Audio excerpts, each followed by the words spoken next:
Okay, Mayor. It was very good. I didn't touch it. Nobody touched me. No. We have, well, you know what? Yes. Jerry's not here. So. There goes your identification. There you go. All right, good morning, everyone. Let's get going. We're going to salute the flag. Pledge allegiance to the flag of the United States of America and to the republic for which it stands, one nation, under God, indivisible, with liberty and justice for all.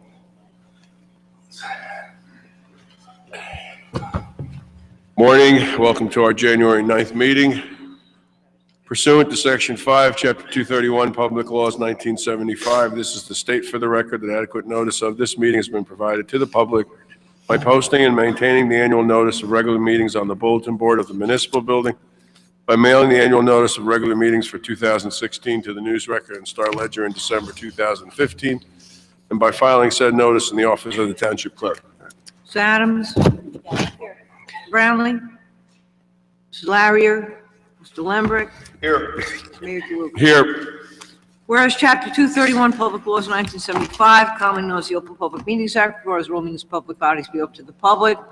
And whereas Section 7 provides that the governing body has the discretion to permit, prohibit, or regulate the active participation of the public at any meeting, and whereas desire of this governing body to comply with the provision of this act, same time to conduct its business in an orderly and expeditious manner, now therefore be resolved by the Township Committee, Township Maplewood, does hereby prohibit, except as set forth in the formal agenda, active participation in deliberations of the governing body by the public, and except as otherwise prescribed by law, does limit the public to observation and of the actions and discussions of the governing body at all its regular and special meetings. We need a motion. So moved. Ms. Adams? Yes. Mr. Brownlee? Mrs. Larrier? Mr. Lembrick? Yes. Mayor DeLuca. Yes, thank you. Good morning, everyone. Welcome to the first budget meeting of 2016. This morning, we're going to go through the municipal court and prosecutor, the construction official, code enforcement, health. We'll then take a break. Then we'll do the fire and Office of Emergency Management. After lunch, we will do police and dispatching, recreation and cultural affairs, the library, and the administration. Our goal is to end at 3 o'clock. We invite you to come down. We're going to be here at Town Hall all day. And also, we invite you to stay home and participate through our email process. I think it's coming up on the screen. We have emailed the Township Committee with budget questions at askthetc, A-S-K, the T-H-E-T-C, at twp.maplewood.nj.us. So you can, what we will do is at any time after the presentation of the respective, the separate departments, we'll ask if anyone has any questions, and we will take any questions that, of course, of anyone who's here, but also anyone who sends in a question via email. So with that, Mr. Manning, can you just go over what we've received so far? We received some papers this morning, a large sheet. Right. I'm going to ask our paper distributor, Mr. Correa, my assistant, to come on and explain all of your documents, and then I will go over general process of the budget. Terrific. Thank you. So you have in front of you a bunch of information that is going to give you everything that you need for this morning's budget hearing. The one that I just passed out is a list of our expenses for salaries and wages and operating expenses. So you can see with the numbers that we have available so far, where do we stand, and those numbers will continue to change as we get some other bills for insurances, our health stuff. If you have a budget book, everything is separated by department. If you have the digital version, you have a PDF file that you can just scroll down as we go. It's spread out so that you have the narrative for that particular department, followed by their budget, each sub-account line item, how much money. And after that, if they have any capital, personnel, or open space requests are added in that order: capital, personnel, open space. If you do not see any request, it means that they do not have anything submitted for those particular categories. Right, thank you. And the open space request is just basically for your general information purposes, because the Open Space Trust Fund will appear next budget meeting to present their recommendations to you. But if you have any questions about that individual's open space request, well, that would be a good time to hear it. Okay, so generally, the way this works is we have revenues come in, expenditures go out, and typically in a business, we would have a profit and loss. But we don't in our business, in government. We have revenues minus expenditures equals the amount to be raised by taxation. That amount to be raised by taxation comes in the tax levy. We are limited by state law to only a 2%, with exceptions, cap on the tax levy. We also have operating expenses limits too. So on our operating expenses, we're limited to 0% increase this year because of the cost of living adjustments and where that whole formula worked out. In your budget, 85% approximately of our budget are obligations that we have to pay that you have really no control over. Your insurances, your payments on bond principal and interest and notes, interest, principal. Pensions, a very big one. We also have insurances, and we have a commitment to the joint sewerage authority that we're members of. So that's that's basically the biggest part of our budget. So the things that are really within your purview are a lot of operating expenses. And for the last 5 years, our department heads have been really good. They have kept their operating budgets static. So we've been flat. However, and they've been able to do that by, just, their creativity. But things are starting to burst at the seams in certain areas, particularly in the cost of technology, in maintenance of technology, purchase of technology, training on technology, et cetera. And you'll see that as they go along. We will be discussing when we come along in the budget process to individuals' personnel requests. If that personnel request is about something, an increase in a position, something that no one is currently in, you can discuss it here. If it's about a raise or a change from full-time to part-time or part-time to full-time for a particular person, that we do in executive or closed session. And we schedule that. As Mr. Correa pointed out, this is a changing document. This is the first blush. We'll have another meeting on a Saturday, which will be on the 23rd. And then, as we typically do, and I hope you'll do it again, when we have budget issues, they're usually confined to lesser time, smaller time frames. So we usually incorporate them into the Township Committee meetings as we move along. Right now, and I have with us Juan, who will be, Oribe, who will tell us when do we have to introduce and when we have to adopt, at least as of today, because this usually changes. The introduction date, as it was extended by the Division of Local Government Services, is going to be March the 2nd. The statutory date is normally February the 27th, around it, but it was extended to March. So we have a little bit of more time this time. Okay, so that's basically what our time constraints are and the process in general. And unless there are any questions, we can head on into the presentations and the discussions. We have a Township Committee meeting on March 1st, and that can be our target date. Introduce. Yes. Anyone have any questions? Not yet. Okay. Mr. Manning, if we do have questions, there might be something that we see here, we read here. Right. How will they be handled? If you have a question, you can ask it during the presentation. If we don't immediately know the answer, we will write it down and we will get back to you Monday Tuesday the latest, depending upon how complicated the question is, and finding out the information. So that's how we'll do it. We do not have all the answers to every single person's individual line item budget. So we will make a note and we will get back to you. Thank you, Mayor, for pointing that out. All right. So the other thing two things we're going to deal with today is one, recommending an appointment to the Open Space Trust Fund. They are meeting before our next, is that correct? They're meeting before our next? Yes, right before. They're meeting Tuesday. Right, Yeah. before our next meeting, yes. Right, so we want to do this appointment today if possible.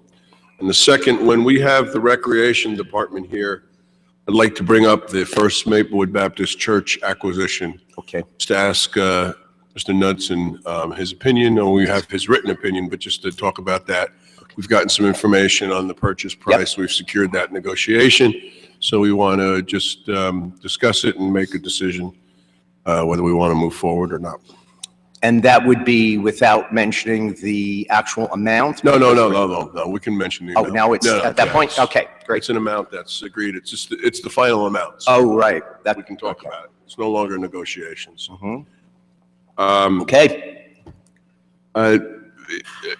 Typically also, we have asked the Township Committee if they have any goals that they'd like to see in this budget for 2016. And without fail, the two things that come up, everyone says that they want to keep any increase in taxes as low as possible, but certainly within a real 2%. Mr. Manning mentioned that the state allows a 2% increase, but they also allow exemptions. We have typically not taken those exemptions, and we've worked to get the increase directly at 2%. So I'm sure no one's changed their opinion about that.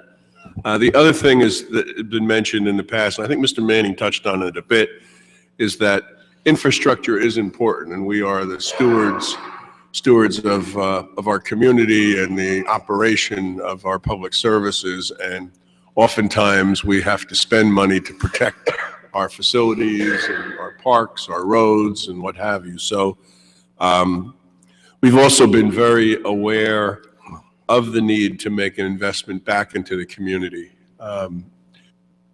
So that really has a more of an effect when we get to the capital budget. Yes. And I guess the other thing about the capital budget is our intention is always to reduce debt. So what we have been doing is only bringing on new debt up to 80% of what we are retiring. Now, we've changed that over the years a couple of times when we had opportunities, like when we purchased the Women's Club. We went to 100% of what we were retiring, but generally, as a rule, we try to bring on new debt that's less than what we are retiring and taking off the books. That's correct. So unless anybody has anything else that they want to add, we can start with the courts and the prosecutor. Can I ask about the exemptions, the state exemptions? Sure. Where, I mean, if they're too numerous to list, but if No, they're they're the probably big not. ones. They're big ones. The exemptions are. Capital Improvement Fund, each one of those big exceptions that we have. Another one that comes to my mind is that debt service, some exceptions, some excess of payment of group health insurance above what was paid the prior year. In this case, the increase this year is going to be over 7%. That section, which is paid over what was paid the prior year, is exempt from the levy cap. The list goes on. We have some 20 items that can be exempt from that calculation. Is pension one of them too? Pension increase? No, it was before, but it was changed. It's changed, so about- pension is no longer. No longer. Health benefits? Health benefits, just that portion which is above what was appropriated. There's a little bit of a complicated calculation there because it's just 4%, which is pegged to the state benefits plan. And then that amount above the 4%, after you deduct the 7% increase, that is the deduction. So maybe is there a flyer that you get from local government services that you could share with the Township Committee that just explains? Yes, Okay, I can submit the workbook, which has like 16 worksheets.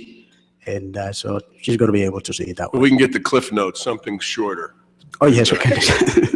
Yeah, Yeah, no, we don't need all the worksheets, Yes, we but will get you. just something that says, here's the highlights, yeah. Let me make a note of that. Again, folks, if you happen to be watching us, good morning, and you can participate in the budget hearing by sending a question via email to asktwp.maplewood.nj.us. You can also run down here and ask a question. And we're going to start with our municipal court and our prosecutor, if you'd come on up. Right, and we're going to ask the prosecutor to kind of go first, if you didn't mind, and then we will have the court following. They're both together, but we. That's fine. All right, come on up, ladies and gentlemen. Yes. All right. So we have, just for both of you and anybody, other department heads, we have received all your information, your objectives you wanted to achieve in 2015 and what you were able to achieve, what you hope to do in 2016. We have your spreadsheets, we have your personnel requests, capital requests, and anything from open space. So we don't want you to go line by line. We want you to give us, 1 or 2 points that you thought were important for 2015 and something that you think in 2016 that you'd like us to know. And then we'll go through anything that is out of the ordinary as far as your line items we'll have a question about. But otherwise, go ahead. Go ahead. Okay, good Say morning. who you are. Annette DePalma. As you know, I have 2 discrete jobs with the township. I serve both as the township prosecutor and as the director of community development. A few things I'd like to highlight in my capacity as prosecutor. So last year, I was surprised to see that I'd either prosecuted or offered plea agreements to over 3,300 defendants involving criminal misdemeanors, special complaints, which include housing code violations and the like, and moving violations. Probably somewhere between 5 and 7% of those were trials. So, we have some volume. A couple of things that I am actually particularly proud of this year is we made a concerted effort to go after banks that were holding properties in some stage of foreclosure. And when I say go after them, I mean we started naming the CEOs of the banks in the summonses, and we found that that got a representative of the local branch or regional branch to come in pretty quickly. Not surprisingly, the first thing they wanted to do was get the CEO off the summons, but it did result in quicker action, quicker resolution of the housing code violations, and higher fines. So it's a win-win. That's working really nicely. Another thing I started doing pretty recently was when we have domestic violence complaints that come in. Is too much detail? Domestic violence complaints that come in where parties are in the middle of divorce proceedings. There's a big backlog in Essex County Family Court for a variety of reasons. So people who want to be divorced are very often forced to live in the same house with each other, sometimes for years while their cases languish. And it presents difficulties in the form of, harassment complaints, assault cases, et cetera. So what I started doing was, because I can, there's a statute that gives concurrent jurisdiction to the family court. So I send those cases down there and kind of say, okay, here's a direct consequence of your inability to act in a timely manner. That so far has resulted in one divorce being adjudicated on the day the file wound up being back that was otherwise ready. So, okay. Are you not also named recently president of an association? Oh, yeah. So next year, I'm going to be the first female president of the New Jersey State Municipal Prosecutors Association, which is kind of a big deal. Yay! forward to that, and it's really good for Maplewood. I'm a little nervous, but, okay, so there's that part of things. And Also, I work with the police department. I do trainings with them in report writing and help them figure out what to charge individuals from time to time. And just one other thing is that we put a system in place in 2014 that let me review all contested parking tickets before they're scheduled in an attempt to, not have people come into court when they didn't have to. Some of the most typical examples of when you can actually dismiss a parking ticket on paper is, for example, if someone is if they're charged with parking on the street overnight, but they had permission from the police department, and you have a list from the police department, their name is on it, their license plate, boom, out. Save them a trip to court and save the court some time. So that's actually working out very well.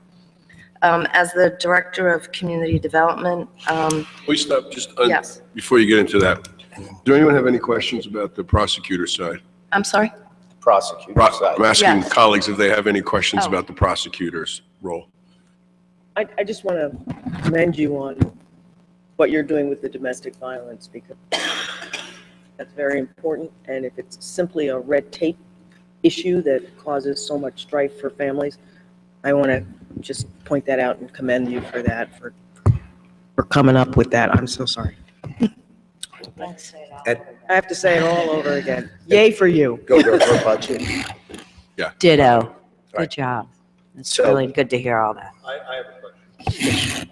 And this may Please be, speak into the mic because we have to tape this. Yeah, it's important.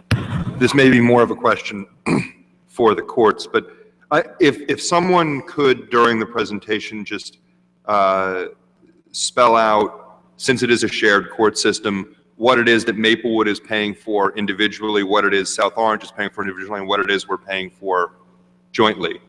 I think that would The be, court will do That's a that. Ryan Okay. question. yeah, okay, that would be helpful, so, preview. Right, and why don't we move on to the prosecutor's budget?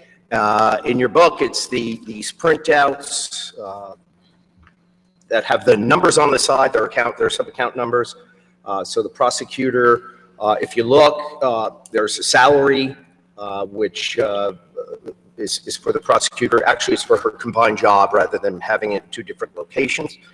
And then her budget for operating expenses went from a request of $2,000 last year to $2,200. She basically has publications. Yeah, we're not going to do that. We're not going to spend a lot of time going No, no, down no. lines. But let's see if people have, but you made a point, and I want to make sure everyone understands that. You have a dual job. Correct. This salary that we see here next to the prosecutor covers both of those, Yes, it correct? does. Okay, that's important to know. Okay. Any There's no other, I mean, all this stuff is minor? minimal, Yeah, the changes. yes. What I'd like to do is if we could go back to the community relations piece. Yes. And stick with the courts and deal with that piece, and then go back and talk about your other roles. Is that okay? Yeah, of course. Now we're going to move to Mr. Bancroft. All right. Mr. Bancroft? Yes. All right. Morning. Good morning. I do have a few Why handouts. don't you stay there? All right. I have a Then question. just move the mic and speak into the mic. I do have a few handouts. I'll give it to you when I'm done. One is an update on our collections comparison from 2011 to 2015. The other is a letter from the assignment judge in County of Essex advising that they've reviewed our budget and they feel it meets the needs for the following year for the shared court. Real quickly, before I get to answer the question on where the payments go, we are celebrating 5 years of the shared court. So that was actually, we are now entering our 6th year. Our original interlocal contract was for 5 years. That's something I'm very proud of.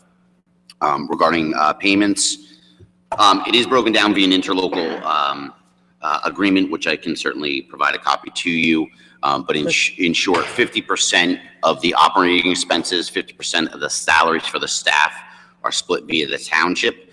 And then there's, pursuant to the agreement, there's other expenses as far as a rental agreement, that we certainly charge South Orange for using our facility both as a violations bureau as well as a court.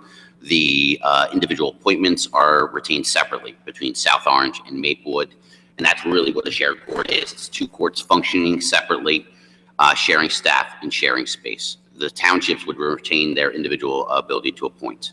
Just a clarification, that when you say the shared cost, that's your office, the violations office. The judge for Maplewood is paid wholly by Maplewood, and the prosecutor and public defender for Maplewood are paid by Maplewood. And likewise, their judge and their prosecutor and public defender are paid by South Orange. But for the municipal court, the Municipal Violations Bureau and the court staff, which is your staff, 4 or 5 people there, that is jointly paid 50-50. That's correct. So for example, your salary would be 50% South Orange, 50% Maplewood? Correct. Okay, that's very clear. Thank you. Yes. In short, our operating expenses are, again, remaining flat, so I won't really touch too much on that as far as it going up and down. We don't really have any capital requests, and I go into some highlights and what I'm hoping to bring to you for the next year.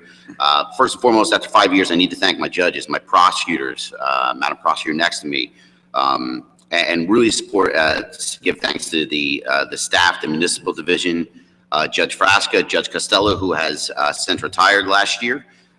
We meet every 8th month to kind of sit down and review our interlocal and our service level agreement. It's important that when we created this, we've continued to, I'd say, nurture what we've created. And I give credit both South Orange and Maplewood coming back to us and saying, here, we created this, how are you doing?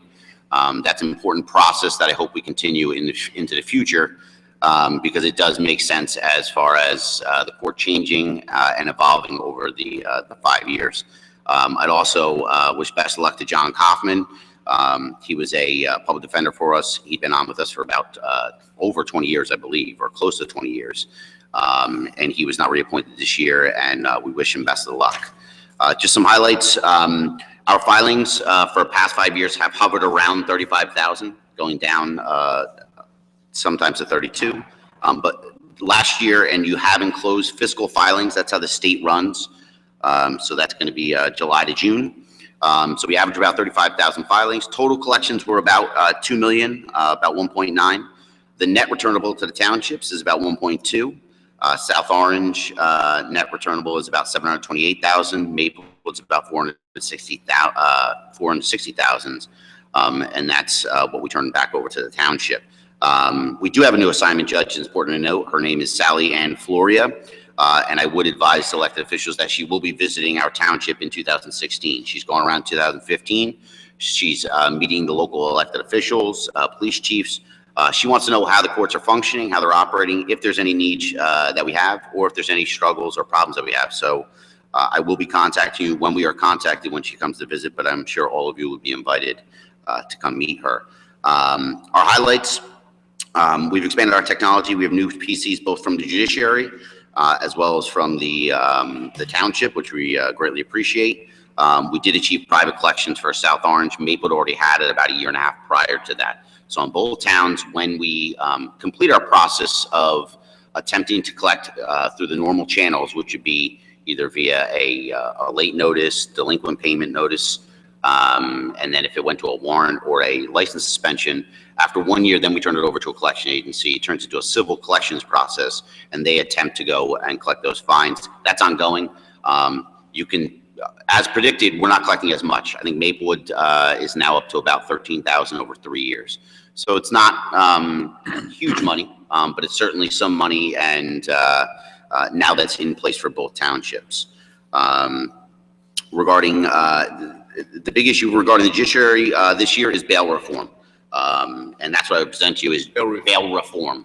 As a result of criminal justice reform and a public referendum a few years back, the state judiciary has decided to implement is required to implement 2 major changes starting in 2017. Number 1, you will no longer have a right to bail for some offenses and some individuals. So on higher level offenses, you could be held without bail. On the lower level, they're working to replace monetary bail, the old days of $500 with a 10%, so on and so forth, with in lieu of a pretrial release requirements. after the application of a risk assessment tool. And that also means bail will no longer be set on the local level. The determination to issue a summons versus a warrant, to simply summon someone out to return to court versus placing them on a warrant and holding them. If placed on a warrant, they will go down to County of Essex, could be held up to 48 hours, and they will go through a risk assessment tool. They're trying to take the monetary issue out of the process. This is probably the greatest bail reform that this state has seen in approximately 40 years. And I can certainly provide information on that, but certainly something I wanted to keep you aware of. And so, you know, that's what's going on in the judiciary right now. It is changing how we do business. And I think we'll be ready. We've attended some classes already, and I think we will be ready. Last item I would mention. I'm sorry, just so you know, if you could forward that to me. Absolutely. There's been appreciate it. Thank a letter, the acting administrative director, Glenn Grant, has provided to the state legislature, and certainly I can forward that to you so you're aware of what's occurring. Anything else? No, just that. I didn't want you to. Gotcha. I have to go quick. The last directive I would mention is digital records management. I didn't request anything capitally this year. I'm not even sure it'll be a capital request. What we are working to do, which I think is a sustainable green initiative, but I also think it's a better way to run courts, municipal courts on our level, is converting our files digitally. This, as I mentioned, is Directive 0114, so it's about a year in the making. And this is, instead of filing cabinets, we would be scanning and retaining records digitally. There's going to be some approvals. There will be some monetary requests, some support we'd be asking the township for. I think it's the way the court should be running. I think it's the way we need to run. I think it's better for the townships. I think locally, I think it's where we should be headed. But ultimately, once we have the data stored digitally, we can move the court. We can become more dynamic. We can operate differently, and I think we could achieve some savings that way too, mainly through records retention, through better filing. Right now, I've met with 2 vendors. I'm going to bring on a third. And the process, while being a directive, I'd like to get approval from the local, the courts, the vicinage in Essex. I think we'd be one of the first in the state on the local level to do this. But there will need some hardware requests as far as servers, some off-site storage, to meet the needs of or the requirements of the directive. It's something I'm excited about, and I think it's really the future of the courts. I think it's a way we can do business differently, but I think it's a year in the making. I think it's going to take some time. Yeah, that's good. Are you able, is there, there must be some records that have to be retained in paper? Or is there a good percentage of that you can fully save? Mainly the docket books. Docket books can never be destroyed. These are mainly records that go back to the 40s, 50s, things like that we have. Everything else, as far as I can tell, we do record retention on an annual basis, but that really requires a staff member to go in and literally manually pull a ticket. And at 35,000 filings a year, you can see it adds up. It's a lot to go through. It's comprehensive. When you're digital over time, what would happen is you could set it up to essentially program the system to delete them if you needed to. It's that quick. It'll be pressing a button. Over time, you'll have to get rid of a lot of those paper documents. We do have retention schedules in place where we can, where we will continue. That'll be a continued effort from here on out. And there's some things, if unadjudicated, we'd always have to retain, obviously. We're only talking about disposed matters. Anything else?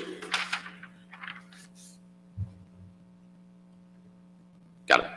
I just want to mention, Mr. Kaufman, I believe he resigned. It's not that. Yes. He did. Yes. So I just want Yeah, to. he retired. He retired. Exactly. Retired. We wish him well. There was nothing really out of the ordinary with your line items, correct? No. Everything's pretty much, and the filings are pretty much the same. You said there's about a 1% difference from year to year. Correct. Um, Kind of what we anticipated when we were in this. I wanted to go back to the bail question because this is something that around the country, civil rights groups and civil justice groups are looking at because of the disproportionate effect on people of color and low-income folks with monetary bail. So I'm happy to hear that there's going to be hopefully some alternatives. And I think one of the things we want to do is stay on top of any legislation so that we might express our view. But I do think that, particularly with these warrants, unfortunately, people get jammed up and they have these warrants against them. And if they get stopped, the whole life crashes because, these are legacy warrants and, they tend to lose their jobs and lose their whatever. So I know, I think it was Bethany Baptist Church did something a while back where they had some kind of Safe surrender program. safe surrender, yes. Thank you. I didn't know exactly what the title was, but so could you explain the safe surrender, and is that something that's optional for a municipality or a municipal court? Safe surrender is a multi-agency event, is the way I put it. It's mainly run by the U.S. Marshals as a result of safe surrender. It not only gives the person, in return for surrendering yourself, you can actually get beneficial treatment for coming in. And it's mainly to protect law enforcement from going to arrest you, because that could be a dangerous situation. The benefit being someone can restart their life by coming in, having the warrant lifted, and in return for favorable treatment. I volunteered in both the Essex County Safe Surrender as well as the Hudson County Safe Surrender with the blessing of the administration, which I appreciate. It's a fantastic program. How we've extended that locally, and it's a good question, is we allow for on a Monday night or Tuesday for Maplewood and South Orange a walk-in warrant program. We decided as a whole that people should not run for this. They should not have fear of being arrested when they come in. So just so everyone knows, on a Monday night, if you have an active warrant in Maplewood and South Orange, while we can't guarantee it, we are not going to deny you access to a judge to ask for your freedom. That means you're allowed to walk in, we'll pull your file, we'll get you up before a judge to say, Judge, here's why I missed my court date. 98% of the time, the judge will recall the warrant, give you opportunity. There's enough people who we have to go after. So the people who are coming in voluntarily, we want to reward that. And I think our judges do in giving a person back their quote unquote freedom and allowing them another court date opportunity to come in. It adds to our volume on court dates, but I think everyone should know we are welcoming these people to come in and get their matter addressed. How do we publicize that? That was my question. We don't really publicize it other than advising people verbally via the staff. If anybody ever calls or contacts, got notice of a warrant. So, but if I have a couple of warrants on me, probably the last thing I'm going to do is call the court. You'd be surprised. A lot of people will call. They got the notice that it could be a slip of the mind. It could be a missed date. It could be something that you wouldn't really think. Normally, we look at the people who are local to the community. Are they residents? Are they homeowners? These are things that we take into consideration, certainly when setting bail. It's called ties to the community. And if you have them, if you are a local resident, and we look at the degree of the offense, certainly if there's something for not licensing a dog, we're going to work strong to make sure that warrants are called, that maybe someone slipped their mind in the process, and we're going to give them access to get back into court. Yes. Not that I think you're going to have these stats on you right now, but I would be interested to know a little bit towards the mayor's question, how many warrants are out there versus how many people are walking in during the safe surrender, because that would give you an indication on how well-known this policy is. And then I would encourage you to, as the mayor mentioned, get that word out, because I dare say, like he said, if you've got a warrant, you may not be calling the courts, and something tells me you may not be up at 9 o'clock on a Saturday morning to hear you say it. Sure. And if you are, you're certainly not watching this. Certainly that can be the case. You have to understand that. That's with active cases. Certainly, if anybody has fines or anything else like that, we always offer them to come in and to see the judge. And lastly, with respect to our private collections, we are taking the warrants back. We are making it a civil effort. So even in our collections, we are taking the opportunity to allow people, turning it over civilly. You may get a call from a creditor, but you're not going to have an officer stop you, incarcerate you, or lock you up. So it is something where mainly it's the access, which is really key to our courts, where someone doesn't necessarily have to be locked up, incarcerated, placed in handcuffs. But oftentimes it's a phone call. Our judges certainly work well where we have access to them to say, give us a call. If we have an issue, get me on the phone. Let me know if we need to have somebody arrested or not. What I don't want to go away from is the fact that we do have serious offenses that do occur in this town. And oftentimes there are people who need to be, the community as a whole needs to be protected sometimes from these individuals. And that may require a warrant if it's a threat to self or threat to others. That's something that we'd want to support based upon the court rules. I think though, we would like to get that information and maybe come up with a strategy, whether it's through our communications community, to work with you on how we might tailor some message to our residents, and particularly those maybe who don't have English as a primary language. Our simplest way, and I don't mind doing this, next week we put it up on a website. Just as easy, just letting people know, just as a first step. Yeah. If there's another way you want me to try and get out the information, certainly we can work. Yeah, well, maybe we can kick it to the communications committee to think about how we might share this information and target it based on some conversations with you and meeting with you. Does that work okay? Sure. I'd still be interested in those numbers, though. Sure. And I guess the question I have for you, Ms. De Palma, is when you do your negotiations, I'm not sure that's the right word, your discussions with folks, is there ever a community service option that's offered? Yes, there is. How does that work?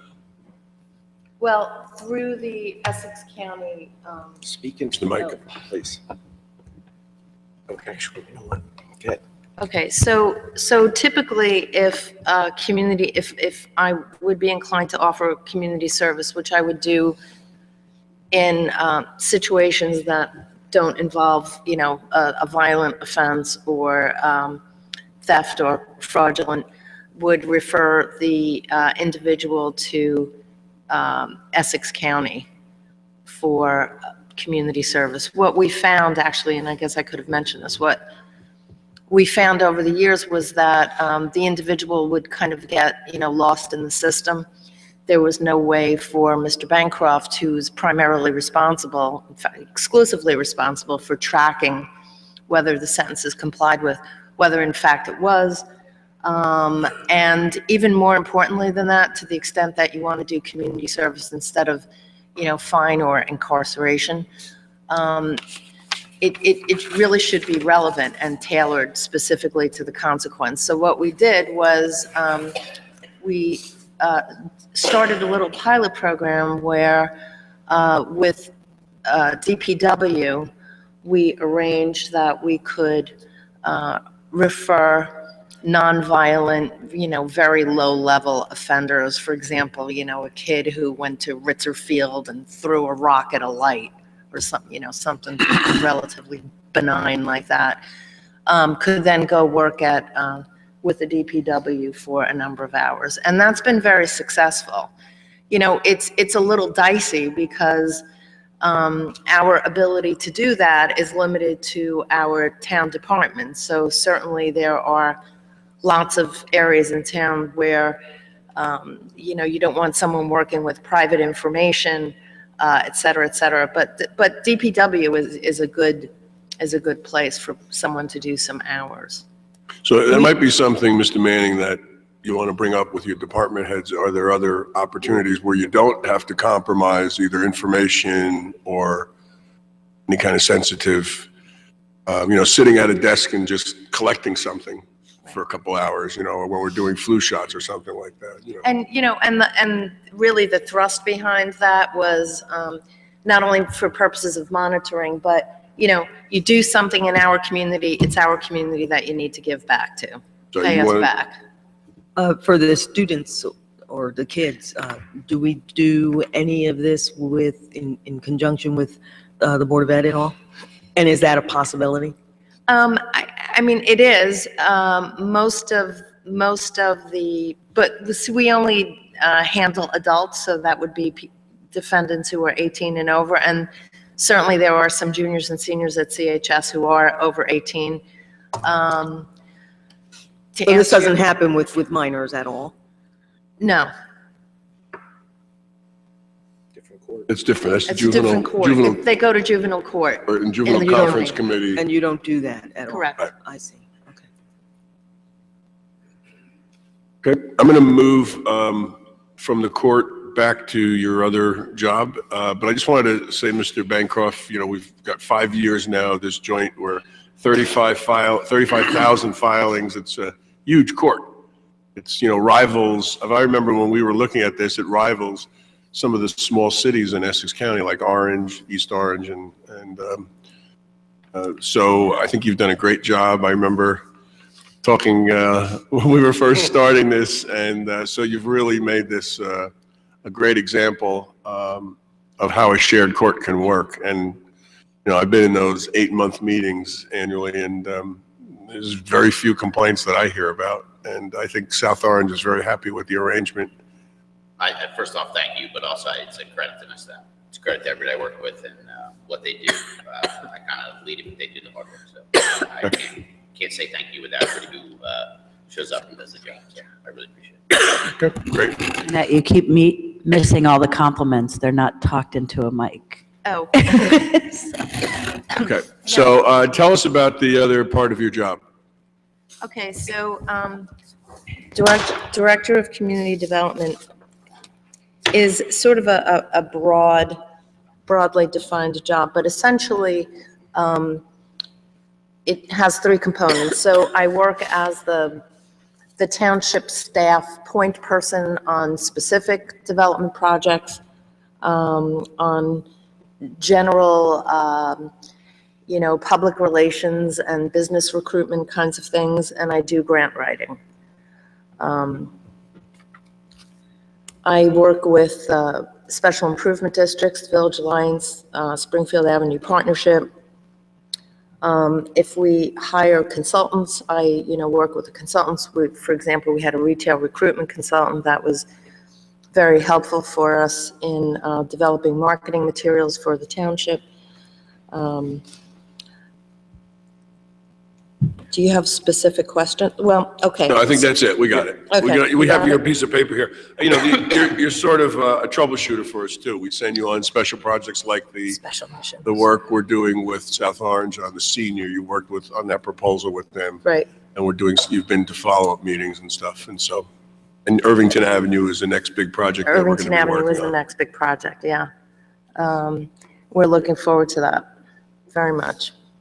Are there any questions about that aspect of work? Okay. Thank you very much. Thank you, good job. Remember, if you have questions, folks, ask the TC at twp.maplewood.nj.us. Next up is Mr. Mittermeier, Construction Official Code Enforcement.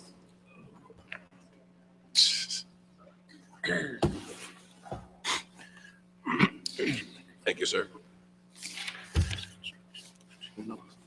Going to give you an idea of what you did this year. Yep. Good morning, Mr. Mittermeier. Good morning, ladies and gentlemen. How's everybody? All right, we received your budget information, and let's throw this in here. Let's see, building department. Mr. Mittermeier, you have some requests for personnel, but almost all of them are existing people, correct? That's correct. So we won't be talking about those. That's correct. individuals. Going to private. But we did have a chance to look at your 2015 accomplishments and your 2016 goals. So why don't you give us any of your highlights, any of your concerns? Now, we should also say, just so we're all clear, you are going to have the benefit of retirement in mid-2016. That's correct. I can tell you it's a very nice thing. I anticipate it. So we are going to be working through a transition in 2016. So if you could just touch on that, how you see that working too. Okay. But why don't you talk to us about anything you wanted to highlight in 2015, and then also what you see in 2016.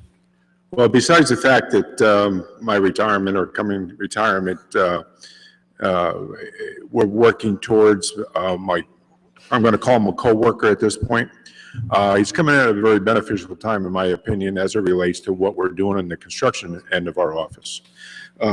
As you we'll find out when I give you my year-end report, hopefully next week or the week after.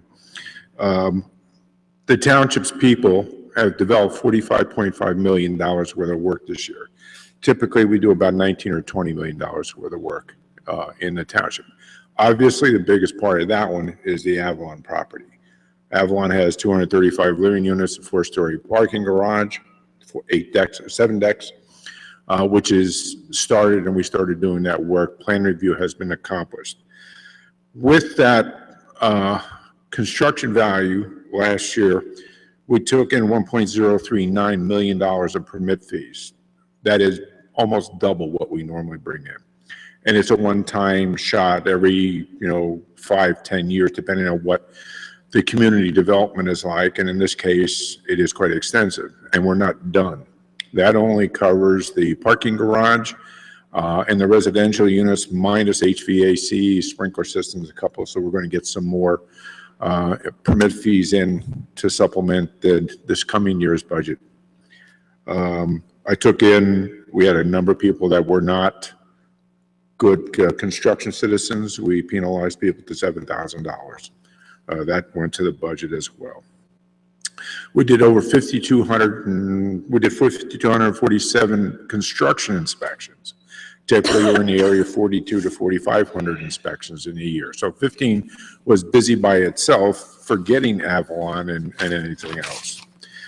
Property maintenance inspections. We did over 2,000 property maintenance inspections. That includes general property maintenance, zoning, any other maintenance that we have our code enforcement crew go out on. We did in certificates of occupancy, which is primarily the resale of houses or new occupants or change of occupants in a tenancy situation. We did over 560 of those certifications for a sum of $72,000. The overall in my office of income, again, an ultimate high, $1.171 million. Again, unforeseen in my history. We've issued over 2,000 permits on that as well. Typically, we do 16. The highest we got to is about 1,600 or so. Can I ask you a question on that going forward, because that will affect our revenue estimation, right? It actually helps in both, because it's revenue we didn't anticipate this year, but also next year. Let's say Avalon, they're building 235 apartments. How do the permits work? Is there a permit for each apartment? No. Permits for new structures are based for building purposes on the volume of the structure and the use. So Avalon Bay has a 4-story parking garage. It is considered a storage use. The permit fees for all new buildings is 7 cents a cubic foot. That is done, set by myself and you. I recommend to the governing body, who adopts my recommendations, hopefully, and they have in the past. We set that fee probably 8 or 10 years ago, and we haven't raised that particular one.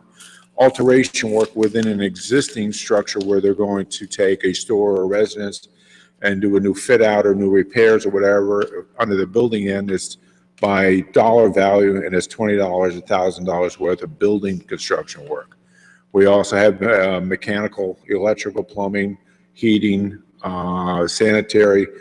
Those are all per device or per special utility item, and it's a prorated fee that is established, again, under my recommendation to the governing body and established by ordinance.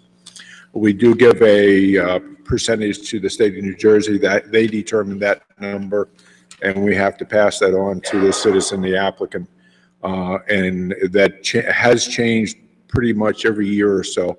Minor amounts, but it adds up. I don't know what the number is that we actually contribute to them, but we have to collect that and pass that on to the state of New Jersey.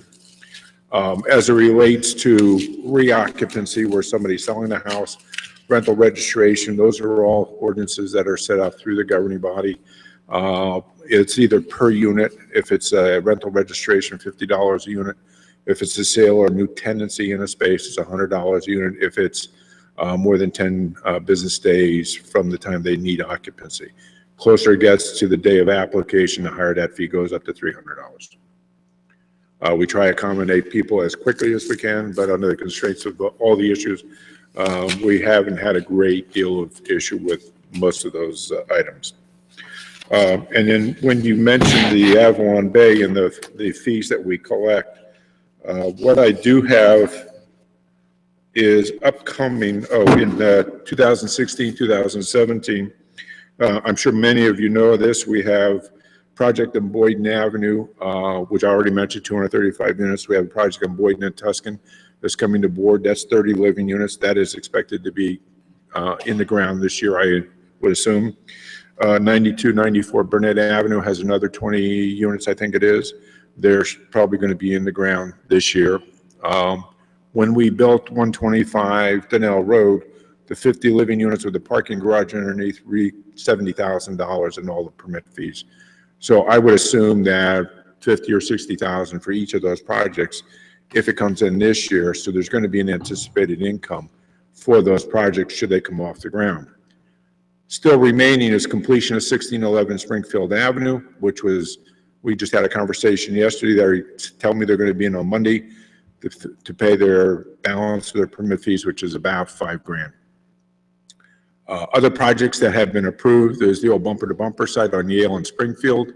That was a 4-story, 15 or 18 units. I'm not sure what it is. They probably will have to come back to the board. That is in litigation between the seller and the person that owns it because of environmental issues. There's also a project in 1992 Springfield Avenue, 4 stories, 15 or 18 units. Has not come off the ground. These are older projects. Then, of course, there are many other sites. The Wawa site we haven't seen yet. And anything else that comes in, there's some talk about a small development down near just below the 1611 project, which will probably be 3 or 4 townhouses if it comes in. And then there's the old animal hospital and a couple others. It depends on what the redevelopment ordinance brings in. So this coming year, if some of them come off, you're going to see probably another $150,000, $200,000 just in those small buildings, plus whatever else Avalon Bay or any of the others come in on. As it relates to our work in the property maintenance areas, we have been very busy, and I heard Ms. De Palma mention her prosecution of a couple of banks, mortgage companies for derelict properties in town. Thanks to her, we got that taken care of, and with some summonses issued to the vice presidents or CEOs of the mortgage and finance companies, and then Ms. De Palma following up with us, we were able to get, I think we had a total of about 20 properties. We got the vast majority of them fixed. What remains, I think, are just properties. I know 2 of them off the top of my head that are privately owned, not mortgaged, and people have passed away, and there's no access to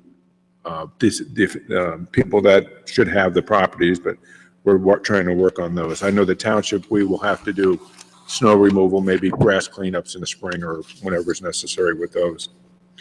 And one of the other tasks that we have, just for your information, is the bumper-to-bumper site. I have begun collecting required information for the demolition of that building to grade level. Don't know if that will happen. As soon as I got a hold of the environmental people on where they are with clearances, they contacted the owner. The owner was in the next day and discussed the issue, told him what we were doing. He told me what he was doing, and it sounds like they may have a resolution by the 1st of February in terms of them either taking the project or walking away from it completely. The only thing that remains right now for me is get an asbestos evaluator in the building to determine if there's asbestos on site, and if there is, then we'll have to deal with that appropriately. But we could, if without action by the owner, have the basic walls and roof torn down. I'm not going to go below the foundation. We'll leave the slab in place. Just for your information, for those, we instructed Bob to move ahead with an order or to evaluate whether or not he can issue an order to force the demolition of the bumper to bumper, and that we would pay for that and then recoup the funds. And that's what we're talking about. As you were moving forward on that, the owner came and approached you and told you about that. Right. So we actually might have a meeting. We might bring the owner in to just have a clear the air meeting Where with him. everything And so we'll be in touch with you to get his information. I'll probably see you Tuesday. Yeah.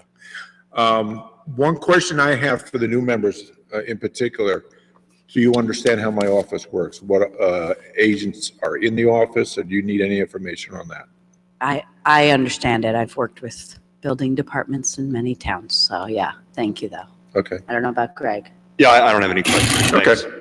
That basically covers my office. Could we just talk a little bit about the rental registration? You said you did 953. Do you have a sense as to the total number of rentals in town? I know we have census information. Well, a lot of the 900, not a lot, some of the 953 are single one-family houses where people are renting them out. I think our numbers are somewhere in the area of 825 or so rental properties of one form or another. That includes two families all the way up to apartment buildings now. We don't have, or we have not had too many apartment buildings in town, but as we know, that's changed a little bit. And we addressed that previously. And do you feel comfortable and confident that we are meeting our goals in registering rental apartments? Are you registering? Yes. We just had, in order to accomplish what we do, we issue summonses for failure towards the end of the year. We had 100 summonses in court. We collected, I think it was about $7,000 in penalties. Now, that's not what we're really looking for. And we've made some headway, we believe. But what happens is owners change. People don't remember, don't know. We are ready for a mailing this year for the March 1st deadline for registration. Invariably, it goes in the trash. They don't get to look at it. Kind of like the summons, the warrant that gets issued because you didn't show up for your parking ticket or for a grass cutting permit, and all of a sudden there's a warrant. We don't really want to get to that point. But for the most part, I think we do. We amended the ordinance a couple of years ago for doing 50% of the units each year rather than every unit unless there's a problem on the property. That seems to have worked out in terms of assisting the owners and getting us in the properties. It helped us a little bit with the workload. And in the office, in all regards, we've been upgrading each year as much as we can procedures and policies as it relates to any of the activities in the office, whether it's construction, rental, registration, certificate, continued use and occupancy, or property maintenance, to make sure that we can refine it as time goes on. Thank you. You're welcome. You want to know about my... Talk about 2016. One of the things you mentioned in your sort of outlook for next year is the challenges with construction inspection. And I see in your line items, you put in additional time for fill-in inspectors. Fill-in inspectors, yes. So could you talk about how you're going to meet that need, that gap? What I have on board is fill-in plumbing inspectors, 2 of them. I have one individual who is multi-licensed that had been in the private industry and works for part-time jobs in 2 other municipalities.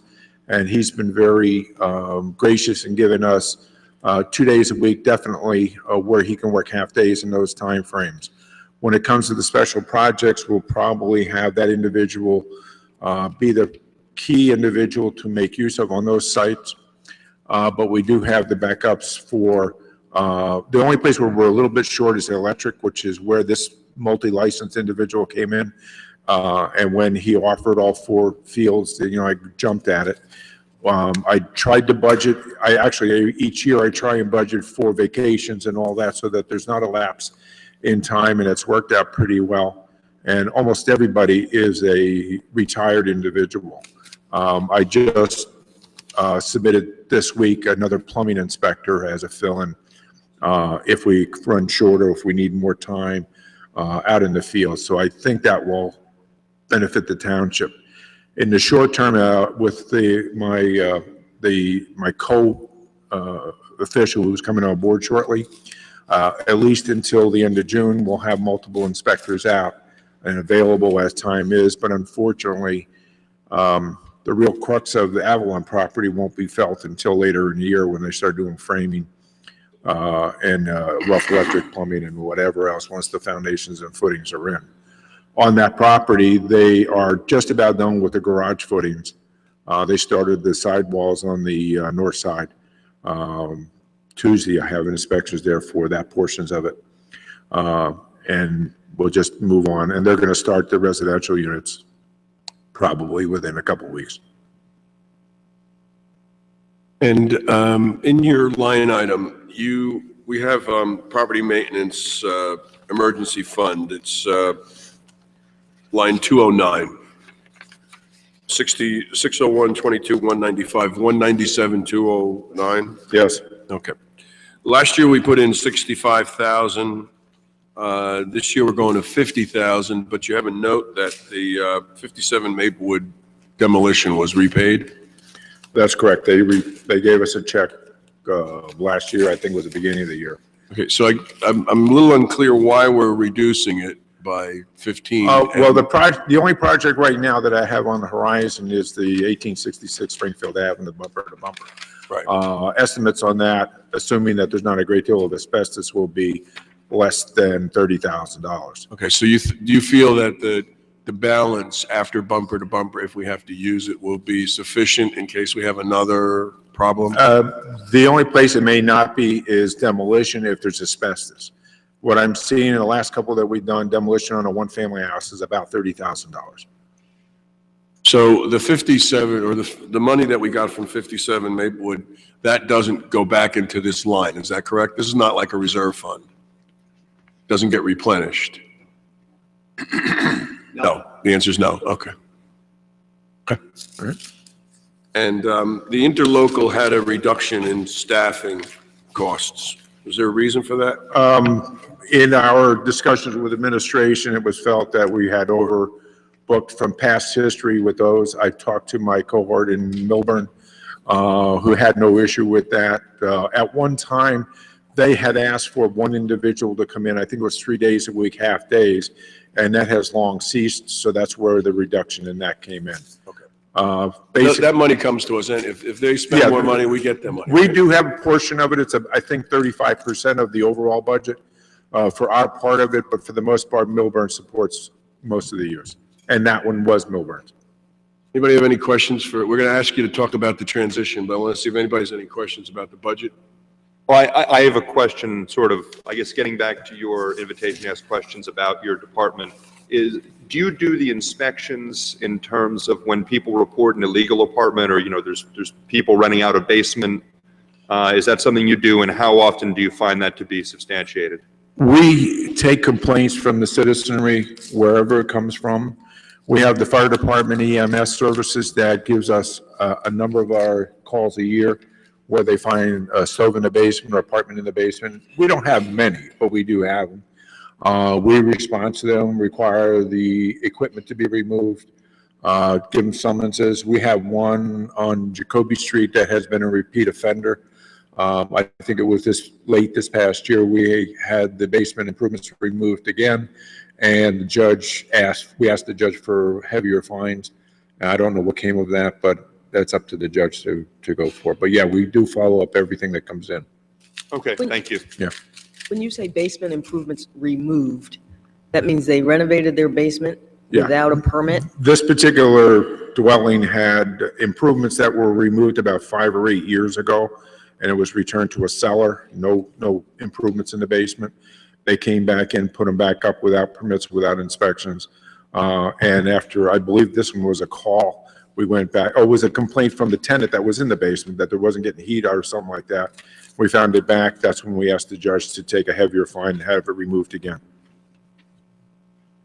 As opposed to just having them take out the permits for it?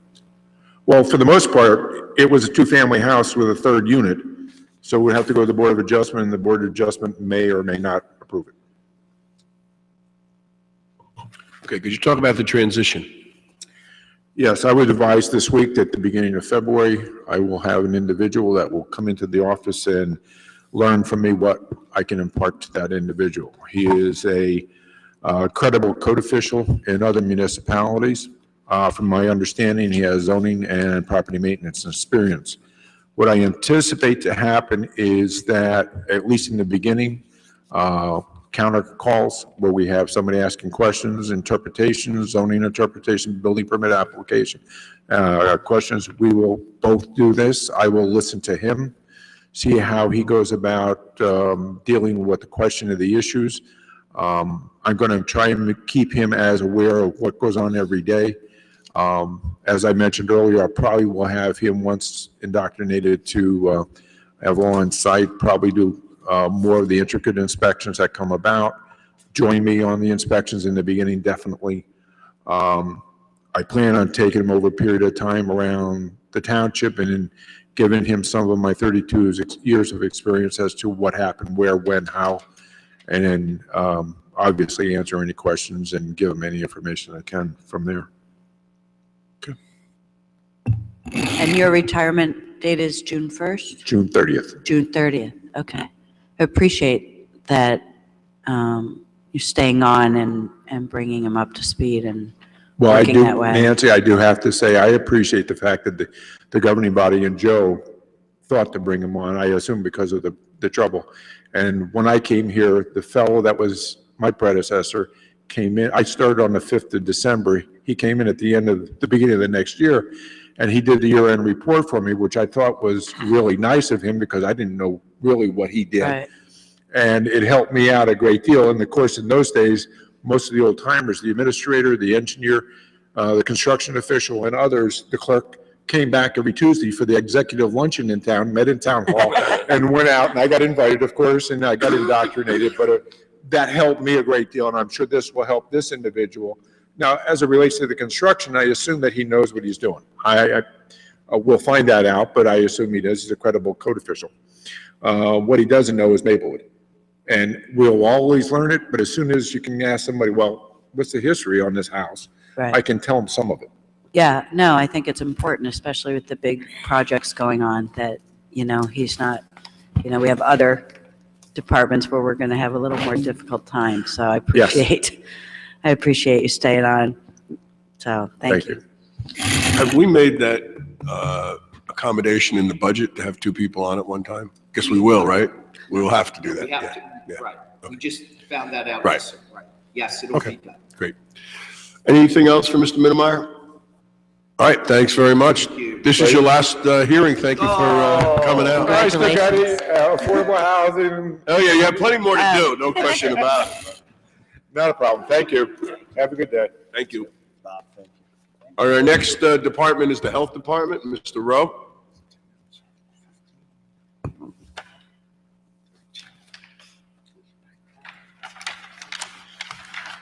Morning.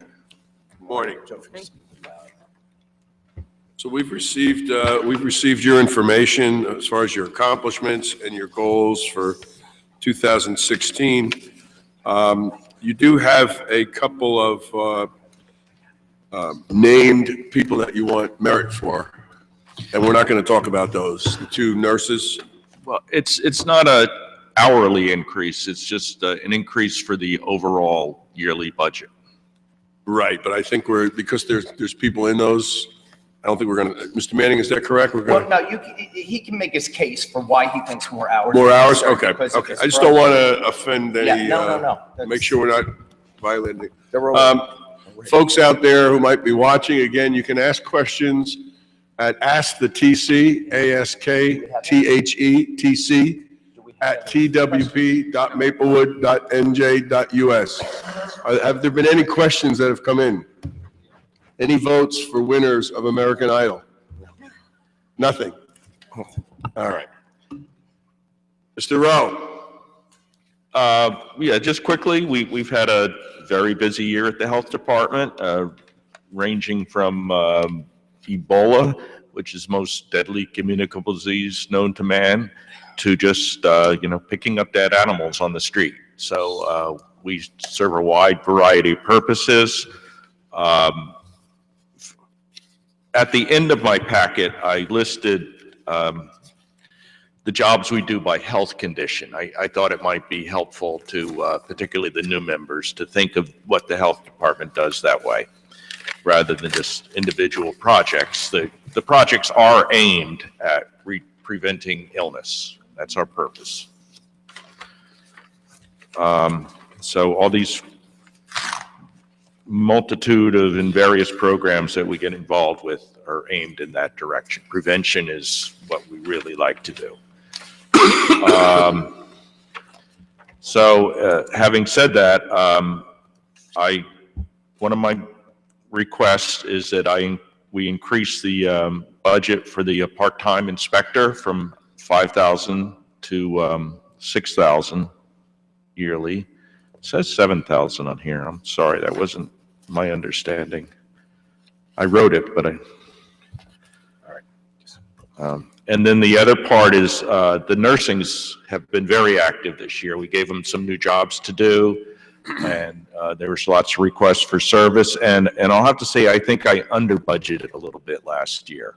So I'd like to raise that salary. The nursing, they're both part-time employees. They don't receive health benefits. They do receive pension benefits, and to increase their salary from 49,000 to 59,000 a year.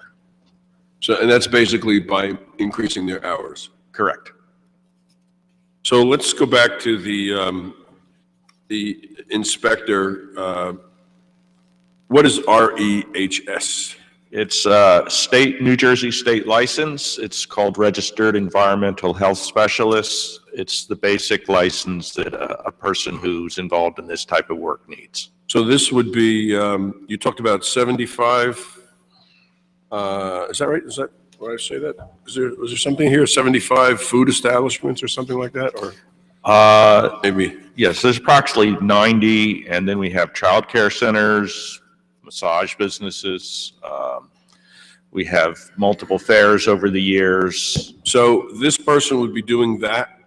Do you do the food inspections? I the do a lot of them, restaurants? but the inspector does the lion's share of them. Okay. And if we were to increase the, this again is an hours increase, right? Correct. So would you do less of them? Is that what, or is there just more that you would continue doing, but you just need? We'd like to do more because frequently have to do repeat inspections, Okay. and it'll allow time for that. But for folks, just so they know, so they can have confidence in eating at our establishments here, there's an annual inspection that has to be made every year? A minimum, an annual inspection, and we actually like to inspect more frequently. Okay. And it's satisfactory? Conditional, satisfactory, or unsatisfactory. Okay. It's white, yellow, and pink. That's set by the state, those satisfactory. Yes, that's the state. We enforce the state retail food sanitation code. Yeah, because in New York City, they switched to A, B, C, D. Yes. Yeah, I like that better. Satisfactory sounds so, Satisfactory? yeah, just okay. Yeah, it's okay, there's a little dirt, but I don't know. Well, it's nice in New York, it's nice to see that A in the window. Yeah, exactly, so. So it makes you feel like there's a higher standard. So when you say you'd like to do more than one a year, and how does that work? Other than basing it on any complaints that might come in, do you do surprise inspections of the restaurants, food establishments, or do you schedule them, or how does? We do unannounced inspections, and this say we inspect and we find some items that need to be corrected that aren't critical, but that do need to be corrected. We will come back and re-inspect, and maybe the next day, maybe in a week, maybe in 2 weeks, depending on what the problem is. They have a certain amount of time to abate whatever issue. If it's non-critical, yes. And any food establishment is defined as any place that has any food, so like the movie theaters Yes, we Applies for that. license the movie theater and, and the coffee shop at the train station and any business that sells food items. and not just, if they only sell packaged food items, does that still count as a We also license, yes, separately? there are quite a few that only sell packaged food. We have two different licensing prices. It's $150 if they prepare food and $100 if they just sell packaged food. So for example, Walgreens would get the lower. They would get the $100 fee, yes.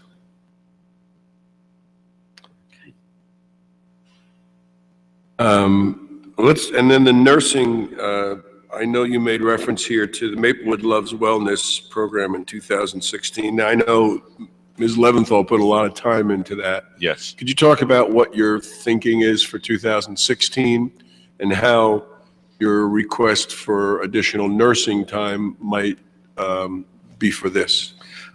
Well, I think it's a project that we want to continue as best we can. I don't think we can put as much time or energy into it as Ms. Leventhal did. But we certainly want to be part of the Health and Harvest Fest now, and whatever other special projects that we want to keep the committee going. It was a nice committee. It was very much a community committee, and a lot of good ideas came out of it for health projects. So I want to continue that. It will take me time because unless one of the committee people wants to adopt it as their program, I'll probably be doing a lot of the organizing of that. Sorry, just back to the food establishments. The restrooms, are those part of the inspection process for? The restrooms, absolutely. Yeah, Yes. okay, because I got to talk to you about that. It's one of the ones that I generally tend to give an automatic summons if I don't find soap in the restroom. Or cleanliness or floors and. Floors need to be cleaned. That might, now say the floor was dirty in a restroom. That might be something we would tell them to clean and then we'd come back and re-inspect. Some health issues are critical, and some are just not as critical but still need to be done. We don't automatically give out fines for violations. We'd rather see them corrected unless it's so egregious that we just, because of neglect of the owner, that we'll give a summons because we have to make a point. Okay. Who has responsibility, or do you still inspect the restrooms that are, for instance, the temporary ones that go up in the park in the summertime, or the ones at the Hart or behind, like the recreation ones? Do you? Do I inspect the porta potties at the fairs? I generally don't, no, but if that's something you think is important to be done, I can do it. Or we can just talk to recreation. Yeah. What about municipal restrooms, like at the park or here? I would generally, if there was a complaint, I would inspect, or if I happened to be in it and saw something broken, I would notify Public Works or Recreation or whoever was responsible. So yeah, I just don't go with blinders. I do when I see something, whether it's in a food store or on the street or in a housing situation, I try to address the problem. Could you talk about any no heat complaints you're getting or have gotten in the past? Do you deal with that, or does code enforcement deal with it? I deal with them. Building does to a degree too. Sometimes we both wind up dealing with it.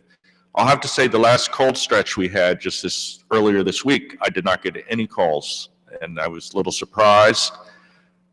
I tend to get more calls when it's in the in-between weather, because sometimes landlords feel like, oh, it's not cold enough to turn on the heat, but the tenant wants the heat on. So, There's a state law as to when heat has to come on and what the temperature is. And we enforce the Maplewood code. Right. Okay. It's October 1st to May 1st of each year, and the code is a little dated. It's 70 degrees from 6 a.m. to 11 p.m. and 60 degrees from 11 p.m. to 6 a.m. A lot of people don't like 60, but so what that's we what's ought on to our do is code. maybe the Health and Human Service Committee could take a look at this. This could be something that could be, because I think that is a little low and it is a little dated. You think 70 is high and 60 I think is low? 70's high. 60 is pretty much what my house is at night, but it's probably low for other people. I believe in blankets. I think 70 is a little high. I think 70's high. Let's see what you guys can talk about it in committee and work with you on it. Okay. On the hour, I'm sorry, just on the hours of the nurses, Yes. how is this work getting generated? I know you came in last meeting and talked to us about you're going to be doing an initiative with Winchester Gardens to do screening there.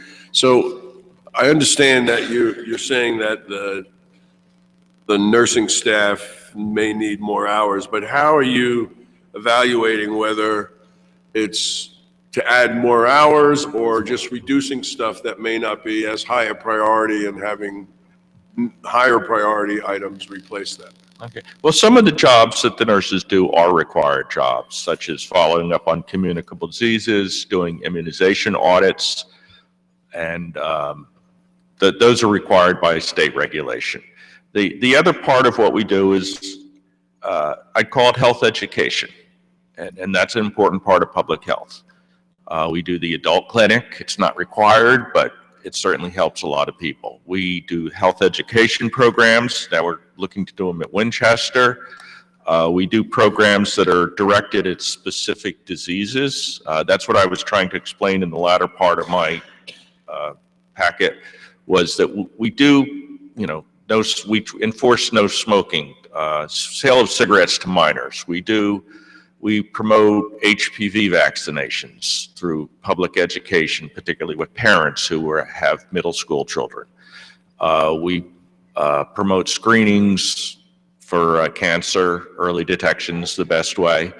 And so we're just part of that whole system that promotes health.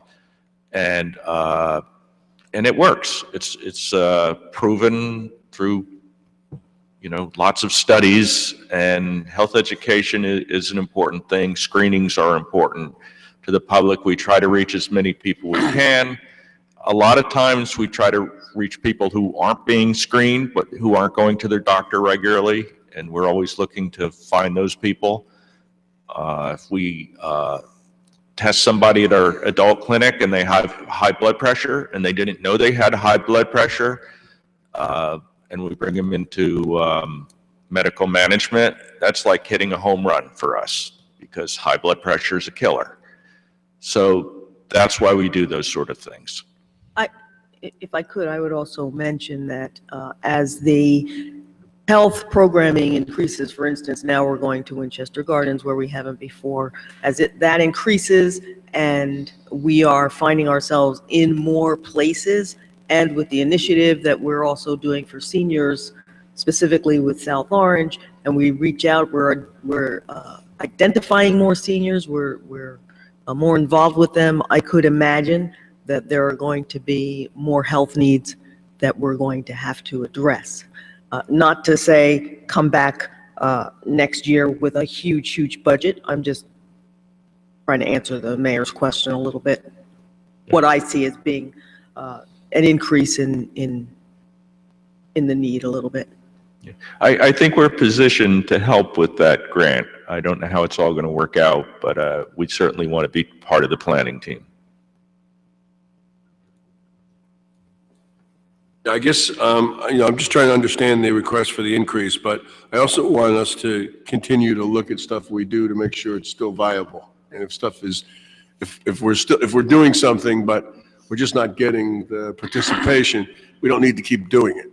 Yeah, we're constantly asking ourselves those questions assessments internally. Okay. Yes, and we've changed over the years. We do modify what we do when we see that one thing isn't working, and we look to do something else. Are there any questions that anyone has around Mr. Rowe's budget items? No. Question, but I don't know if it's strictly. Oh, go ahead. Any question? Animal control, looking under program goals for 2016, and the third item that you mentioned is remove dead wild animals from the streets when the South Orange ACO is not available. Note that the health department has adopted a policy of advising residents to dispose of dead wildlife on their private property into the garbage. Two questions. One, when you say you've adopted a policy of advising residents, is that if they call, you advise them then? Or when you say you've adopted a policy of advising residents, that we've put out some sort of a general advisement? I don't remember seeing anything like that myself. It's when they call.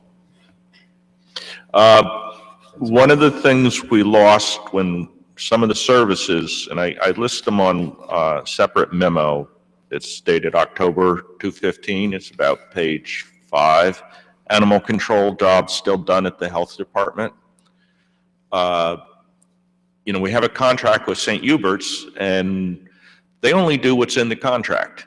And if it's not specifically listed in the contract, it falls back to us, such as dog licensing, which is spending a lot of time doing that now, picking up dead wild animals in the street.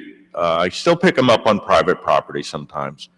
So, and there's a whole list of other ones, dead deer, people with barking dogs. They don't get involved in a case where a dog attacks a dog, and maybe it's egregious enough that we may file a court complaint for potentially dangerous dog. So these are all things that have fallen back to us still at the health department, and actually take quite a bit of time. That's one of the reasons I wanted to give more time to the nurses, so I could give them some of my other jobs that I might do.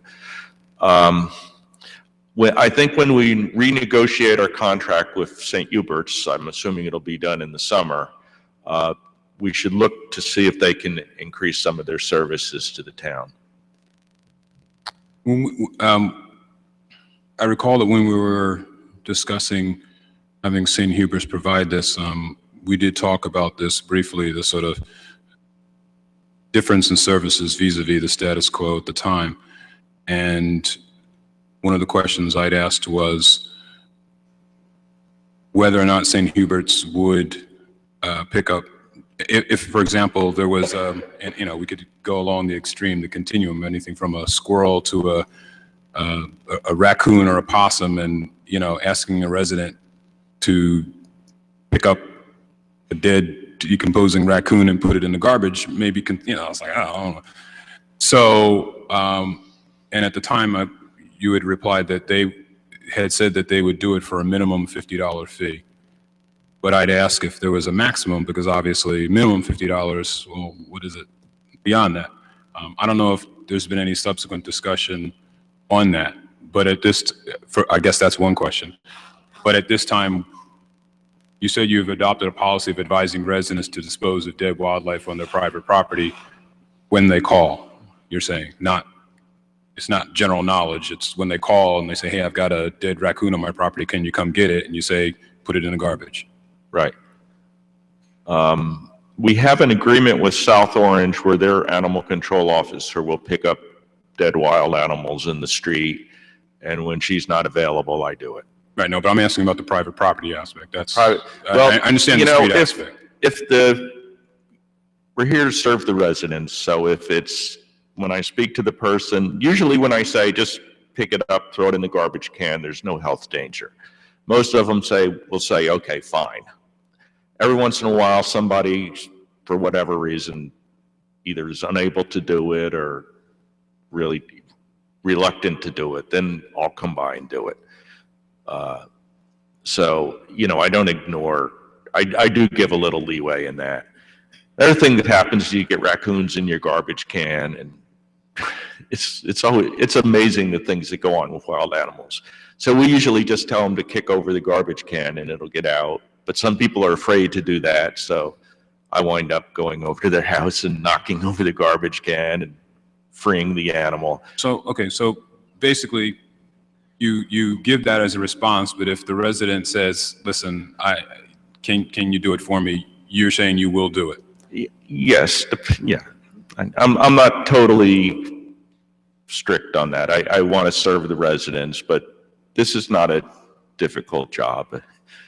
I've had, at my own home, I get dead animals occasionally, and I just throw them in the garbage. I understand, but obviously everyone's personal proclivity for doing such a thing might be different, so I just wanted to understand what the policy was.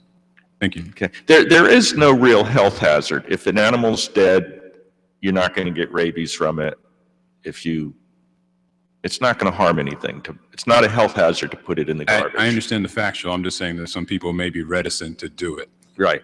So I wanted to understand what the policy was in those cases. And you're saying that you would say put it in the garbage, but if they're saying, I really don't want to, you're saying that you or someone in your department will do it for them. Right. Thank you. But if a deer drops dead in my backyard, then I have to call. Well, that's Say that again, because you. If a deer drops dead in my, I am. Oh, wait, I'm sorry. I'm sorry. If a deer drops dead in my backyard, We'll come get it. okay. I was going along the continuum from a squirrel to a raccoon to a deer. I didn't progress all the way to the Yeah. deer. And obviously, those are the kinds of things where I was, well, What we've done a couple of times this year, it hasn't happened a lot since they've been doing the hunts and the reservation. The Right. number of dead deer has decreased tremendously. understood. But again, you know, if you say, So oh, put what that I would deer in do the is garbage. I would come out, drag it to the street. The Public Works has that big claw thing. And they take it, if it's in a residential area, we take it up to Public Works and call the company that comes and removes the dead deer. There's a company that does that.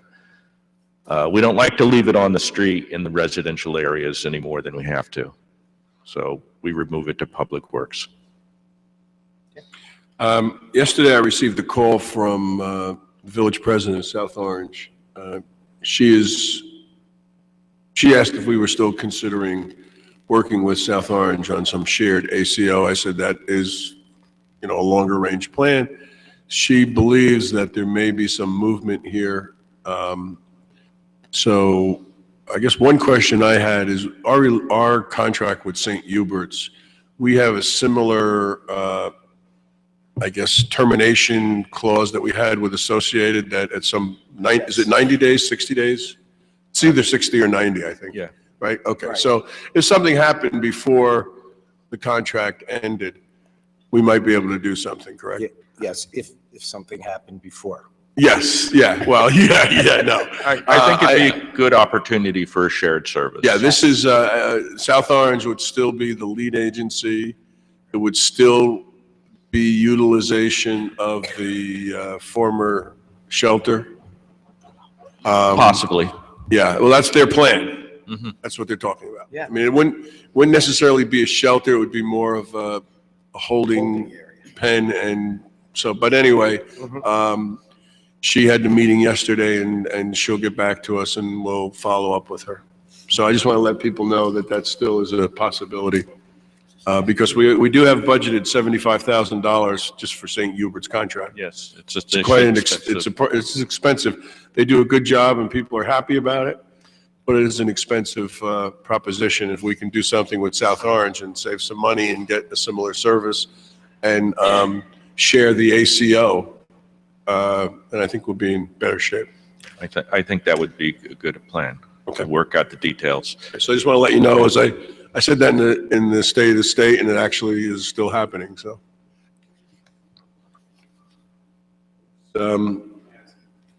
It's in the back here. St. Hubert's is in Madison. No, she wanted to know where it's in the budget line. It's in tab, I don't know if you have tab. I have no tab. It's line item. Line item 209, 340209.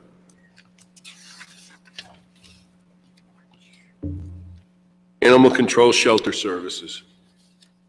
I'll find it. On the budget sheet, and it's 75,000. Yeah, animal control follows health. It's called dog regulations. And yes. Okay. Anything else for Mr. Anybody have questions out there in TV land? Ask the TC at twp.maplewood.nj.us. Nothing. Okay, I just have one final point, is I still have not heard from the county or the state on our municipal alliance grant as to whether it was accepted. So that the year is half over, and it's just become very onerous. And I know Mr. Uribe is a little reluctant to put money into the budget line because we haven't received any letter saying we have the grant. So I've called the county several times to see if there is any update, and there's been no response. Okay. Well, and I think you do have one open space trust fund request. Oh, yes, want I'm to- sorry, that is there, Thank you. yes. Yes. You have a proposal to clean the Lightning Brook? No, that was, I withdrew that. Oh, okay. I have it here, Lightning Brook cleanup. Well, pull that one out. I realized that would take a lot of Okay. engineering work and, Do you have another open space trust fund? yes, we request? wanted to do a project with the town parks, $4,500 for walking path. We wanted to put, similar to what they have at the Rain Garden, one of those plaque things with information on it. And the request is basically to put walking information on the parks. We've mapped out the parks of how far the trails are, but we also want to put historical information on each of the parks and any environmental information. I think it would be just a nice way to improve the parks and increase people's knowledge of the history of Maplewood. It would just be a good community project for the parks. We would work with the Garden Club probably for the environmental issues, and the Historic Society for any historical issues. For example, Milo Borden Park, who knows who Milo Borden is? Some of us do, but I imagine most people don't. So that might be some nice put information on that. Or at the Hart Park, talking about Seth Boyden and the strawberry industry that we formerly had. But we've already mapped out mileage and distances and posted those, correct, on all of the parks? Yes, we have right in our office. They're posted on the wall. Okay. That was a late starter for Open Space Trust Fund, so you may not have it in your book, but you No, will. we have it in the, Oh, you do? Okay, we also so, have the Lightning Brook cleanup. But Oh, You're saying okay. that's not requested. Just realized Nick that was a said. very complicated Yes. project, and it's no longer being Right. considered. It's still under the, I think it's under the Coast Guard, isn't it? Still Yeah. The engineer, it's something I'd love to still do, in navigable water. but I realize it's very complicated. All right. Anything else from Mr. Rowe? Nope. Okay, yes, okay. So again, folks, we're going to take a 15-minute break, but if you want to come back, you can ask the township, and we'll just show it up on the screen again. We'll be back at 11 a.m.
Good.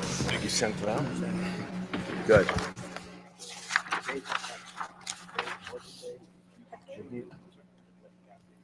Good. Good, thank you. That took care of that.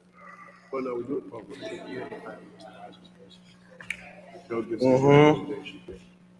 Yeah, because we know what most, it's like, you can, I have to like look, yeah, but just give me what I'm listening. Yeah. I'll tell you what really reminds me. Apparently, we try to fit them into. Yeah. Yeah, but also, I've heard it before. You know.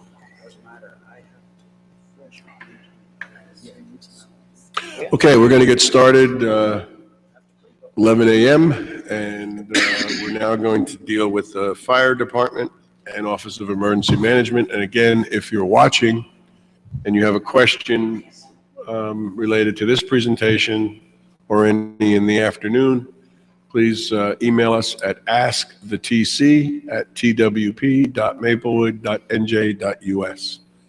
And we'll get your question aired and answered.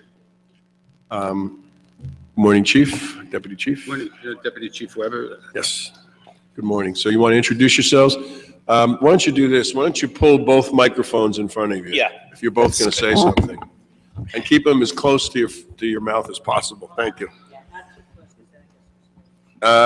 What we're going to do is, we've had the opportunity to look at your 2015 accomplishments and your 2016 goals. We've also seen your line item numbers.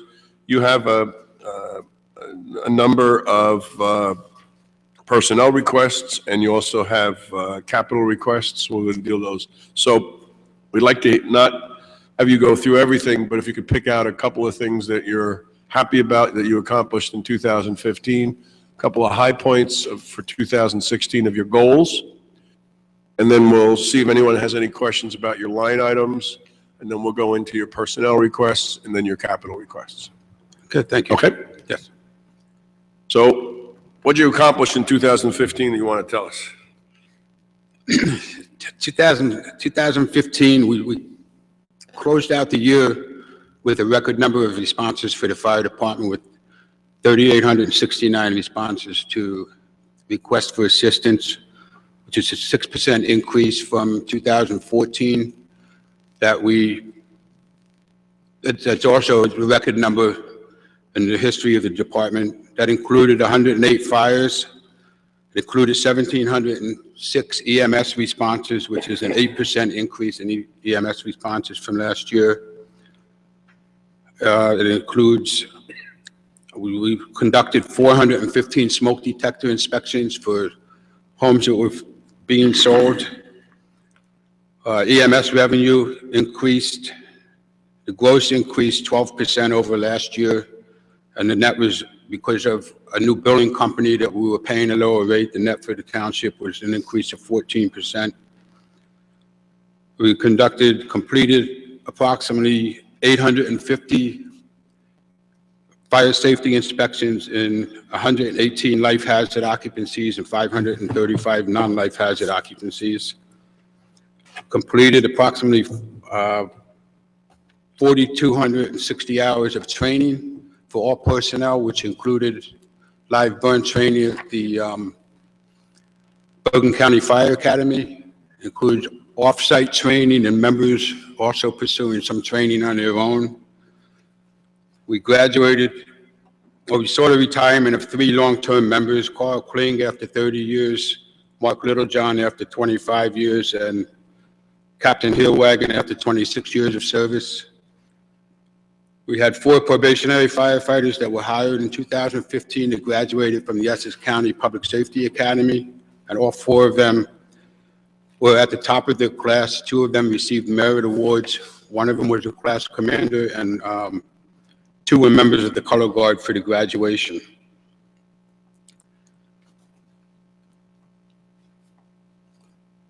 And we also, on the safety end, we completed the purchase of new bunker gear and boots to replace outdated gear in 2015.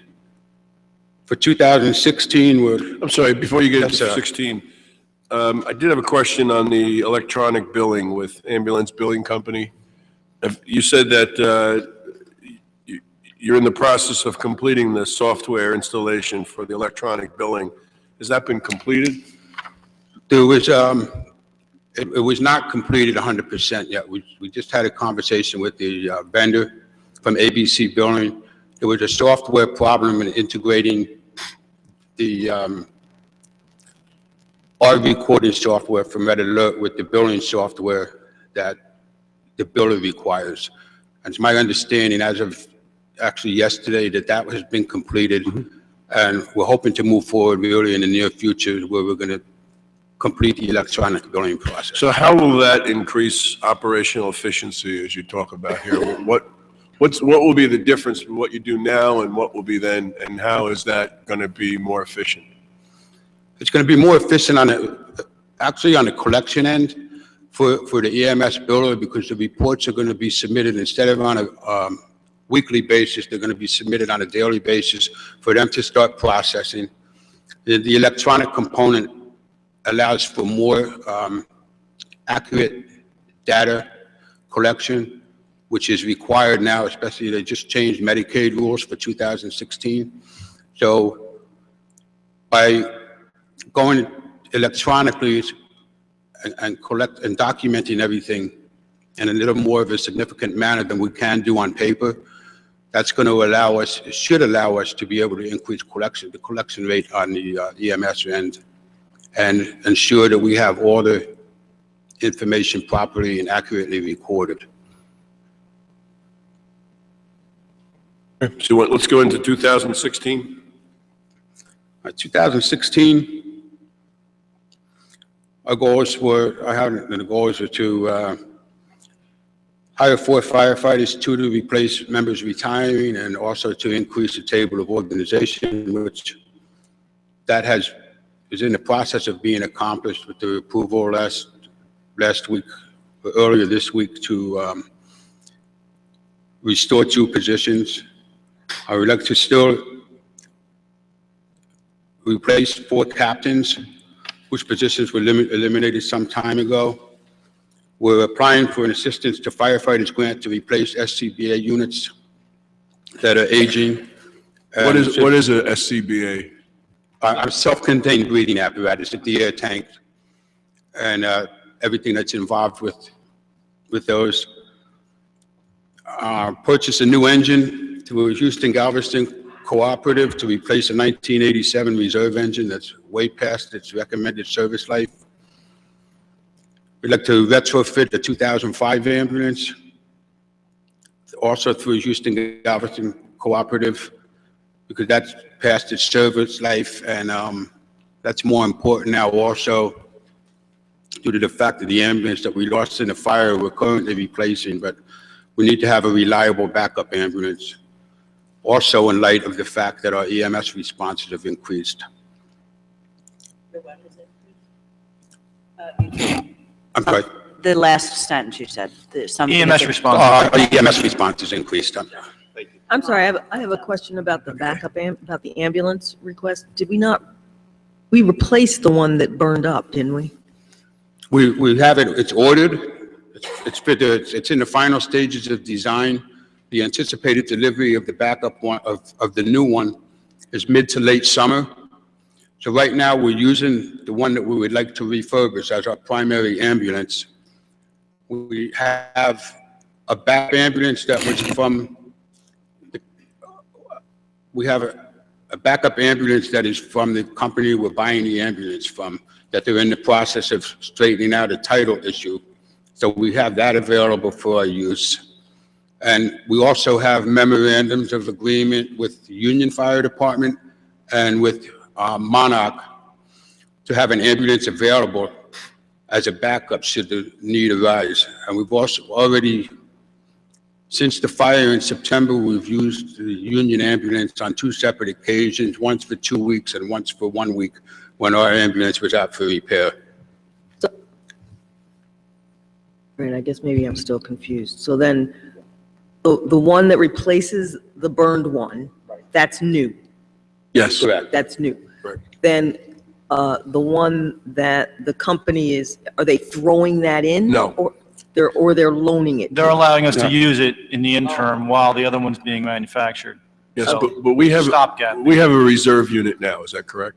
We have a second unit? Well, actually, our reserve unit is the one you're mentioning, that they're loaning us for that period of time, but we have not been able to get the registration issue straightened out. Okay. The title is Okay. disputed, and so as soon as that comes through, Okay, that will be our let's, backup. maybe we're just, Yes, we do. we have a backup unit now. We have a second unit now, don't we? And it has to be refurbished.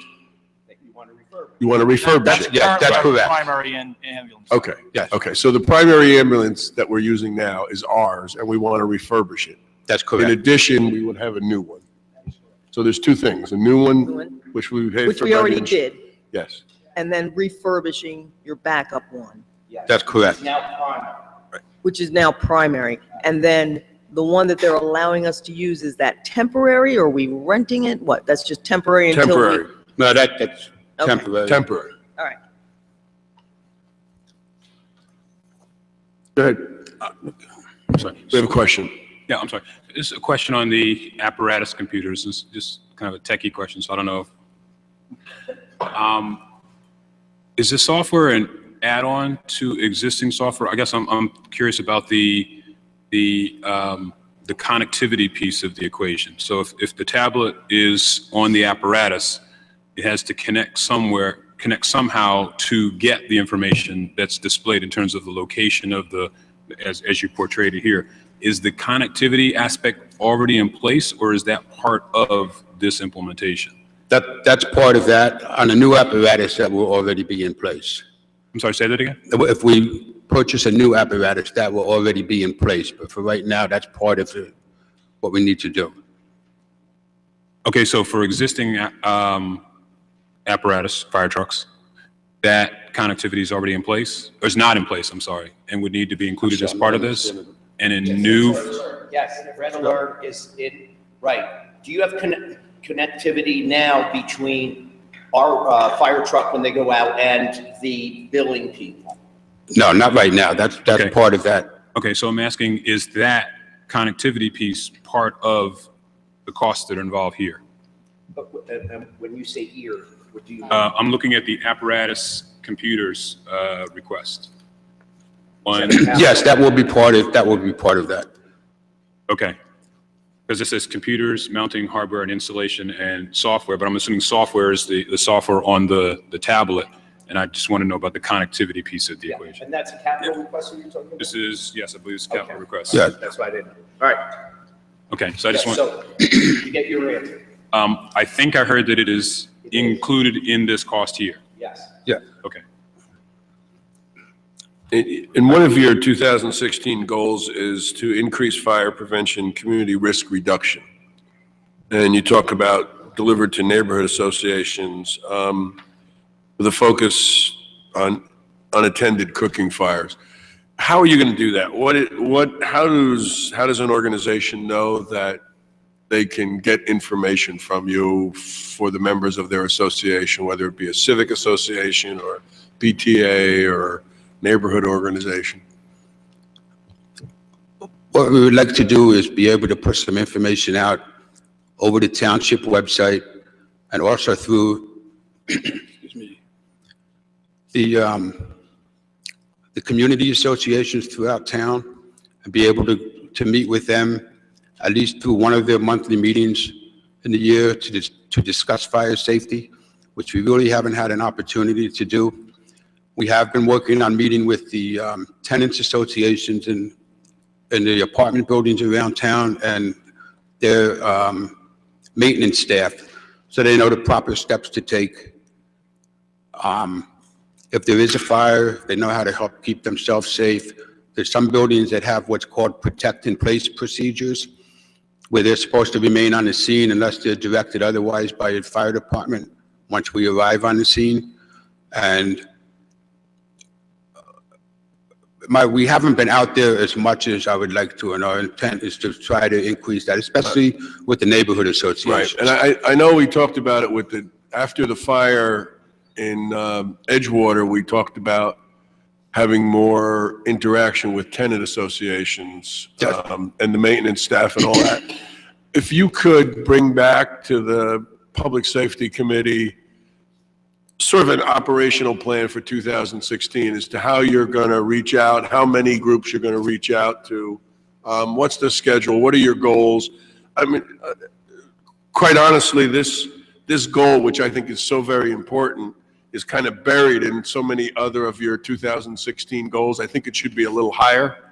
Okay. Most of these other goals are sort of internal operational goals, but anytime we're talking about fire prevention, community risk reduction, I think we should want to bump that up. And I think if you could come back to the public safety with a plan as to how you're going to do that over 2016, that would be helpful. We could give you some feedback, figure out if we could help you reach any groups, things like that. Yes, I'll make sure you have that. And I have one other question on 2016. Your last bullet there, complete recovery of funds from FEMA for hurricanes Irene and Sandy. I mean, is this pie in the sky? Are we going to get any more money from them, or is that over? We recovered $247,000 in 2015, which we received. And off the top of my head, I don't know what's outstanding for the river wall repairs that needs to still be recouped from the government. And they recently requested additional information to make sure that all the plans for that project were sent to the Historic Preservation Committee before they were submitted to FEMA. So the township engineer documented that information.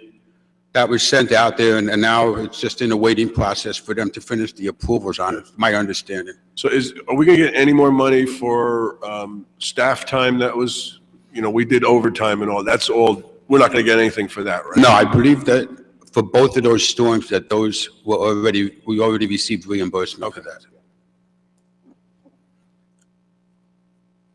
Anything else on 2016 that you wanted to share with us? Anybody? Well, the one other thing that it's a significant upgrade, which is for the radio communication system, which we unfortunately unsuccessfully applied for a regional communications grant with Irvington Fire Department and Orange Fire Department in each of the last 2 years, and we were turned down. And it's something that we need to work on to be in compliance with upcoming FCC standards. I originally brought this to the attention of the Public Safety Committee at a meeting in 2013, and you had mentioned that it was similar to an upgrade that the police department had gone through. Right. And that, I believe, should be one of the priorities for us to be able, especially if we're considering interoperability with other departments, that would allow us to do that. South Orange is presently pursuing a similar grant. Orange recently had to change their whole radio spectrum and frequency, and until they get things straightened out for them, they're working on some kind of one state channel. So that's one of our goals, is to do that, and we should be able to meet the needs for the communication needs based on what I've been told for the next 12 to 15 years if we do that now. We're going to talk about that a little more detail with capital, but I did have a question on. I was just going to say, this comments, the goal, laudable. On the other hand, it also strikes me as being, I guess the term unfunded mandate. Right. So. Well, we should check and see how much time we have before we have to meet that mandate. In 265-205, your budget line, it's fleet maintenance apparatus repair. We're going from a budget item last year of $50,000 to a budget item this year of $89,500. That's correct. And you say here, increase in parts, labor, service costs, expired agreements, emergency. Could you talk a little bit more about why we have that pretty significant increase? The increase, part of the reason is, it was outlined, there's been a significant increase in parts and labor costs when we need to do apparatus repairs in the past couple of years. We have an aging fleet, which we had a significant amount of emergency repairs in the last 2 years. And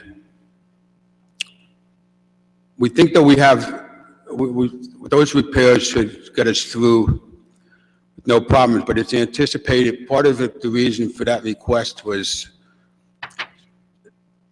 the service contracts for our newest apparatus, Tower Ladder 31 and Engine 32, the warranty service contracts that came when we purchased the apparatus expired this year. This was the final year on it. And Deputy Chief McNulty, in formulating the budget, looked into purchasing the service contract for our entire fleet to help offset some of the maintenance costs. The newer apparatus is a lot more technical, and the mechanics that we have assigned in the department do regular maintenance work that they can, but some things have to get sent out for. The increase in maintenance also is due to the fact that our responses have gone up. That requires additional maintenance, additional wear and tear on all the equipment. Tires in particular, the cost of tires has gone up significantly. And with the extra road miles that we're on due to the increase in responses, we are replacing those and rotating them on a more regular basis. I don't know if you had anything. Well, some of the significant increases are also deferred costs. And unfortunately, there were several years where we kind of deferred repairs, and we ended up paying a price for that.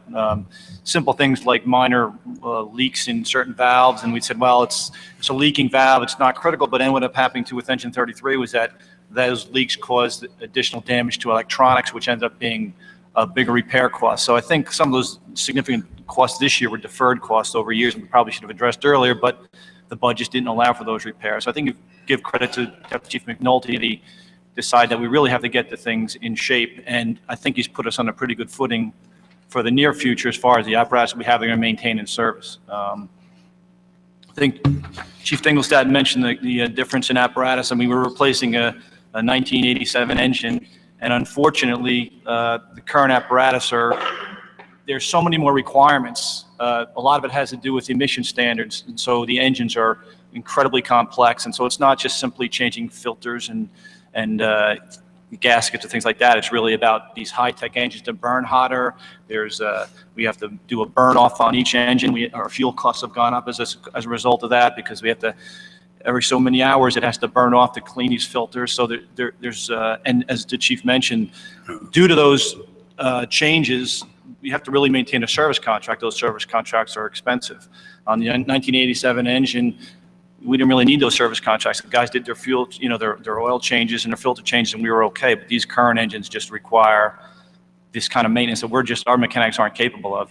Just high-tech things. So, also, as he mentioned, the only reason I'm speaking on this is because I've been, as you know, involved in acquiring new apparatus and speccing out the apparatus. And it's almost frustrating, some of the standards that we have to follow through with, as far as, there's so many more warning lights, and there's so many more, chevron striping in the back of a vehicle, which I only think is necessary. It's an additional $3,000 cost to each apparatus, but it's mandated. We have no choice on that one. Most of the emission standards that are required now are really designed for over-the-road trucking, not fire response apparatus, but we have no options. We have to follow through with that. So I find it frustrating. We have to take the ladder truck out onto the apparatus and run a burn-off for 20 minutes and burn through 10, 15, 20 gallons of fuel, when it's really designed for a truck transporting goods over the highway, but it's on our fire apparatus, so we have to do it, and so it increases costs. So those costs are really out of our control, unfortunately. So, go ahead. No, go ahead. That's very helpful, but so if a service contract, and I don't know the cost of the service contract, do you have an idea of what? I'm sorry, the cost of the service contract. I don't have that I'm sheet. sorry. I'll get you the number for that. Yeah, that would be helpful. And then how would that impact the maintenance, like once that service contract, which is, in other words, does it cover everything that you anticipate No, unfortunately, needing? it doesn't cover. Basically, it's those are maintenance contracts for all intents and purposes. Right. So they'll go over the vehicle from front to back. Now, they will discover things that are not covered under that contract, and then, And again, those repairs are not inexpensive, unfortunately. No, you they're know? not. And is that, so that service contract is from, so just clarify as a newbie up here, the process that you go through with regard to where you do have the repairs. I'm sure there are specified, are they state specified repair service for the fire trucks? Yeah, well, we- Garages, whatever. Yeah. Do you bid it out? I mean, how is that? Because the last bill I saw was pretty high and not all that itemized. Those bills were not part of the service contract. Those were No, repair. no, bills. I know. Yeah. So Yeah, well, depending upon the cost. Yeah, well, engine 33 was the most significant cost. And I guess there's, and Chief can allude to this, depending upon the cost, if it has to get bid out. But there's no service providers that are inexpensive. They're all sort of in the same, and they all work almost with one another. They know what everyone else is charging. So shopping around, we'd certainly open to shopping around, but it doesn't really help us much. We've gone through all that and checked out several different vendors, and I'm the sure. prices are all the same. Sure, like when you get your car fixed. There's nothing really that's inexpensive when it comes to that. We have in the past, like Deputy Chief Weber said, deferred some things when our apparatus was out for service. If it wasn't safety related, or if it would have a negative impact on our ability to do our jobs, we deferred several jobs, and some things caught up to us, unfortunately, this past year. And I think we have that rectified, but we still anticipate that with the aging apparatus, we have one engine, if we don't replace it, it's harder to get some parts for it right now, if things need to be repaired. And that's, the average service life usually is recommended 15 years as a frontline apparatus, and with another 5 years to, as a reserve apparatus. And the one that we're requesting to replace is 30 years old almost this year. So we've gotten our money's worth from the initial purchase out of it in the long run, but when we're trying to prevent additional maintenance costs on it. Maplewood in particular also is, as you well know, some extraordinary hills, and these vehicles are incredibly heavy. Right. And so the wear and tear on not only tires, brakes, transmissions, it does impact the maintenance costs for sure. And again, all these things we've talked about that have changed over the years, the vehicles are heavier than they were in the past. So all these things play a role in it, we try for years now, and I've worked with the mechanics for years and years to figure out what the best way to go is, but some of these things our hands are tied on, unfortunately. And we have maintained that mechanics budget for a lot of years, and I guess he said it's caught up with us, unfortunately. It's just the way it is, Tires have gone from the point where they were, 300 to like 550 now for a tire. It's incredible. There are enormous increases in costs, And I think we all know that when we go to. We all know that with our own cars. you know? Yeah. You used to get $35, $40 for a tire. But that was the total. Okay, thank you. Mr. Manning just provided me the total cost and repairs for this 2015 was $81,615.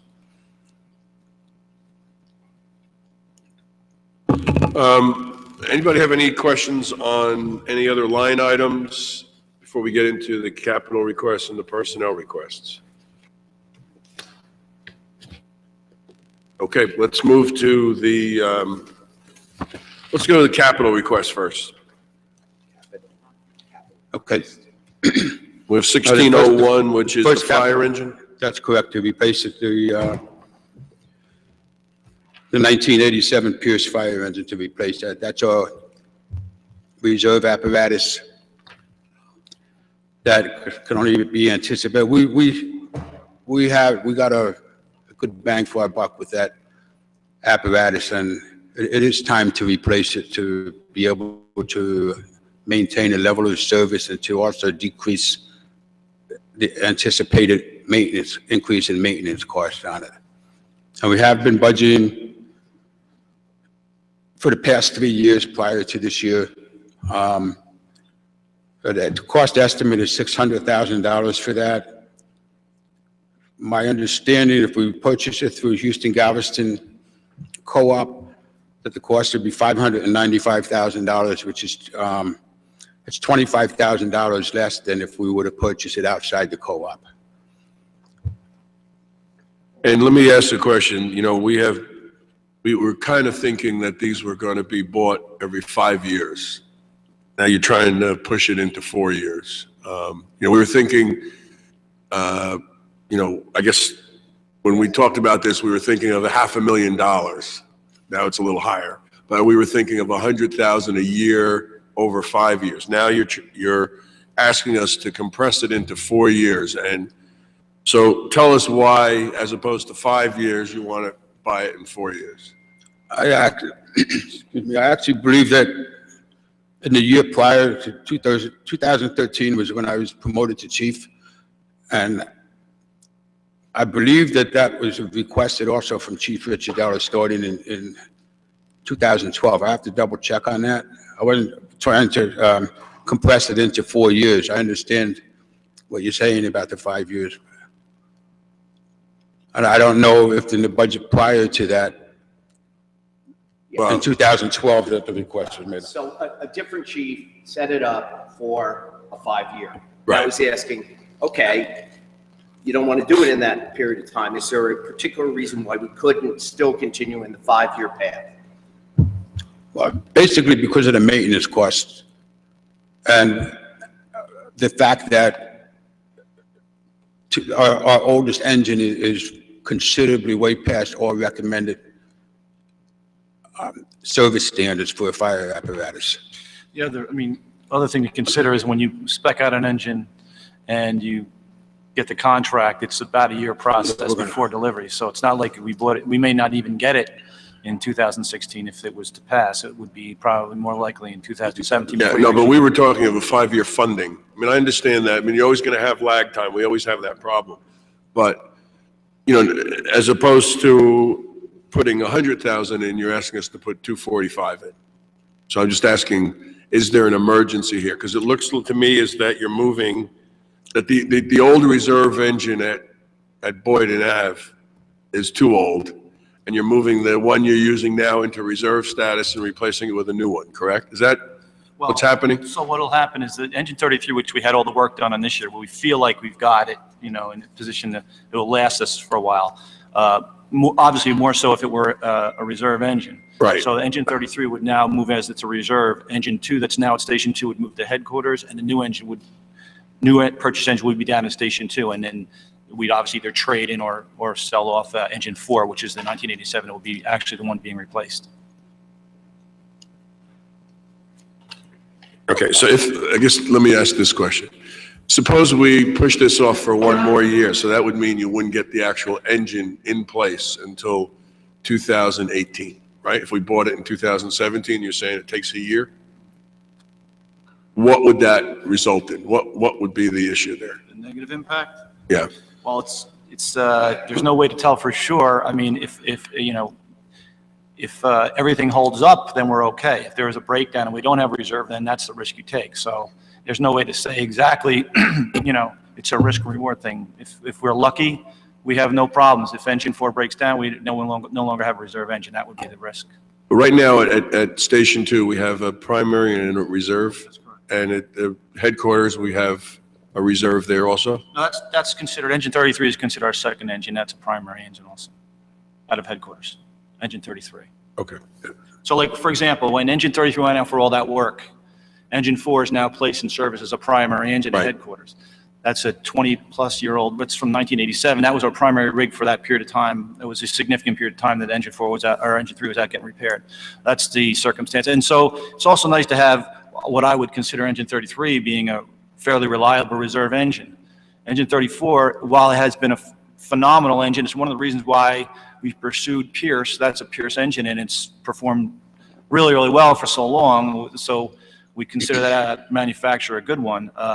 But it's really stretching any standards at this point, you know, and we're keeping our fingers crossed it'll last for another year. What has been can you anticipate the cost of maintaining the 1987 truck at all? I mean, you just did those repairs, right? Right. Well, so the significant repairs were not on the 87. That was a reserve engine. Oh, and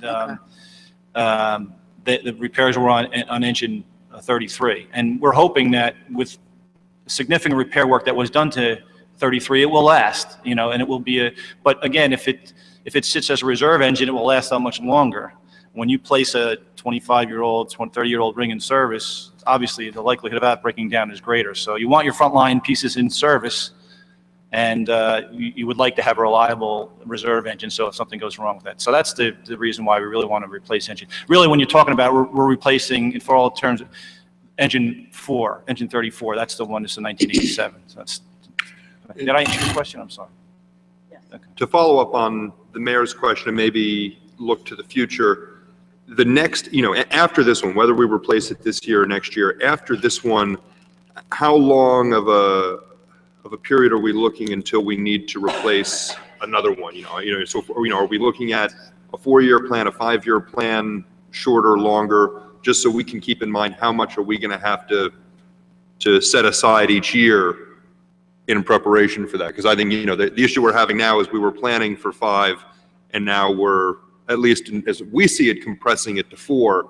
And looking ahead, once we sort of start the cycle over, how long of a cycle should we anticipate?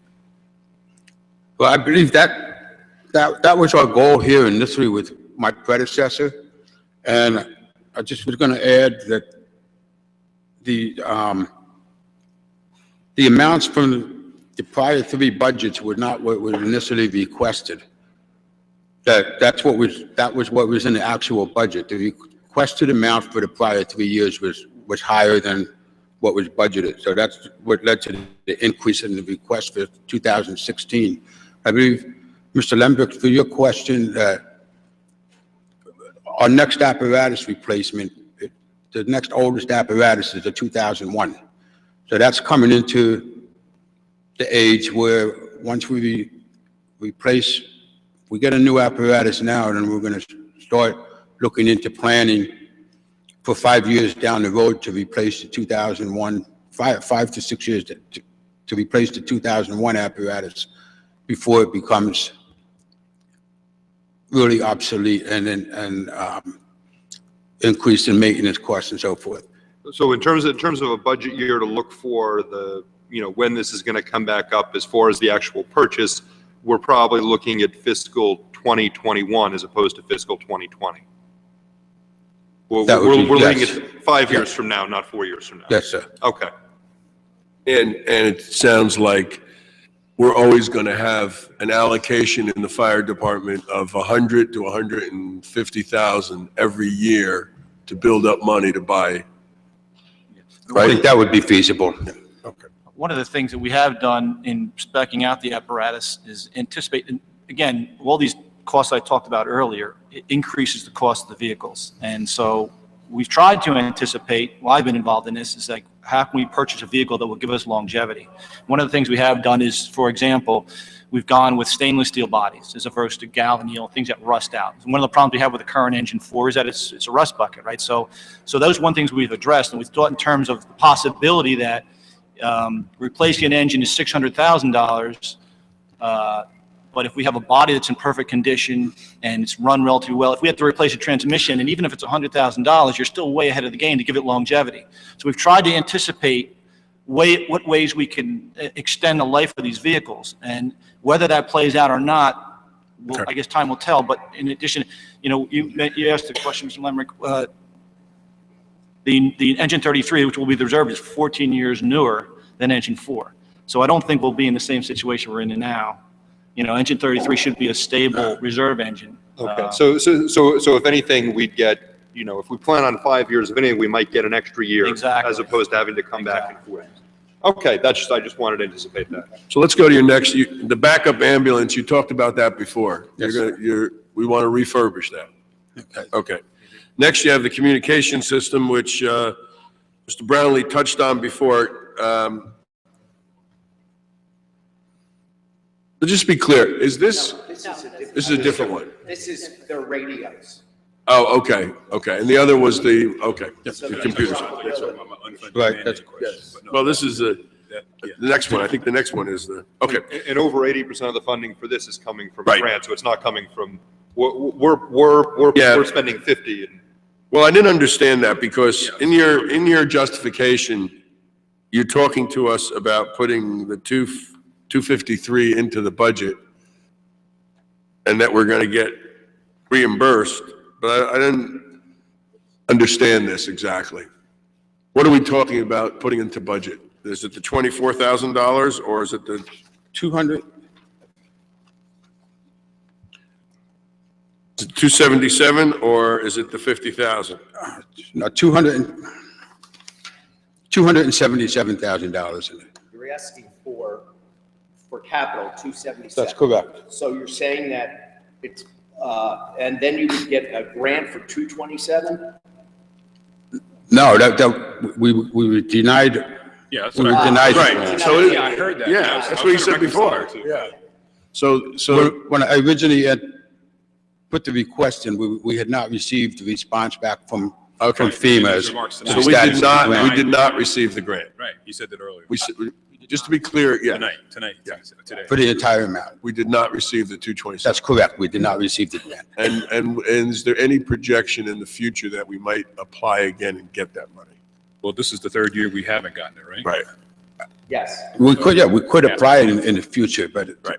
Okay, so then the second question is this a mandated, is this required that we make this change? to my knowledge, it's not required, but with the changing the frequency allocation in the radio spectrum, if I understand it correctly, is narrowing down.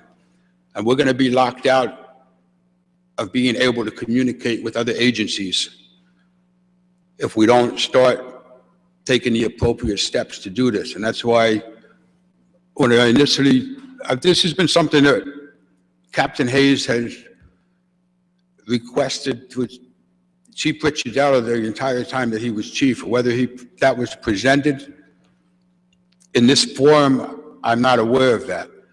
But we tried to apply for a grant because we thought that we would have a better chance on a regional interoperability grant. And unfortunately, we were unsuccessful in that. So- May I ask? Oh, go ahead.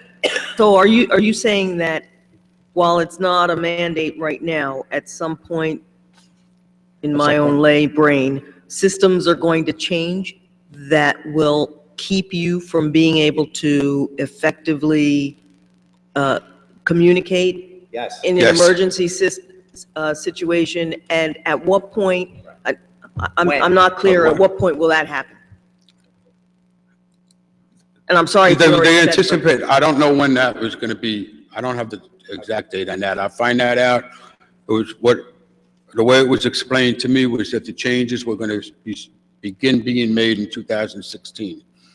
And we needed to be prepared for that. That's why we applied for the grant 2 years ago initially, to try to be prepared for 2016. I mean, we currently have portable radios in service right now that we can no longer purchase parts for if we need to repair them, or we need to replace an entire radio. And that's going to start becoming more frequent. Okay. This might also be something which could be done over a couple of years, couple of budget years. Yes. Yes, it would be. Yes. Because When if we you do don't it, get should we it do in it? 2016, I don't know. Yeah. Yes. Okay. And I Chief, didn't Chief, understand is the it, question. I got it. would I be correct that South Orange is moving all of their radios to the same P25 network? My understanding that they had applied for the grant. I don't know. I haven't had significant communications with the leadership in South Orange Fire Department since I've been chief. But Yeah, I mean, I understood that the first aid squad was supposed to be moving in that direction. And then I was advised that the South Orange Fire Department also was partnered into the grant application that they had Yeah, to move to the P25. My understanding from Ms. Cullum in South Orange is that South Orange is moving all of their public safety radios to the state network, so fire, EMS, PD, and that they're doing it without the grant. So I wanted to see if, so that you're looking it's the same network that South Orange is moving. That's correct. Okay. Bradley? And my question, separate question, and I don't know textually, understanding that we were trying to do a joint application to effectively join onto the same network with the requisite hardware, understanding we've been denied the grant, but do we still, since all the other municipalities need to do essentially the same type of purchase, is there any opportunity to collaborate with them and make a single larger purchase of the same equipment? Understanding that if we made it, each municipality made its decision independently, this municipality might buy it from vendor A, and this municipality may buy it from vendor B. It's maybe the same functional equipment, but not the same brand, if you would. But since there's a set date by which all municipalities, could we essentially do an assessment as to who around us also needs to upgrade their equipment, since we all need to upgrade our equipment by, say, 2018, I'm picking a date, 2016, 2015, whatever. So why don't we do this together? Understanding that we can't necessarily, maybe we were denied a grant to fund this regional whatever, but could we still collaborate our purchases together? And I don't know if there's any. And to piggyback on that, is there any opportunity with the state collaborative that we have to do that, to join something or Yes, include that? We would purchase either under state contract or cooperative pricing agreement with other municipalities, or we would go out individually and bid it. So those are basically the ways that we would be able to purchase something as expensive as this. Could you, under the state purchasing program, forgive me if I'm misstating that, could we still do that, adding another layer with another municipality? Understanding. I do not think so, no. Okay, you see what my question was? Of a cooperative which are actually sanctioned by the state and allowed to operate as a purchasing. Yeah. No. But So if we hooked up with South Orange to buy this, could we do a state contract with South Orange? That's my question. Could we buy under the state contract with South Orange? Yeah. And us pay our own way and South Orange pay their own, or we pay South Orange and they buy it? Well, mechanically, whatever. But the question is, could you do it together, I guess? Under the state, that's my question. I guess you could do it. But there's together. no benefit, because we're getting the lowest price anyway. Okay, well, that's my question. what his question Well, kind of a two-lever question. Number one, could we do it? Yeah, And can number you get two, it cheaper If we did with it, could we get an even better price? No. Or is that price just the price? That's the price. That's the negotiated price with the state. So you're saying that if, and I know Newark's probably not in it, but if Newark were to buy under that state program and we were to buy under that state program, we would get the same price? Yes. Okay, that's my question. Okay. But if we were to join with another municipality or two and went out to the private sector, we could negotiate, because presumably bulk buying, you might get a better price. Would it take us down below that? Why couldn't though? you do that? We can't privately negotiate something that's over the bid threshold. Say that again? We cannot No, privately negotiate a price. No, maybe we're talking past each other.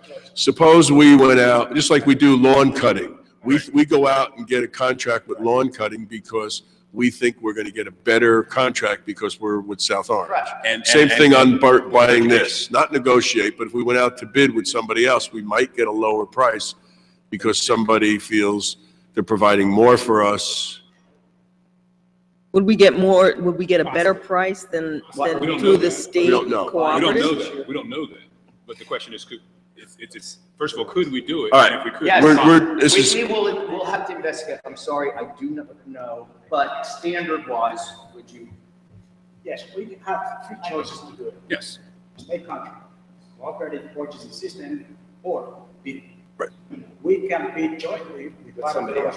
Right, that was the answer. That requires the approval of the division of local government. Right, So we okay. cannot do it on our own. It would serve the same purposes as the cooperative purchasing system.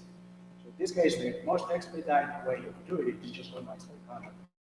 State contract bidding, Right. we have multiple municipalities. You just said something there that may inform the decision. You said that we would need to get permission from DLGS, right? And obviously, us doing this would, in a sense, undercut perhaps some of the fact that there's been a negotiated set price. That The is correct. presumption that we're all participating. That is correct. So obviously, if we were to ask them permission, we would essentially be asking them to undercut what they've already done. There's a process to follow. If you can come up with 10% decrease in prices compared to the state contracts and the cooperative purchasing system, then you have to provide that information to the state, and they negotiate on our behalf in order to get the savings of those programs. That's how it goes. Okay. Yes. Okay. But you have to demonstrate that you get it 10% off. No matter how we might buy this, the question is, are we required to have it? When are we required to have it? And that, we need that information. Right. So you get that information? Okay. Yes. You'll get that for us. We got to move on to the apparatus computers. These are the tablets. Was this the question you had before? Yes. Okay. Did you get your answer? Yes, I did. But actually, I did have a little part B on that now. I'll hopefully keep it brief. Joe, this may be a question for you as well. You clarified my answer to the question on this one. This is the tough books. Yeah. Okay. I asked a question as to whether or not the communications piece was included as part of this, but this is a capital request, and I'm guessing the communications piece is an ongoing cost.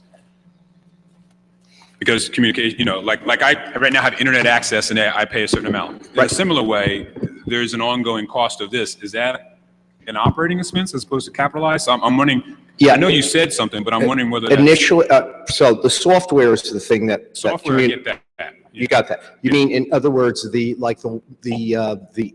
It's like, yeah, it's like it's like Wi-Fi in a way. Yeah. How do they, yes, that is an ongoing cost, except, an operating cost, Yeah. except for the first year when you buy the equipment, you can roll it Okay. into it.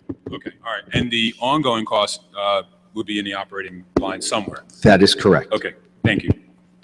Okay. Anybody, I don't think we need to talk about this. I think it's pretty clear about those. Okay. Next is you have the command vehicle. Yes, sir. I think this is pretty clear. You want to replace an old one, 2006, or 2001, right? Replace the 2001 Crown Victoria? Right. That would be replaced, and we would move the fleet around to make. Move the it adjustment. around. That's correct. Okay. And then you have two personnel requests. Yes, sir. One is you want to add 2 firefighters to bring it up to 43 firefighters. That's correct. Correct. And And we're going to talk about that in a we minute. discussed that at the Public Safety Right, Committee and meeting. we're going to share it with the rest of the Township Okay, Committee thank now. And then go to your 4 captains. Yes, sir. So do you want to just say anything about this? I mean, it's pretty clear what you're asking for. I didn't hear the last part of what you said. It's pretty clear what you're asking for. Do you want to say anything more Okay, about I this? was just, how to reiterate it, we haven't asked for anything frivolous in our budget. And I know last year you had asked me, this has been an ongoing request from the fire department. And last year you asked me when the captain positions were eliminated quite some time ago. We've been doing it since then. And it's been working out, and I don't look at it like that. We've been doing it since then, and I think that it's time to correct. I don't know if wrong is the right term to do it, but the time is to be able to have us, to allow for proper supervision, to provide for the safety of the firefighters when we operate on a daily basis. And I could liken it to an example or an analogy. If you're driving a car and you never get in an accident, you still always put your seatbelt on. Or if your kid in the back of the car says, do I need to wear my seatbelt on? You still have to put your seatbelt on. Whether we have an apparatus responding to a fire, whether it's responding to the myriad of calls that we're required to do on a daily basis in town, there still should be the proper level of supervision to limit the liability of the township, to provide for the safety of the firefighters. And it's increasingly important now. I've been fortunate enough to have so far 7 firefighters go through the fire academy. In my tenure as chief, we have 4 new firefighters that will be going through the fire academy in several months. And we're going to have a significant amount of people with less than 10 years on the job. And I think really now would be a good time to restore those positions. Thank you. So I want to go back to the 2 new firefighters. Yes, sir. Okay.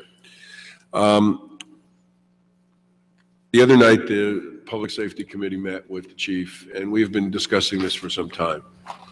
And one of the things the chief had asked us last year at the budget hearings to bring up the complement of firefighters to the table of organizations, which is 43.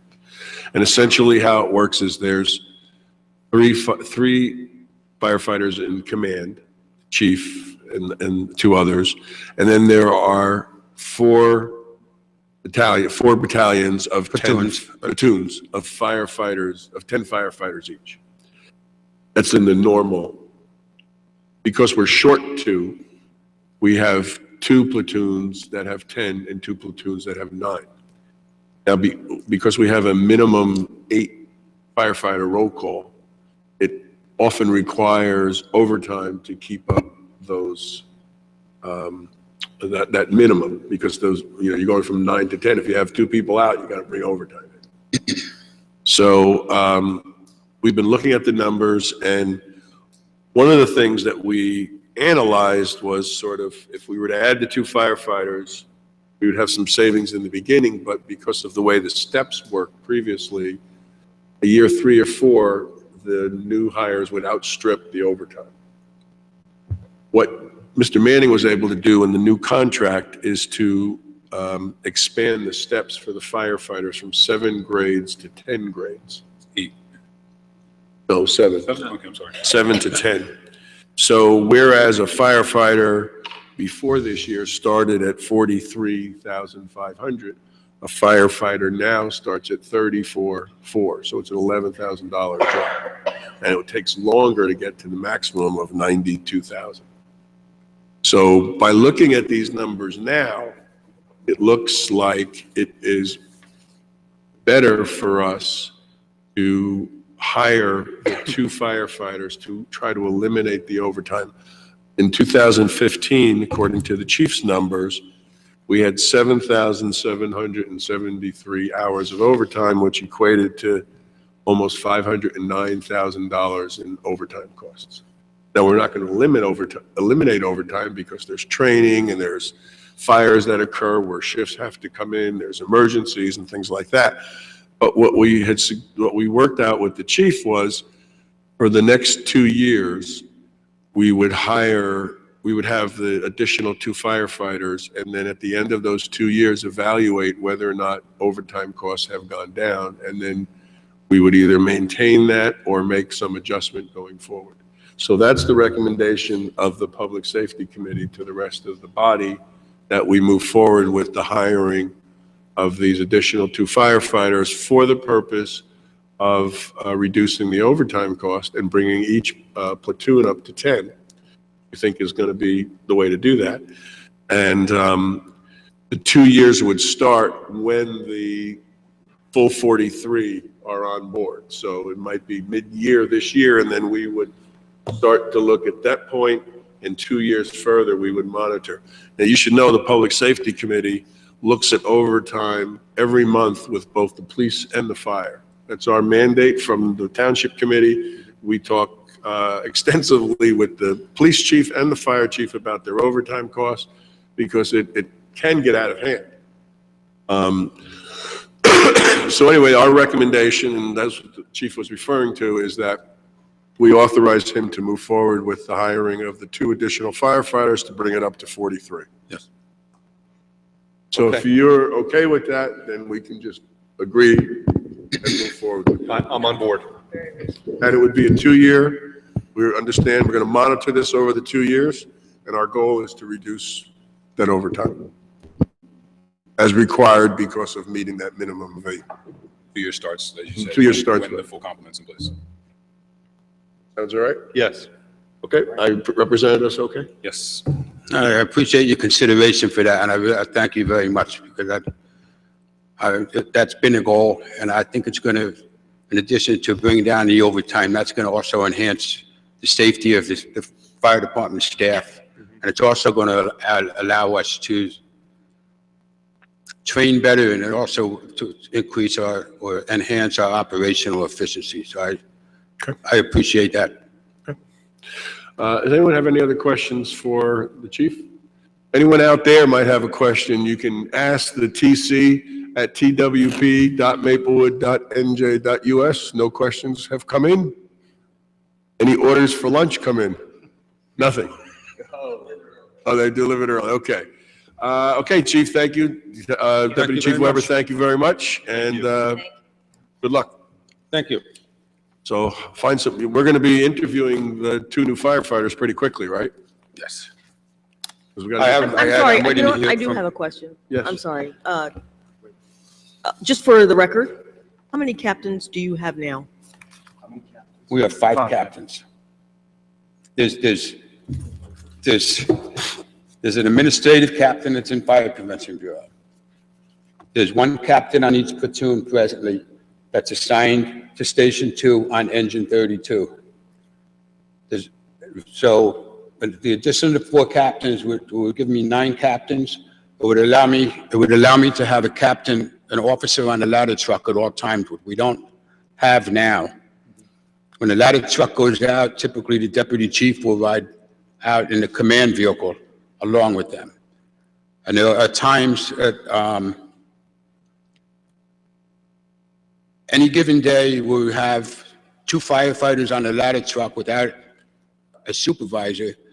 Oftentimes there's a firefighter. I mean, we had a situation 2 weeks ago. There was a firefighter that recently graduated from the fire academy and another firefighter that has less than 10 years on the job charging, that was driving the ladder truck.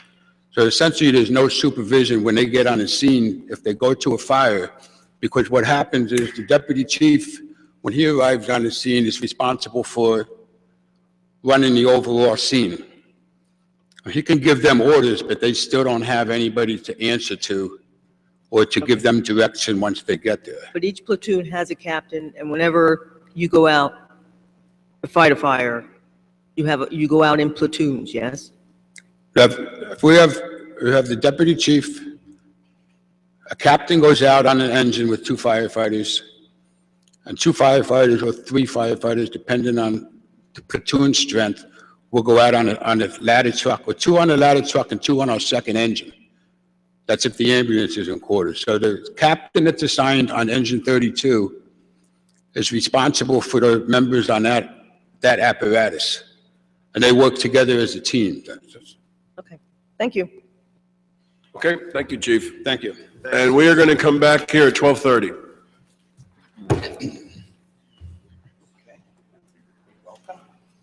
How come we don't see you? Well, I mean,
you know, Statistically, body actually, you're work, actually man. having better Yes. chance of getting.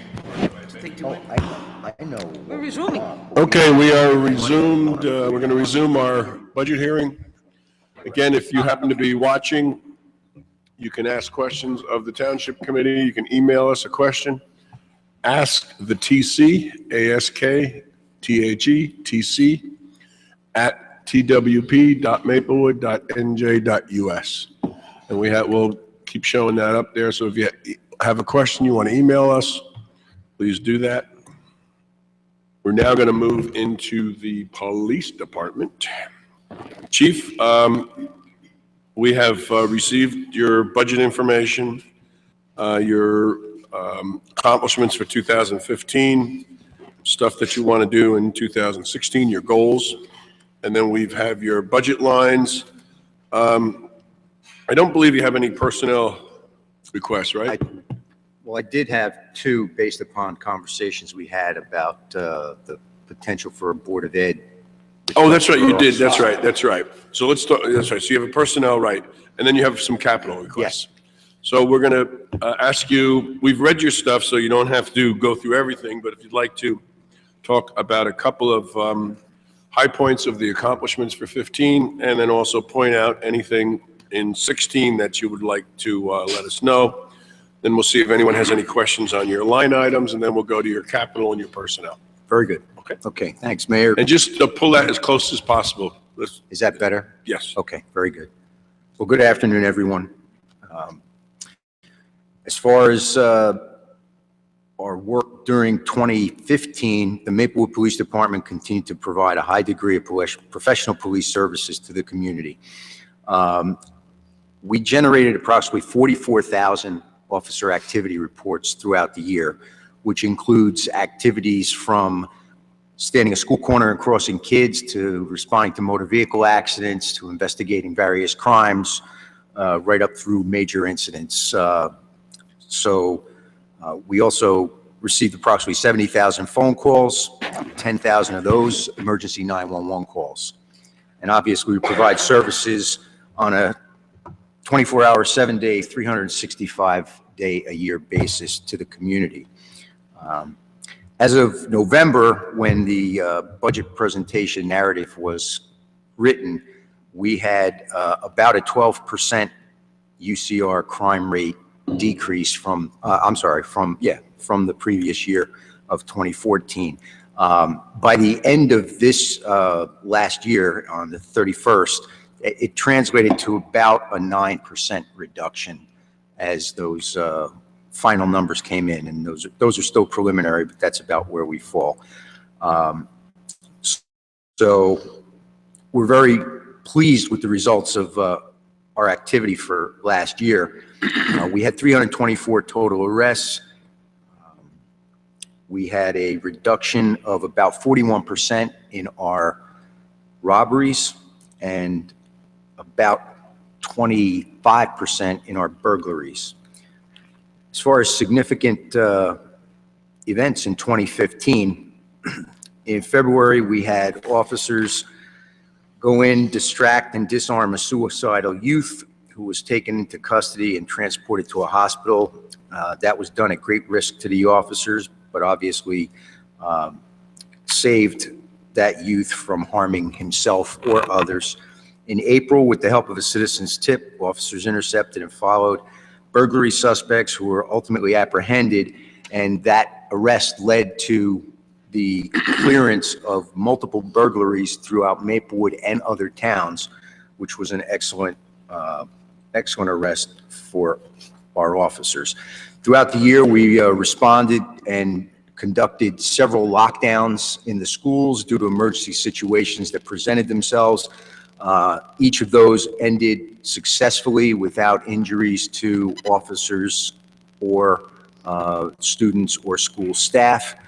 And in July, we had a patrol officer who acted on public safety video leads that were generated from our public safety video camera system, which led to the arrest of individuals involved in a burglary on Maplewood Avenue. So because the officer was able to gather leads from that video, He identified the suspicious vehicle while on patrol over the midnight. That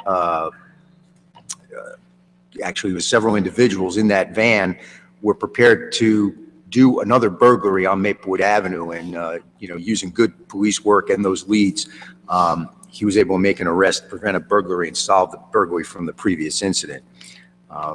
In August, we had officers participate in active shooter training at Maplewood Middle School. So, as a matter of fact, Captain Cummins oversaw that. We had several officers who were trained in the active shooter techniques, and we brought all our officers in with the help of the Board of Education, giving us a portion of the school to use. We conducted the training for our officers for active shooter scenarios. And in September, the Youth Aid Bureau detectives and patrol officers participated in youth engagement activities with middle and high school age youth at a pool party. They also worked periodically throughout the year at the high school, having an officer there to engage the students from Columbia High School and foster better police relations. For our 2016 goals, we are looking to increase our traffic enforcement and the identification of speeding, distracted driving, and crosswalk violations by 20%, to reduce burglary to autos by at least 5%, to increase the number of checkpoints that we're using to detect motor vehicle violations, and to continue to build on community relations work with youth groups and the Maplewood Police Clergy Alliance. We want to continue to encourage the enforcement of quality of life violations, and we expect to implement the body-worn camera video program, upgrade radio communications equipment, and expand public safety video capabilities. I ask one question. What do you do to increase the number of neighborhood watch groups? We try to make the information available to the citizens. We speak about that whenever our officers do a presentation. We mention that we do have and encourage neighborhood watch programs. We usually have a sign-up list available for people, and certainly we take calls on an ongoing basis and give people the support to start a group of their own in their own neighborhood should they want to do that. Mr. Brownlee? Two additional in the goals in the written summary I had questions about, or clarification questions. It says continue review / checks of recent parolees within the community. Parolee is a person who's been convicted of a crime. Yes. Just by definition. Continuing to review checks of recent parolees, and since I have no personal knowledge from the crime side, but from kind of TV, whatever. Parolees, they kind of have to check in with their parole officer, I guess. They do. So, but the parole officer is not a police officer, right? No, that's a separate That's a function. separate thing. So I'm trying to, when it says continue the review / checks of recent parolees, I guess I'm trying to understand what does that actually mean? Okay, when an individual's paroled out, we are given a notification that they will be residing in the community. So we keep a listing of which individuals are that we get notification of that are parolees. So we have that in our records management system.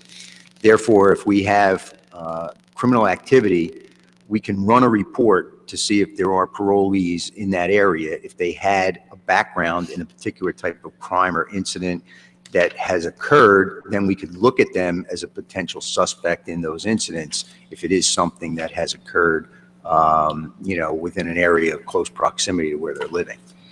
Now, that is one type of review. We also have at times gone out and made visits just to check on what the conditions are of that individual, find out if they need any further assistance, if they are in need of social services or things of that nature. And we can use that as a tool for us to just develop additional leads.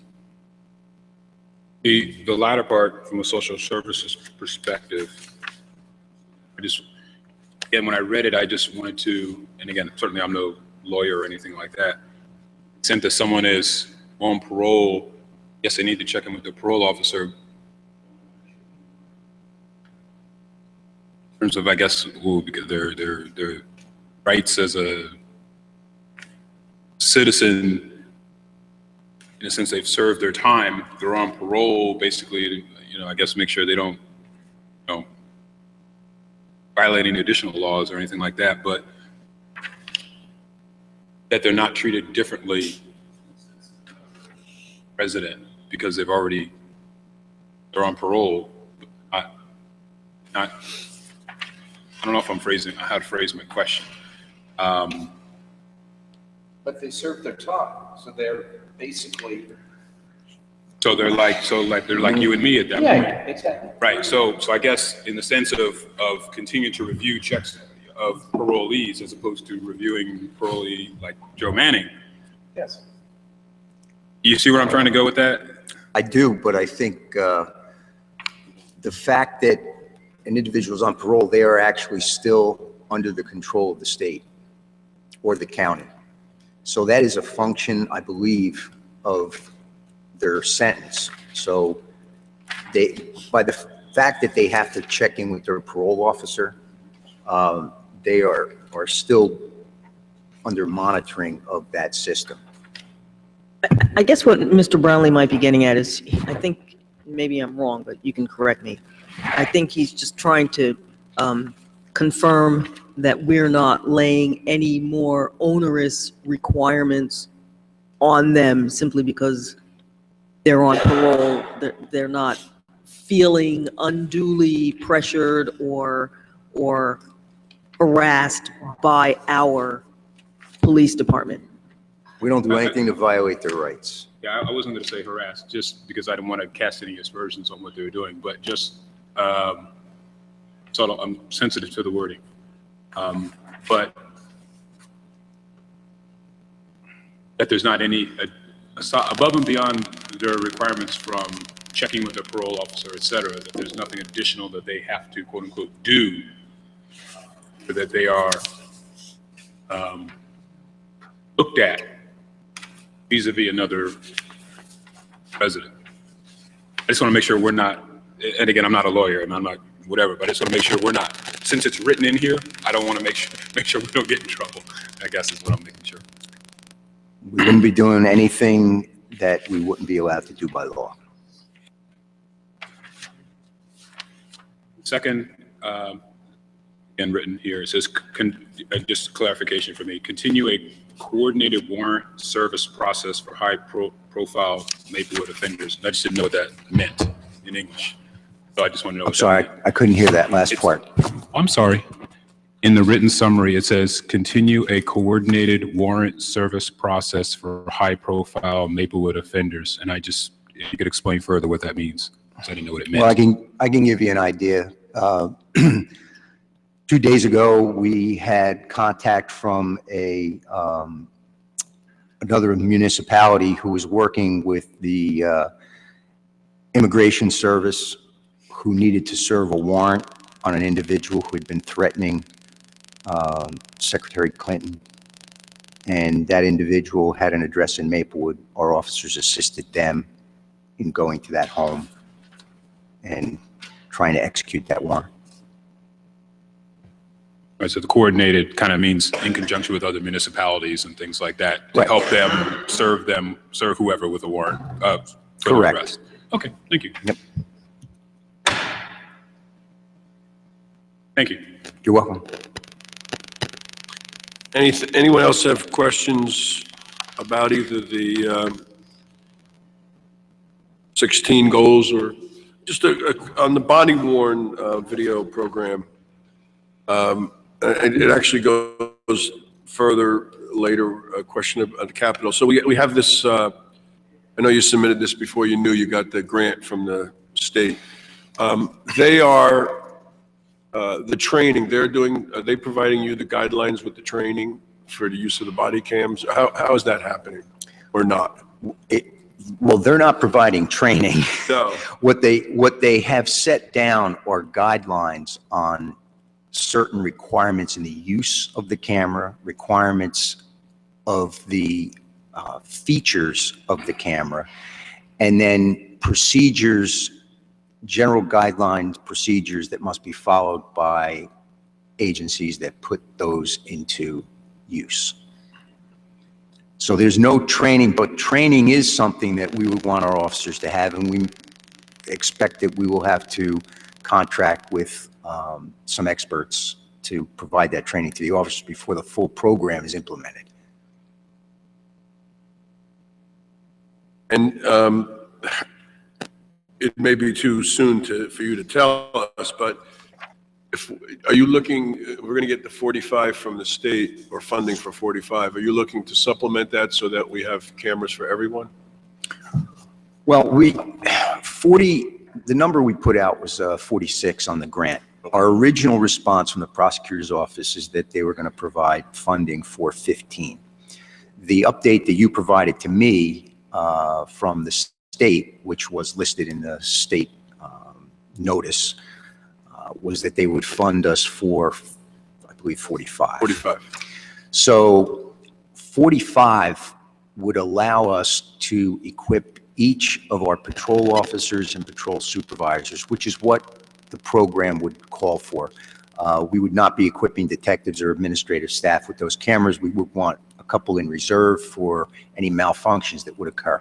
But that 46 number is sufficient to equip us properly at this time.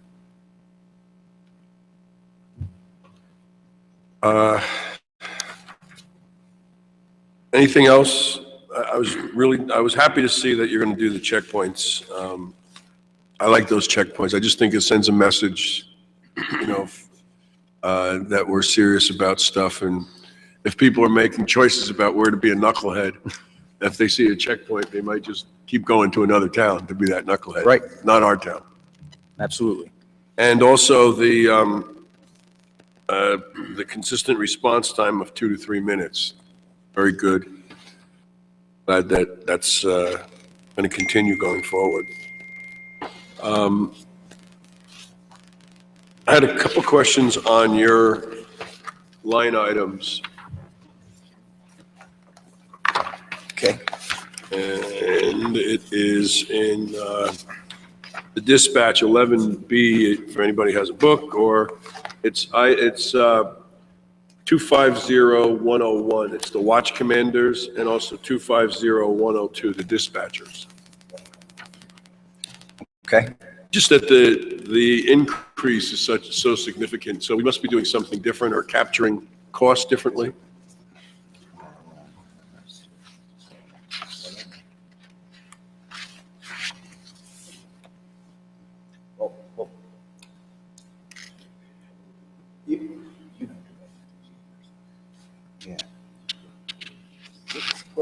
Mayor, they don't typically develop the 100. You guys do that? Yes, and I'm going to have to get back to you in terms Okay. of what All the right. difference is.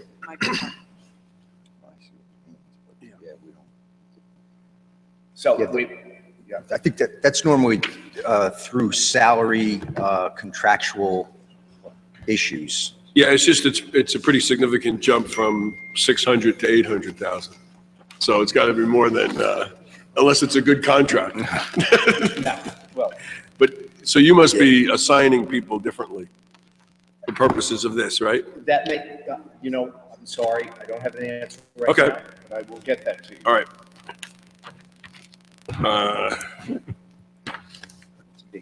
Anybody have any questions or comments about anything so far, or any line item before we get into the capital and personnel?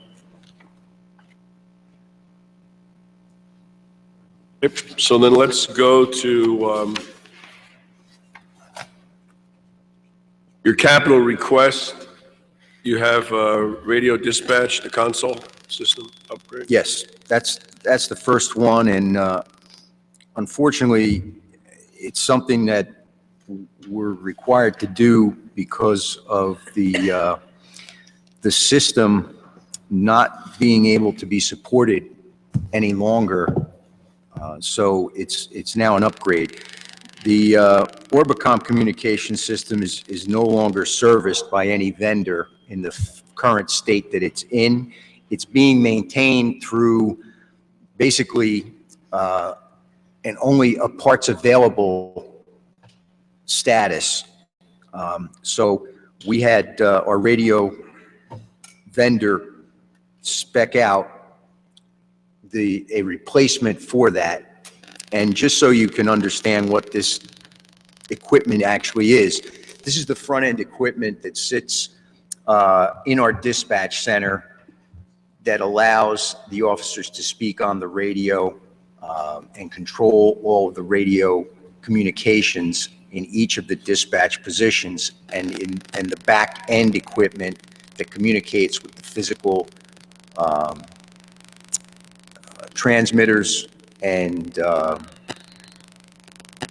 satellite receivers that go out to the cars, out to the portables, and then come back into headquarters. So those are the devices that we're talking about. Anyone have any questions on that? Let's move to the second one. This is the body worn video program. This is what we, So this is what we just discussed. right, this is what we were just talking about now. And when this was originally spec'd out, the units that we requested, and I should probably give you a little background on the body worn assistance grant. That grant provided for funding for up to $500 per individual camera. These cameras are $699 each, so that difference would have to be made up by us to still reach the same number of cameras. And we also then have to consider training, backup storage to a separate server. So the total that was requested was $50,000. Now, the offset of the 22, which we were unaware of at the time that this submission was made, would really bring our request down to 27.5.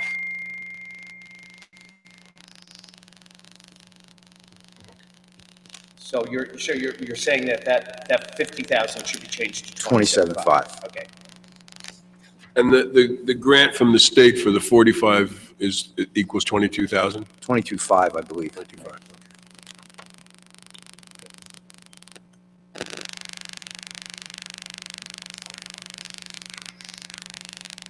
You know what, somebody's got their phones by the microphone.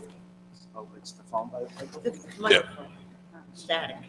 Okay, got it. You'll be fine. Okay. Okay. Yeah, let's move to the police Next one. vehicles. Police vehicles, pretty standard. Every year, we try to rotate through a couple of new vehicles. In this particular year, we're also requesting additional funding for a Ford green C-Max, which would be used for our parking enforcement or community service officers. What we traditionally do is we cycle down our patrol cars from the primary patrol service into our secondary services, whether it be some street crimes vehicles or some of the administrative vehicles, and then down into the crossing guards and community service officers, who are also PEOs. So that's 5 vehicles. Most of those cars are very, very high mileage at this point because they've already been used through the patrol division and then cycled down. So we would like to supplement their, or actually replace one of their vehicles with a new one, which should give us several years of service before that has to be replaced. Mr. Manning, could you tell us why we cannot capitalize a police car? Yes, we can. It's just not required. It's not allowed under the bonding law. Typically, it's because their use, they usually don't last 5 years, and you have to have a minimum use of 5 years. So we will have to put that in the appropriations or the operating. Well, that's not the same for the C-Max though, for the community service officer, right? So that would be a parking enforcement officer. Yes, we cannot bond cars, but if it is an SUV or a type of vehicle, yes, we could borrow it from capital items.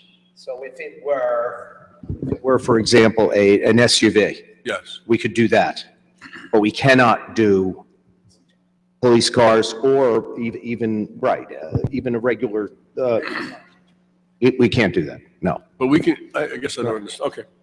But I don't, for us, we could do it on the non-police side, but if it's not going to be used as a police car, Specifically for the police department is. just the police department, if you buy a vehicle for a police department. The restriction, right, the restriction is specifically for the police department in the bond law, because the assumption is that they don't last 5 years of service. Okay. So you guys just beat up cars too much, is that what you're saying? Apparently so, according to the state, Mayor. I mean, either Mr. Manning or Chief Semino, can you just help me with the math here? Because I'm looking at the request, and it says 2 sedans at $75,000 each, and the Ford C-Max at $25,000, which to me comes out to $175,000. But the cost estimate is only for $100,000? No, the police sedans would be 50,000 each. No, 37.5. 37.5 each. 37.5. 37. Oh, okay, so The it's total not, of the it's two not, is 75. okay, so it's not I'm sorry. 75 each. Yes. Okay. So, can I just ask, what is the mileage on the ones that the PEOs use and the crossing guards? And I mean, is it that extensive? Because I see them all the time, wondering whether they warrant replacement. The one that we would be replacing currently has 104,000 miles on it, That's not bad. That's what my son's Unless you- car has, and he's in Colorado. okay? So it's not a It's a police two- Police officer, is he? They're not police officers. They're parking enforcement. They're just driving around the village. Yep. Some of That's these all. are, some of these go back to their 1999s or 2003 cars. Yeah. I know, I just said their use, though, isn't all that onerous. They drive around Maplewood Village, they drive around parking areas enforcing permits. Right. So it's not like, and they're running well otherwise, I'm assuming. Well, we usually are guided by what the mechanics are telling us, and some of these get repeated repairs. So Okay. when they get up to that See, level, that's more it's not just a important to me. straight out. I'm gonna guess that your son, who has 100,000 miles on his car, doesn't drive the first 100,000 miles like a police officer might. No, I know. Well, I guess that's my point, is to me, the mileage isn't justification, in my view, necessarily. So I wanted to know whether or not they're running efficiently, are they costing us more money? I mean, instead of just buying a new car, that's my question. Right, and I'll get you an answer to that, but typically it is from the mechanics who indicate that these cars are running out of time and we should start to replace them. That's the only reason that it ever rises to the consideration of the chief. Okay.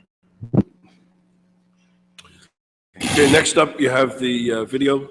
Public Safety Video Project, project number 16-04.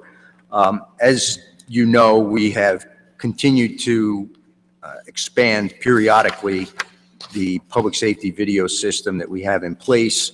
We have cameras at a variety of locations throughout the town. It started out in, certain areas where we had frequent responses or quality of life concerns in some of those areas. Now we are looking at the construction of the Wawa, which will be in the area of Spring and Chancellor.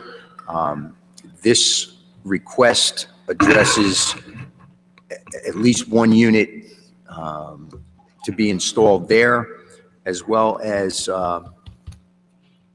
one additional location that we would install. And then there's also 17,000 made part of that request number that would provide for upgrades of the current systems in the other existing locations.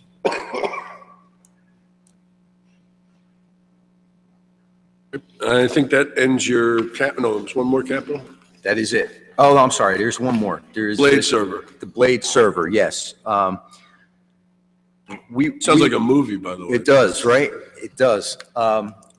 We worked with the assistant administrator and the South Orange IT personnel in looking at a long-term solution for our IT service needs.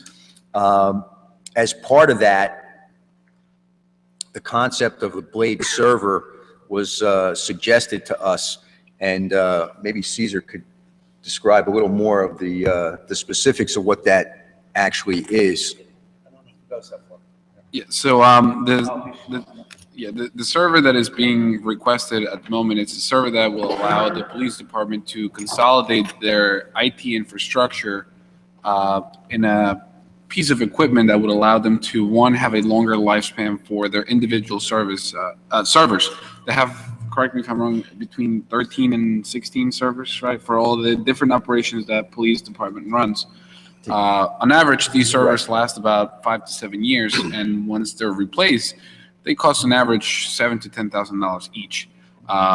Obviously, the upfront cost for this is a little bit heavy upfront, but this particular piece of hardware would allow the police department to increase the number of servers that they have, increase the efficiency as to how they create operations, and also this ties in with our IT strategy plan that you will hear later this afternoon a request to connect Maplewood Town Hall with the Maplewood Police Building through fiber so that we can have complete redundancy between two buildings and ensure the appropriate backup of information. So the police department essentially will be able to have a backup of everything that they do in our server here in Town Hall, and they would have one of our stuff here. So in case of an emergency, if Town Hall were to flood or something, there would be no loss of information. We will be able to set all of our information back up again without any problem. Mr. Brownlee? Are there any, Caesar, I'm going to look at you because you're like Becky, like I am. Are there any options being explored? And I'm not looking at this as strictly a Maplewood initiative, but sort of general, because this is a general overarching thing. Increasingly, corporations, businesses, organizations are looking to get out of the hardware business, if you will, thanks to, as is colloquially known, the cloud, if you will, so that the service uptime considerations, hardware replacement, redundancies, need to upgrade, et cetera, become not a part of the equation because those infrastructure requirements are essentially farmed out, if you would. Understanding that obviously there's privacy considerations and things like that, but obviously, you've got banks who do things like that as well. So I guess my question is, understanding that we're doing this, like you said, connecting the two, now you've got a backup in a sense because if police goes down, we've got it here or whatever, but, in theory, you kind of eliminate that altogether if there's a movement towards the cloud, and now that organization that runs that server farm is actually responsible for the uptime and things like that. And my question is that something that's being considered, looked at, even on the horizon at this point? The answer to your question is yes, we have certainly looked into that. I've had many conversations with the South Orange IT department, and as you know, Mr. Brownlee, going the cloud option is certainly not cheap. They have a charge per computer per month. So being the side of Town Hall, it really adds up to be a pretty big amount. On the side of the police department, a lot of the information and the materials that they keep are strictly confidential. They are guarded by a separate set of state regulations as to the kind of privacy that they have to have. And there's not that much or not that many companies that can actually offer something that is sanctioned or approved by the state to hold that information. And if they do, again, it's very expensive. Two parts. That's why I asked it in sort of an overarching sense, because this is certainly not something that we could go alone with, because the question in terms of, as I mentioned, the privacy considerations is something that not just our municipality, but every municipality in the country obviously would need to have addressed as well. And so, yes, it would have to be an entity that would be able to satisfy that requirement. In terms of the cost aspect, and I appreciate, like you said, it's quote unquote expensive, but when you actually cost it out vis-a-vis the overtime cost of maintaining the hardware infrastructure. In other words, if you're looking at it strictly from the sense of, getting up on the cloud and maintaining it for X number of years subscription, it costs this much. But actually, when you evaluate that vis-a-vis the actual hardware, cost of upgrades, cost of maintenance, cost of things like that, the cost differential isn't as great as it might seem on the surface. And I know you're aware of it, so I'm, and maybe in a sense preaching to the choir, but just for the sake of the public, if you will, in terms of understanding that as a consideration, it isn't strictly a function of, I don't want people going away with the thought that, oh, cloud is real expensive and doing it ourselves is cheap, relatively speaking. The cost differential really isn't that great. And again, it eliminates, there are other costs that are kind of buried in there. Obviously, somebody needs to be in charge of maintaining and have the training adequate to maintain that hardware infrastructure. Who on staff actually does that versus if it's now up in the cloud, that's a personnel requirement in theory goes away, if you would, because now you're just strictly dealing with the software from a functional perspective. So I just want to make sure that people are, as we look at this maybe a bit more strategically, and again, this is not something that's, oh, we do this and nobody else does. It's a part of a broader conversation. That's why I asked if there's any other conversations going on, because this is not something that we could simply do on our own. Is, in light of what Caesar was saying about the stipulations and the requirements for public safety information and records, are there cloud servers that would meet those requirements? I mean, are there police departments that are uploading their stuff to the cloud? I'm not familiar with them, but we could check with the state police to find out who could provide a service that does comply with those requirements. My hunch is that this would have to be sort of a top-down type of thing, either starting at the federal level where they have actually indicated these are the entities who can provide this type of service, or at the state level that would do that. This is not something that would be pushed sort of municipal up because, how many, 566 municipalities in New Jersey. Right. It would have to be more of a top-down type thing. That's why I'm asking, are there conversations about it? Not so much that we are initiating these conversations, but are there any other initiatives that are starting to develop on the horizon? Yeah, I mean, none that I've heard directly, but I would certainly be able to explore that. And you're absolutely right.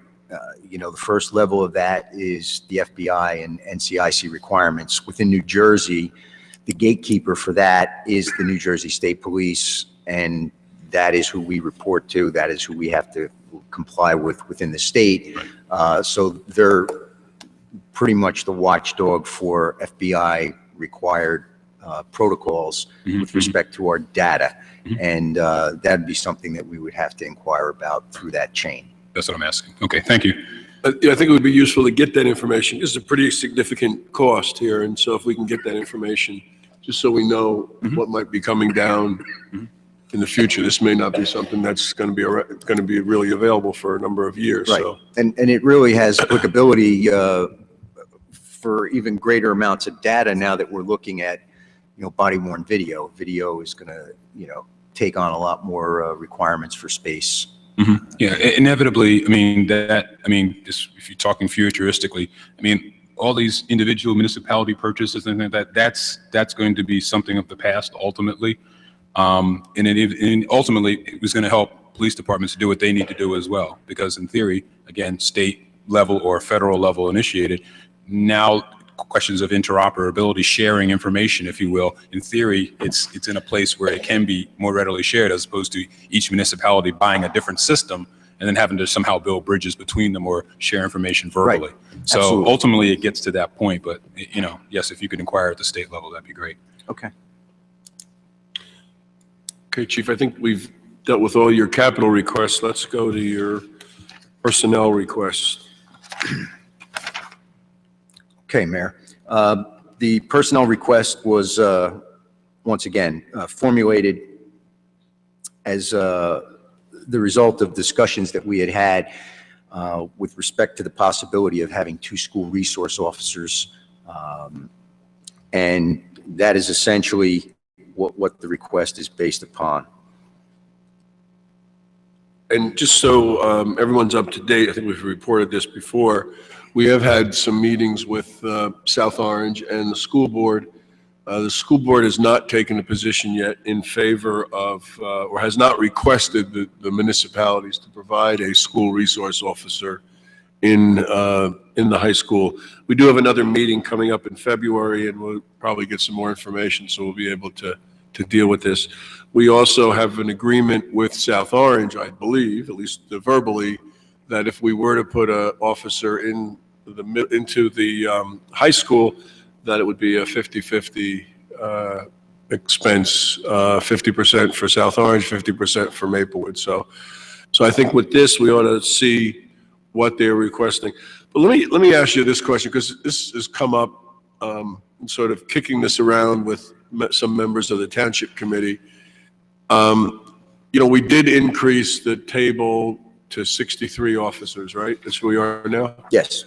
So why wouldn't we just be able to take one of our 63 officers and put them in the high school? Well, each of those officers that are currently assigned, they're currently assigned to specific duties. So removing one of those officers is going to create a deficit in the duties that were being performed.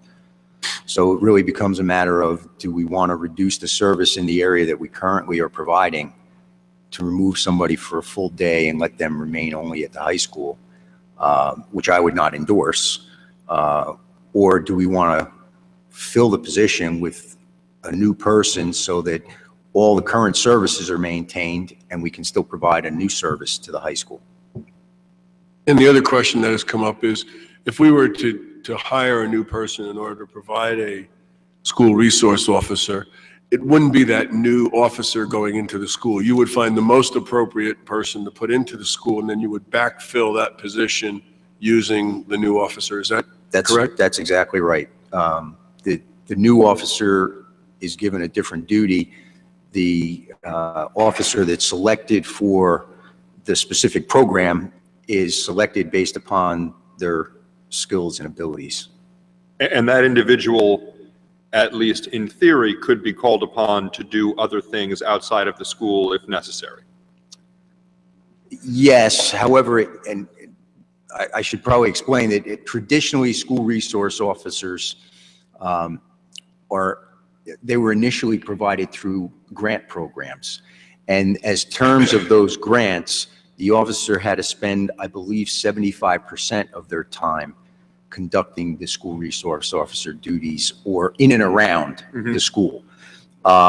If this were completely funded through the township and South Orange and the agreement were such that that would be the terms, yes, if we decided that we would not be held to that requirement of the amount of time because it wouldn't be a federally funded program. If we decided that 50% of the time we wanted them to be available to do other duties, we could do that. The trade-off obviously is, do you want them having the same amount of time in the school to have the most impact?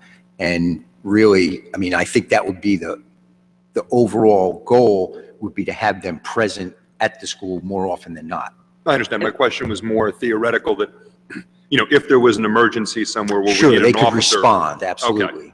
Sure. And Ms. Larrier, you have a question? Yeah, correct me if I'm wrong. Some of this was, when you say grant, that was some of the municipal alliance grant, and the officer in the school was actually cut from that grant, wasn't it? Actually, No? doesn't actually the removal of the funding for that actually date back almost like to the Clinton administration? Yes. The original Thank you. school Yeah, I was gonna say resource that's what the officer Clinton- grants. I think what Ms. Larrier is speaking to is we did provide some money in the budget through, I believe it was YouthNet and the Maplewood Alliance funding that allowed us to put an officer periodically at the high school for 4-hour blocks. And those were on select days throughout the year. And once that funding was used up, then that assignment would no longer occur. But there was a way of using that other funding as a stopgap method to have an officer present periodically at the school. And, the school officials seem to, be very positive about that assistance that was provided, but that funding is not for a full-time officer for the Oh, the no, I original- understood it wasn't for a full-time, but it was for some hours Yes. in the school, and that was cut through our drug, all that whole drama with the Municipal Drug Alliance. My question is, if this is an endeavor that we're doing in conjunction with South Orange, are we at liberty to say, okay, well, now we want to pull this guy, as Mr. Lemerick suggests, are we at liberty to do that if we're doing it in conjunction with Well, South Orange? That would have to be, we'd have to do a contract with them. Yeah, they're not going to pay to have an officer, Right. so we'd have to work that out. I mean, I think the chief, you've indicated to us that you would prefer to have if we had a school resource officer, you'd want a full-time school resource officer. Correct. So I guess the question is, what happens in the summer months when there's no school? Well, we would go back to the theory applied for the original school resource officer programs, and that is that officer is encouraged to take training and vacation time during the summer months, so that you're getting the benefit of the officer being in the school during the times that they're most needed, and you don't have that extra officer. But when you do have the extra time, that officer would be assigned to patrol duties, because it's not going to be So there might have to be something we do with South Orange that recognizes maybe so many weeks of the year they're working in Maplewood and give them some kind of financial break there. No, but I was just going to say, understood, the school during the summer as well. That's true. So That's true. I know just to say, during summer, there's no school, but in fact, there's summer school and activities going on in the school, so with kids. So it isn't that, in theory, that there wouldn't be anything for them to do as a school resource officer during the summer months. Just less kids in the school, but there are kids in the school for school. So I think we're going to really need to wait until the school board tells us what their preference is. And then I think we have an interest, at least from South Orange and so far from Maplewood, to talk about, fulfilling that need. We can come back here and talk about how it impacts the budget. Absolutely. Have all those questions dealt with. Anything else, Chief? No, I So, think that's it. actually, since we have just a couple minutes before our next person, the legislature on Monday, I think, is going to give final consideration to a bill that would allow retired police officers to provide security in schools, not to be school resource officers, but to provide security. You have any opinion about that? Well, I think, you're really talking about two different functions. Right. So in terms of, retired officers, if they're properly qualified, obviously can provide security. That is, I wouldn't be opposed to that if that were the sole purpose of the type of assignment that the Board of Ed felt was necessary. I think you have an added benefit to a school resource officer who is there not only to be security, but they are also there, and we've had experience with this, obviously. They provide interaction and training for staff, students. They do presentations to the school. They are a resource of some form of counseling and direction of police services and any interaction with criminal justice or related services to the criminal justice system.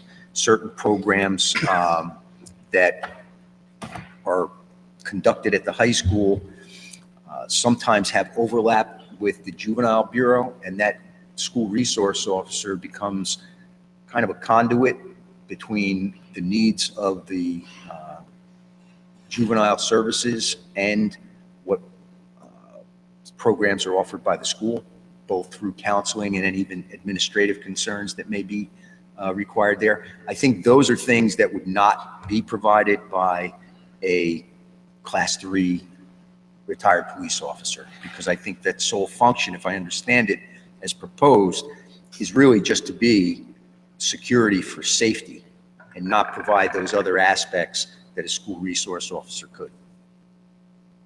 Sure.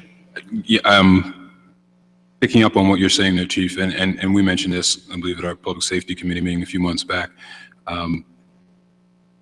Obviously, different states have different definitions of what a school resource officer is, and as we've seen in at least a couple of newsworthy incidents, shall we say, in the country where the definition has been different, where it starts to tend to be a little more along the lines of what you're talking about here, the person who's there strictly for enforcement, as opposed to a school resource officer developing relationships with the students, you start to run into an area where the interactions might not necessarily be as positive. And it isn't, I have some concerns about the deployment of officers strictly for that purpose, as opposed to the school resource officer model, which I feel is a more appropriate one. So I just wanted to say that. I knew you weren't asking for my opinion, you're asking the chief, but just since we were talking about it, I just wanted to say that publicly. Anybody else have anything for the chief? I do have a question with regard to a school resource officer. There's afoot some programming that might be considered adolescent substance abuse prevention that they're trying to put into the schools. It's sort of a preventive protocol of talking to students, asking students questions about their drug use or their interactions with people who are using drugs. One thing that has been discovered is that in the schools, if there's any sort of drug use that's discovered or interaction with drugs that are discovered, that the police have to be called sort of in a public safety umbrella. Would a school resource officer be able to enact such a protocol without having to be necessarily the arm of the law, and more, like, for instance, if within their interaction with a student, it came about that this student had gotten into a car with some friends who had been drinking, is that officer at liberty to counsel rather than what a police officer normally would do? Well, I don't know that a police officer would normally do more than counseling at that point. As opposed to like go after and do any kind of disciplinary, not disciplinary. Enforcement. Enforcement, thank you. You know, there is discretion in police work. I think the point you raised with respect to the requirement for officers or for schools to report drug issues to the police relates primarily to possession incidents where school officials find a youth in possession. And my recollection is that the memorandum of understanding between the schools and police agencies outlines the requirements of school officials to notify the police basically about weapons and drugs. If there is something that is more of information that is developed through the interaction between the officers and the students, the officer has to make a judgment about whether there is a potential danger, what level of offense may have been committed, as to whether or not they would proceed through an investigative means or whether it would be done more through a mentoring, referral, or counseling resolution. And that's probably the best way I could answer your question, because these things become incident specific. So it's hard to say, unless, if the officer sees drugs, they're going to have to confiscate those drugs, and that's going to have to be a write-up. But one thing to remember when dealing with juveniles is they're protected class in terms of their arrests are, they're not public. That information in, a juvenile record is closed for the most part from public scrutiny. So the concept of juvenile enforcement is really to correct behavior and retrain when possible, unless it's something violent that rises to a different level where the courts have to mandate, a different type of punishment. So it becomes specific to the incident. The officer has latitude within the school if they have information rather than a violation occurring in their presence. Okay. Thank you, Chief. Thank you. Thank you, Kevin. Thank you, sir. Next up is recreation.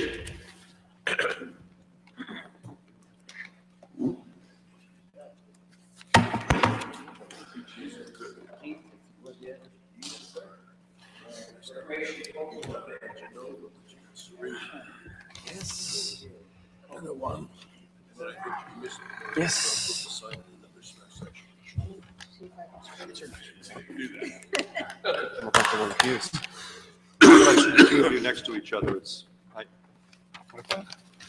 Looks like a TV show or a movie or something, right? Well, thank you. We have received your budget narrative, your achievements for 2015, your goals for 2016. We've also gotten your line item budget numbers. And then we have, you have some personnel requests, you have some capital requests, and you also have open space trust fund requests. So we're going to deal with all that. On the personnel, some of these are existing, are merit increases. If it's a merit increase, we're not going to discuss it, because that's an individual in there, okay? So we'll just look at these as we go along. When you talk to us about the 2015 achievements and 2016 goals, pick out a few that you want to highlight, since we've already looked at them all. Okay. The other thing we want to talk to you about is the First Maplewood Baptist Church at 106 Burnett Avenue, because we've successfully negotiated a purchase, and we just want to get your opinion. We have your written opinion, but we want to just talk to you a little bit about that and get your thoughts. Okay. So we're going to try to do that all in a half hour, okay? Okay, great. I'll do my best. Okay. Okay, so you want me to start off then with a few of the achievements from 2016? Okay. Sorry, it's a little close. 1 second, please. Is there anything that you particularly wanted to highlight? Well, I mean, you have to first start off with the great job that Andrew did when we had the mandala coming to town. I think that, I mean, you can't not note the fact that the Buddhist monks did not attract a lot of attention to Maplewood in and among the residents. I think everyone really enjoyed seeing the sand art come to town. So I thought that was a great success. I'm also very thrilled about how the Kids Triathlon came to Maplewood this year. That was a very good event. The participation in that grew this year. We expect it to grow again next year, but it'll be back in South Orange next year as we keep going back and forth between the two towns. The senior citizen programming, we had increased the amount of trips to the Jersey Shore, which was good. We had a few extra, by request, transportation visits to Walmart, Target, Marshalls, Home Depot, so that we can help with seniors' everyday living. I was fairly happy that we were able to have an event on St. Patrick's Day over at the senior housing on Irvington Avenue. I don't recall the name at the moment. I'm sorry. So I thought that was a pretty good event. I'd like to expand a bit more. I don't feel like we have the level of programming yet where we need it to be, and I have a few ideas coming up for 2016, which I'll go over when we get to that line item. Overall, though, I felt we had a pretty good year for the most part. A few changes, a few additions, and a few tweaks to make. And then you also, you got the skate park going up. Oh my goodness, I missed the skate park. It's a pretty big deal. Yeah, that was a big deal. All concrete skate park. I think you also saw that we had a skate jam come immediately after, which was from Underground Skate Shops. I think we had a few other sponsors, including Tito's Burritos and a few others I'm forgetting at the moment. That pulled in over 100 participants, a good portion of them in town, a good portion of them also out of town. I'd say probably about 60 in town, 40 out of town. And that event went very successfully, and I think everyone had a great time. And your the Memorial Park tennis courts, you're happy about that? And we're going to. I'll be happy when the color coding gets done, but I'm glad that the project was started, and they'll be open in time for tennis lessons coming in May. But it would have been nice to have seen them get finished before the winter came. And the whole area of special needs services, would you say we're at a position that you want us to be at? Would you like to do more? Do you think we're I'm always covering looking to enough? do more, and I already have plans to add special needs swimming onto the agenda because although we have lessons and things like that, I've had a couple of requests from the parents to say that it would be good to also have a segregated class where there could be extra attention, one instructor per individual, especially in a place like the water, which some people feel is a bit more dangerous, especially when you're learning. So that's one that I have right now for an addition in 2016. I may not have noted that here, but that's one that I'm starting to plan on for I know this summer. we had the special needs swim meet or swim event, right? It was Pool party. Pool party, yes. Yeah, That yeah, was but that's pretty not good. lessons. No, right. Yeah, that's just a good time where everyone comes in Yeah, with that was food very and swimming. successful. Oh, we always get a good turnout for that, and I feel like everyone comes and has a good time at that, and we're going to continue that every year that we can, and that people continue to come to it. We also did add, and I forgot to mention, when we started the peer mentoring training, which is when we have the high school kids come in, they learn how to work with special needs and they help our instructors. We started inviting them to the special needs pool party as well as a thank you. So they come in with the food and they kind of, rehash with some of the kids that they worked with in the past. And, that was a nice addition as well. And for 2016, I see you want to do movies and... Some of this you'll find with the cultural affairs increase. We have an idea for both indoor and outdoor movies. Indoor would be at the Woodland, and the outdoor movies, we're looking at Maple Crest Park. There were the residents nearby Maple Crest who actually reached out to my office saying that there used to be the movies in the park. They'd love to see them return again. And I thought that was a pretty good idea. And we were talking about even theming them where you could have a movie that has 3 versions to it and even have some fun with it where people can dress up and whatever else like the characters that we have from the movies. Have a little fun with it, The indoor movies would be something where I think we were talking about having older movies, if I'm not mistaken, not as current as ones we have right now, and some of them could even have some artistic value to them, so people can come in and watch that, free of charge. I think we've already moved forward with the licensing on the movies. We were just looking for the, proper HD projector and screen, which we'll get to that. And what kind of revenue opportunities are you thinking about for the pool? For the pool? We have a couple of ideas that we're working on right now. I think the first one we're working on is maybe some advertising at the pool as one of the easiest ways to go about that. So we're starting to look into that. I think, we can continue to expand programming, but I don't think that's going to be the best revenue generation at the moment because we have been increasing, but the increases we see are about $1,000 or $2,000, and I think we're looking for a little more than that. I know at the next pool advisory, we have that exact topic up on the discussion, and I'm still working that out, but I don't have all the details on that yet. One thing with the advertising, we went through a process here of talking about advertising for our website. So you might want to take a look at that policy because there are some issues that you want to look at as far as First Amendment. You have to give everybody an opportunity to, what can and can't you put on there. At one point, we were also talking about advertising inside the jitneys too.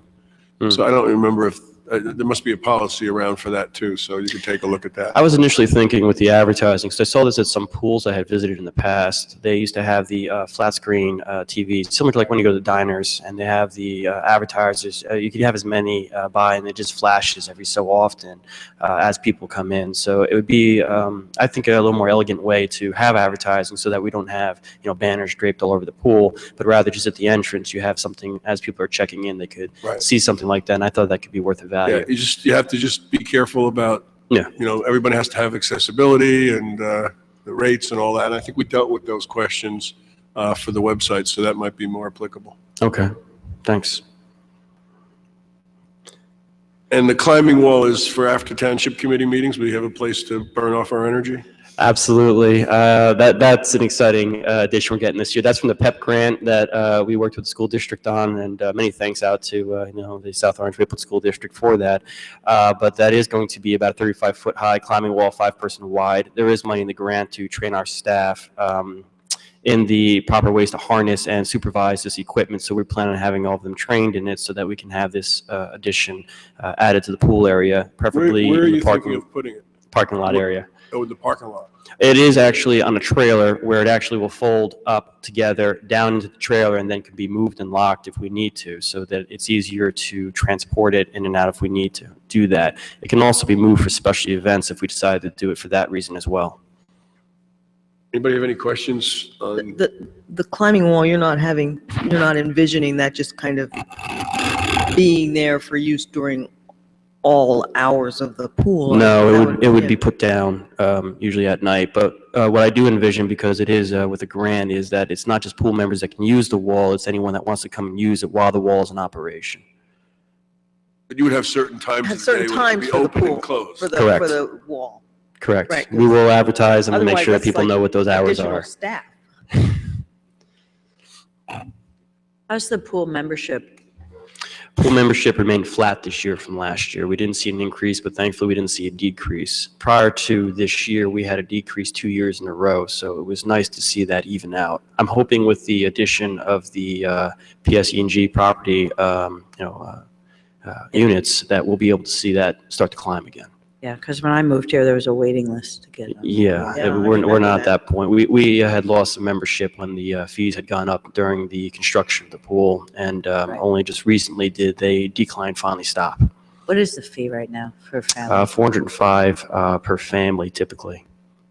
So, and $495 if you have an 8-member or more or with caregivers. So, I mean, it can be expensive for people. Yeah. And Keith, I've heard discussion in the past, and I don't know where we are in this, of allowing township employees who don't live in Maplewood to purchase pool memberships. Is that something that's currently available, or? It is not currently available. It was brought up by Ms. Kathleen Leventhal at the last pool advisory committee. And it was tabled with questions for the next meeting, which we're going to have in January. Okay. I'm a proponent of that. As am I. Yeah, I think township employees should be able to join the pool, whether they live. No, we don't want it. You're We an don't want opponent. No, proponent. We currently allow volunteers in town to purchase pool memberships, whether they live here or not. Only the first aid squad. First aid squad, and I think they even have a 50% discount for being a volunteer in the first aid I squad. thought it was all the police auxiliary live here, Uh, right? well, The police they may be auxiliary too, gets yeah. a discount. It may I thought- be Police too. officers get a discount, but I don't think that it's both. But they don't have to live in, and They don't have to live in town. What, the police officers? Yeah. I'll go back and look. Or the first aid squad that we had established.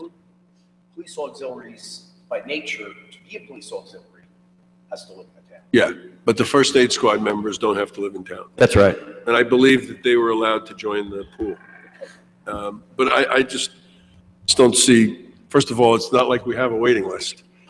And these are folks who work for the town. Yeah. No, I agree with I you. don't We're get not it. giving it to them. So No, and I know I'm not talking about a discount either. Right, You pay so- the regular going rate, but. No, yeah, no, if they want to pay the 405. Right. Then, they and their family can use the pool. Yeah, I think the only discussion the pool advisory committee had, which is why I went back for questions, they wanted to know how many employees were actually interested, was the first question. The second question and concern they had was that they felt once you open the door and you start allowing more and more, where does the line stop? That was the conversation that they were having currently. it stops if you're an employee. Yeah, I'm not sure I see the slippery slope there. I don't disagree with you. I'm just saying why they We were asked talking- questions. And we were talking so about South Mr. Brownlee Orange's wants to pool, raise which is something. much less I just don't expensive. recall, because I do remember when the whole discussions in terms of who went and how many and all that stuff. Where did the conversation end up, or is it still ongoing regarding caregivers for kids who don't live in Maplewood, and whether they would be allowed? You're talking about if you have a family that lives in Maplewood that has a caregiver that lives out of Maplewood? Not necessarily a family member. In other words, if I have someone, a nanny, who's, They can belong. they can belong? Okay, Yeah, I just remember yeah. where that. And that is allowed. Okay, I just couldn't remember. You That's all. pay That's like my an question. extra 80 or 90 bucks, right? Correct. Yeah. Okay. There was also a discussion at one point, and I know we had several parents in here who, and I honestly don't remember where we wound up with that either. I I live in South Orange, but my kids go to Clinton and all their kids go to Clinton.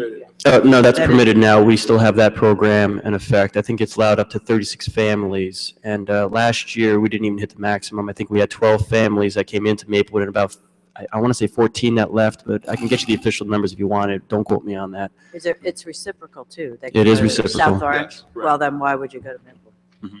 Because you have to pay the Maplewood fee. Well, it's all No, the- I'm saying if I had to choose between Maplewood's fee and South Orange's fee. No, you pay the Maplewood fee. Yeah, it's the Maplewood fee for Even both if you pools. aren't- Yeah.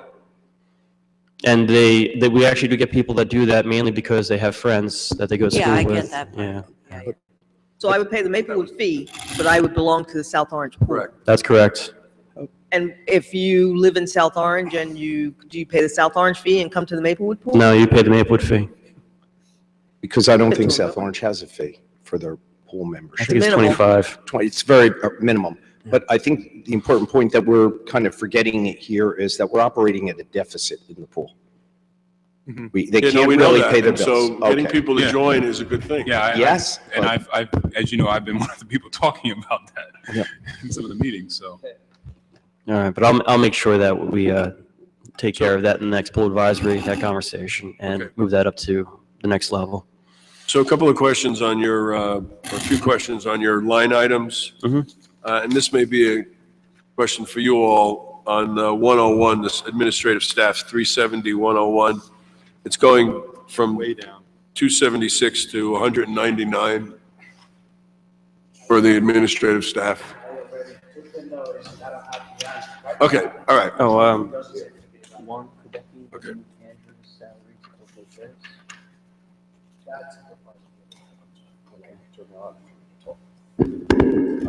Yes, I'm sorry.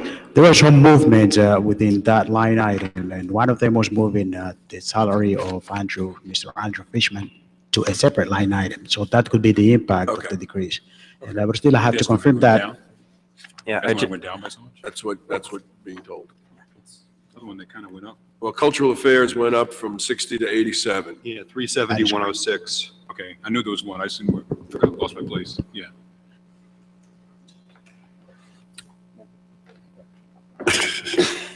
Is that, it's confusing whether that is the cultural affairs staffing. This says salary, so I assume that's cultural affairs staffing. Is that correct? I'm sorry, which line item are you on? 106, 106. 370, 106. 370, 106. You're too busy wanting to sing a Yes. song for us. yeah, that's got to be a combination of our building attendants and also Andrew Fishman's salary. Okay. But we will check on that. Check that out for us.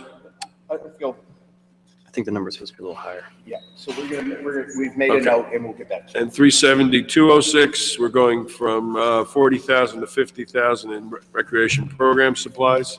Yeah, that's specific because we're going to increase, we have some ideas for senior programming that we wanted to have come up. There were 3 specific ones that we want to add specifically for seniors. One was a senior art class that had recently made the paper, and we ran across an instructor that said for $3,500 we could get all of the art supplies and begin the instructors so that we could have senior citizen art programs, and we were looking to start that particular one. There was also the idea of having a gala for 55 and over at the Woodland, and this would be an event similar to, a party with either classical entertainment or otherwise that we were looking to have in September. And we wanted to try to see if we could put that together. We were thinking that could be around $3,000. And there was also the idea of doing a event with the pool's 50th anniversary coming up for the seniors with a swim under the stars where we'd have special lighting brought in, some entertainment poolside, and be open past normal hours. Those were 3 ideas that This is mostly all for senior citizen programming. we were looking to try to add a bit more this year. And these were some ideas that I had from Ms. Michelle Wesley that she'd come up with, and I thought they were pretty good, and I support them. Okay. And then why are you, in 370, 212, you have to go to a rec director school? What is that about? This is one that I'm very interested in. They have a school out in Virginia called the Recreation Director School, and they teach you and review best practices of recreation departments, and it's actually the first step towards accreditation for a department. And I was interested in pursuing accreditation to have our department have best practices and follow national standards. So this was an interest that I wanted to move forward with if it was all possible.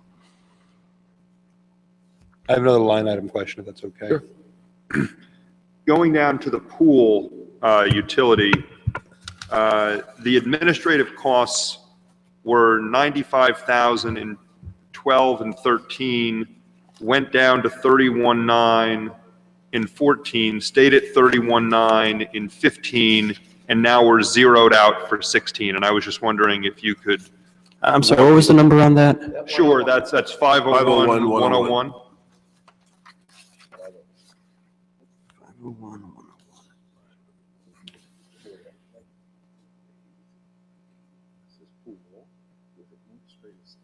Oh, we're talking salaries. Okay. I don't know. Oh, I know why. Microphone. Sorry. Yeah, we work here at Town Hall for the pool, and we charge them. Since they're in a deficit, there's no reason to charge them. So that was why it was put away, to help them. So that's money that would have it would have been an expense over here and a revenue over here, and now we've just zeroed it. That covers the administrative services provided by the different departments to the pool. But since the pool has been operating on a deficit, we're trying to wipe out that deficit. We're doing everything we can, trying to eliminate the deficit. So we're working for the pool for free. Right, okay. Exactly. Right? Basically, yes. Okay. Well, I mean, that becomes part of Mr. Brownlee, because if you wipe it out, it then becomes hidden. We don't see what the true cost of the pool is, right? That is correct. But, if we don't, then, they'll continue in the deficit, then they won't be self-liquidating, and then there are other issues that come into play. Yeah. So, we can keep it in, we can But charge them, we Could thought. you keep it in as almost like an in-kind kind of budget thing, just so the number's there as to what it costs you, even though it's not an addition to the budget? You know what I'm saying? I don't, It's so my- once you have it as an expense and it's in the budget, then it has to be raised.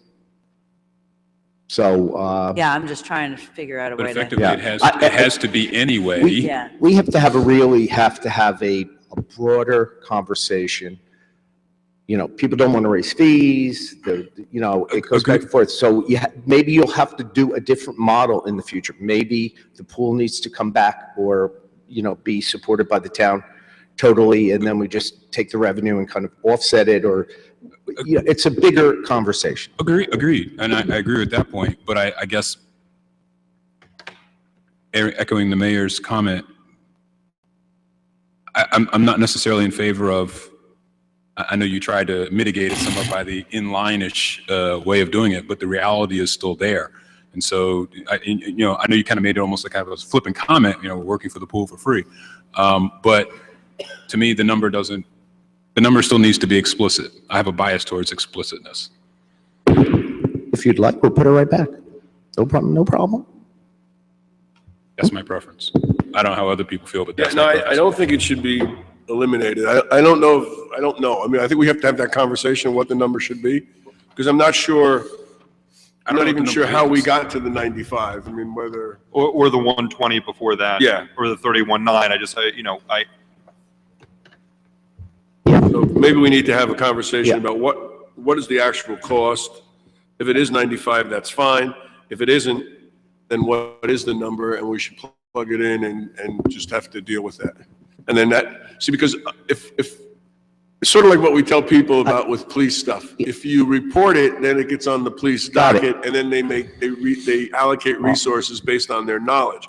If the pool committee doesn't see that they're running a deficit because we're eliminating this, then there's no consciousness about the need to raise fees and having that conversation. We've obscured it effectively somewhat. And I understand that they know, but I just want to. No one has given us direction. We've brought it up for, I think this is the second, or at least the second, if not the third year. I want to say it's at least 3. Yeah. So we've told everybody there's a problem. Yeah, right. And no one has said, well, let's solve the problem this way. So we're just trying to help the pool. Well, the way you solved it, I think, is not the right way, but let's figure out what the right way is. Absolutely, okay. Yeah, no, and your point is well taken, that we need to have that conversation. Perhaps this is a bit of a spur to that conversation. And I was asking, just informationally, because as the new liaison to the pool advisory committee, I want to understand. I've been told there's, with the money situation that, there's a deficit, but it's not easy to see. So I'm just trying to wrap my arms around it. And we've been having this conversation for a number of years ago, and I've been having this bias towards explicitness type thing for a while. So I'm just trying to catch up. Yep. So I want to go back to 370-217, Cultural Affairs. This is 370-217, Cultural Affairs. The new events, okay. This is, the proposes increase by 25,000? Yeah. If we're going to have Andrew go through some ideas that he's been working on and why we were asking for this increase.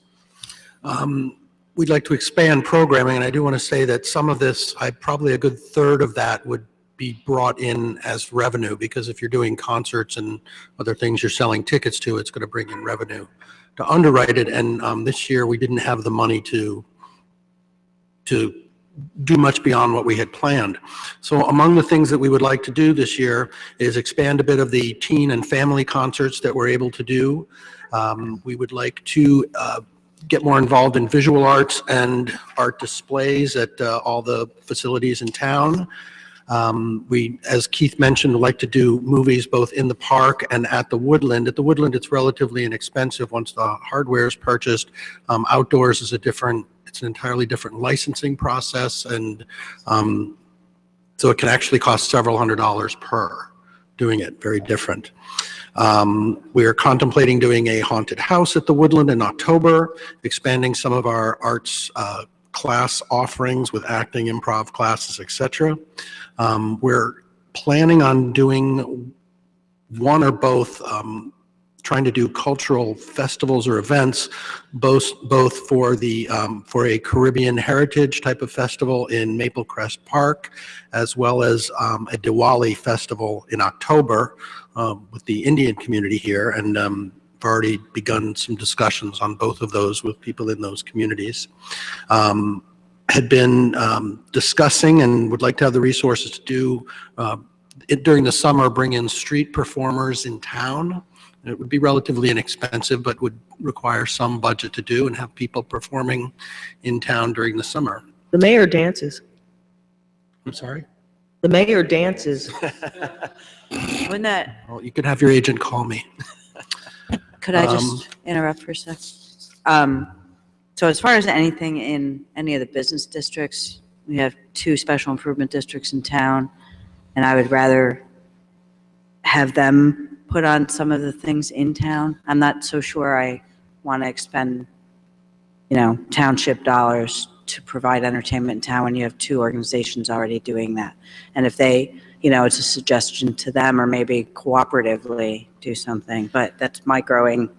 I just don't want to, we have a lot of events, and I like the idea of using Maple Crest Park more. I think several months ago I mentioned to the mayor that it seems like almost every weekend, there is quite a few festivals going on, not only, in my view, to some degree to the detriment of the physical appearance of Maplewood Memorial Park, and just being constantly, trucks and tents and stages and everything.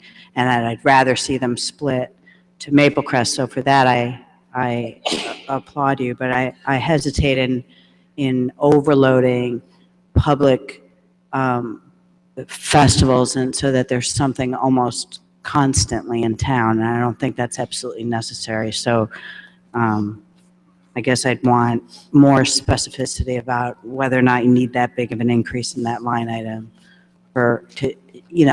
maybe a step at a time. And then also, as part of that, I'd like to see the department look for sponsorships for some of those things to negate the cost. Absolutely understood. And we do, as much as possible, work with Julie Duran on both those when we're doing things at Maple Crest, when we're doing things in town, and completely agree. We're also, as part of that, dovetailing into, we did have really launch a successful series at the gazebo next to the Hilton Library near Maple Crest Park. And we had a total of, there were a total of 10 concerts we did there, either sponsored or in conjunction with other groups, 7 of which were part of a concert series over the summer. And they were increasingly well attended. They were very diverse types of music. And that's something that like to have dedicated a bit of this money to, and it's absolutely high on my radar all the time, is to bring more and more to Maple Crest and just that part of town. If I also just may add, when Andrew had brought the mandala in, he'd reached out to the community and was able to secure a number of donations, which also helped offset the program, which kept the cultural affairs line item down this year. So I don't remember what the number was. It's about $2,800. About $2,800 to offset the amount we spent. So we do look to try to make sure we can offset as much as possible and bring in things so that we're not just arbitrarily spending tax dollars. Yeah, just as a suggestion in that regard, to you get more bang for your buck, just like we've been talking all morning. Maybe it's in my head right now, but to bundle a concert series at the gazebo sponsored by investors or savings bank. I mean, that kind of thing, as opposed to just per event. You bet. It's part of allocating the resources to go out and reach out to the community and reach out to sponsors and develop more ways for them to be visible and present and get bang for their buck also by being part of these things. So this is a fairly large increase. It's 25,000 over your budget from last year and 45,000 over at least what's been talked about being actually expended beginning of December. So it would be helpful, I think, if we got a list of some of those things and maybe just costed out some of this and give us a little bit of sense of what we're talking about here. Some more details on the different events we're looking at. Because it is a fairly significant jump. Okay. I think, even we went from 10 to 40,000. Yeah. And now if you look at it over the years, we've had that consistent 10, and then all of a sudden we went to 40, which no one complained about. Now we're getting into a little bit more, and I think we just need a little bit. For better or worse, every year we haven't actually spent. The actual has been lower, including this year it was less than half. Yeah, and that usually comes with what I was saying before, where sometimes we get some of the things through donations and things that can go to the expenses, so we try not to spend it when we can. But you can't always depend on the money coming in when you first start these. You have to budget to start to have the programming first, and then if you are able to get donations and things, that's a benefit, in which case we don't spend Well, it. there's also the option of you don't do it unless you get a certain number of dollars in sponsorship. Yes. So, like, I don't want to beat a dead horse, but in order to approve such an increase, need to see, and as somebody who's done my share of events, there's, price them out per event, expected attendance, turnout, what the plan is for the event and what your costs are. And then you can look at opportunities for paying for that event without necessarily increasing the budget line. I have one further question for Andrew. The answer has to be yes. Yes. The Jolly Jingle Jam back next year? Yes, absolutely. Okay. And more events like that. It was so popular, and that's something that got put together in about 6 weeks. And and I think in speaking with you on that day, I think that the costs of that were relatively low, but the number of people from the community that came out for that was huge, and all of those people after the event then spilled into, did shopping and dining. Absolutely true. And it's true. It's true of so many events that go on at the Woodland. When 200 or more people pour out of there, they're pouring into town. Mm-hmm. Yeah, I mean, you for a few hours during and after that event, you could not get a seat at the Maple Leaf, at Village Trattoria, at Roman Gourmet. And to piggyback on that, have you had conversations with the Special Improvement with the Village Alliance or the Springfield Avenue Partnership about helping financially with some of these events in any? It's ongoing that we talk about how to get the businesses involved, how to participate with them. I'm talking about the organization itself, because it can come directly from their budget as well. to be able to help with those, because it does benefit. They Okay, can well, we're just certainly. have them start thinking of it that way as Absolutely. co-sponsoring events that help their businesses. Absolutely, and it is something that work on constantly with Julie for both business Yeah, district. And they it might be worth going to each board and having the conversations post just going through Julie. As wonderful as she is, she's got a lot on her plate, and it's more impact on the board if you're there in person. Absolutely. Explaining and asking and showing them what this does for their business district. It's the opportunities, there are so many opportunities there. Oh, yeah. In many ways, and it is So about, that, it is yeah. about marshaling the resources and directing them and getting exactly that. and getting Yeah, I other would get people on the involved. agenda of each board though, so you can preferably the sooner the better, because they're probably working on their budgets as well. And as far as generating revenue as part of activities is always present for me, whether it's the Jolly Jingle Jam and whether it's a $5 donation or $10 per family, or how you're going to do it, getting sponsorship. And again, having a programming budget allows me, as I understand it, to be able to do a concert if it's going to cost $5,000 and the potential is there to pay for it and even generate a little net revenue. It does take that money to start it and pay for it to get the money back. And that's always there for me. It's always the objective. So Keith, in looking at least some of this on cultural affairs and maybe for some of the others, so, would it be fair to say that the reason for some of the delta between the appropriated and the actual is because it was, effectively the township committee provided seed money? Yes. Okay.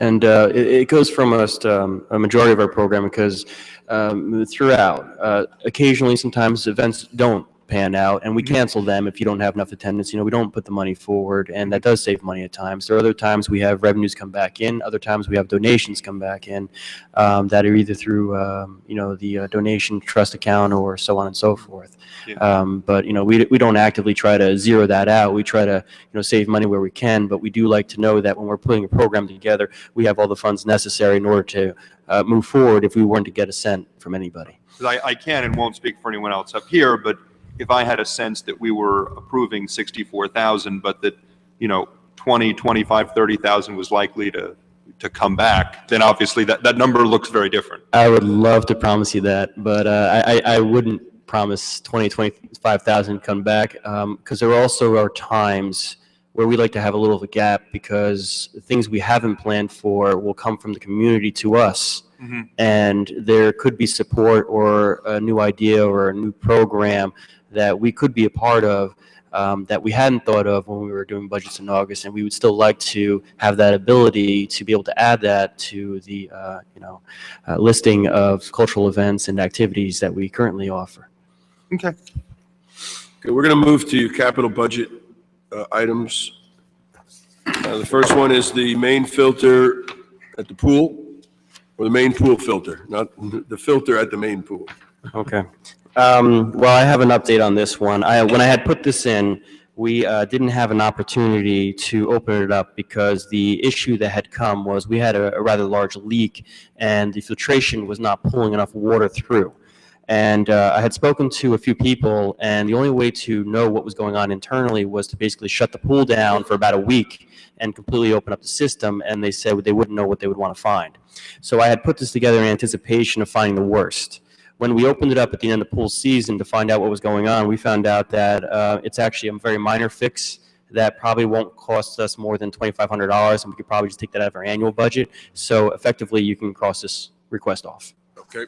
Number two, the digital locks at the Woodland. Yes, we are currently adding digital locks to all the parks, and we were thinking that adding the Woodland in as well would be beneficial. This could be a way that when we have staff, which sometimes you can have high turnover rates coming in and out, we're not tracking and worrying about keys. The thought was that we would have digital codes for every one of our employees, and the locks would be held and maintained by our DPW department so that they could get access whenever they need to, or in the event of electrical failure. And the Woodland sign? We have no sign now, correct? Yeah, there's no sign right now identifying the Woodland. You may recall last year I asked for a very extravagant electronic sign. Yes. I'm We just need to get it marked. I think a nice custom-made, beautiful sign that's elegant at the front that just says the Woodland, just to identify it. So when, people are saying my event's at the Woodland and they drive by, they can see that this is in fact the venue that they're looking for. And it would have to go through historic preservation. Okay. Anything that. I can live with that. That's fine. The exterior lights at the Woodland, which part of the rear building are you talking about? Not the parking The lot. rear or the western? Western side, I think it is. Well, I guess I grassy- should have said western. I'm talking about the path, the sidewalk that leads up towards the road. Yes. Yes, that's the western. Yeah. Yeah, the side away, up towards the top of the hill, Yeah, not on our uphill. side. Toward Woodland, toward the road. Yeah, where the grass is. Yeah, exactly. Yeah. So I we'd think want that's the to, side, because there is a sidewalk that leads up that way, and it's very dark back there. And Right. we've had a lot of people who use that area, and we worry someone might get hurt. So we just wanted to put some lighting back there to, when people are having events, they aren't tripping on anything or The having any storage issues. shed? This is one where storage at the Woodland is becoming a little more difficult lately. We have a few venues that are storing with us, such as we have a special needs adult artist group that stores in one of our closets. We have the rent party that stores in another one of our closets. We have our arts and crafts classes, which happen at the Woodland, also stored in another closet. And it's we're at the point where besides that, in our janitorial supplies, there isn't enough room sometimes for some of the things we want to put away, especially if you have standing room only for some events and you got to put all the tables and chairs away. There's just no place left to put these things away and out of the way. So we were hoping that we could have a shed either on the back parking lot area where closer to where the dumpsters would be, so that if we had something where tables and chairs or something larger had to be moved out, we could simply just roll it out to the parking lot and put into the shed and away. If I could also add on that, I think there'd also be immediate savings on staff because we're frequently having to move things to a different room because an event is here and then move the chairs back here to accommodate that space because we really have run out of space for storage for tables and chairs. Yeah, I mean, the issue here is you don't want to take away parking. No. So, and then you have to, whatever gets done there, we have issues of Village Alliance review, historic preservation. So all that's got to be, you got to factor all those stakeholders in this. Could be a relatively small shed also. It doesn't need to be that big. That would relieve the pressure we're feeling for storage. Do you ever build a room? You always build it bigger because you always will need more than you thought you'd need. Well, in 2 years, we're going to have an elevator and additional space, so that's going to impact it also. And actually, we can only have 100 square feet. We can only have, by code. So, and it would be temporary so that when we do get the third floor in operation, we can remove it or put it somewhere else for other uses. Okay, then you want a high-def projector with large screens for the movies? It is, not just for us Other showing stuff. movies, but it would also it would increase the capacity for other people to use the space. It could also help with things like seminars and such, which, we do have some of them coming through.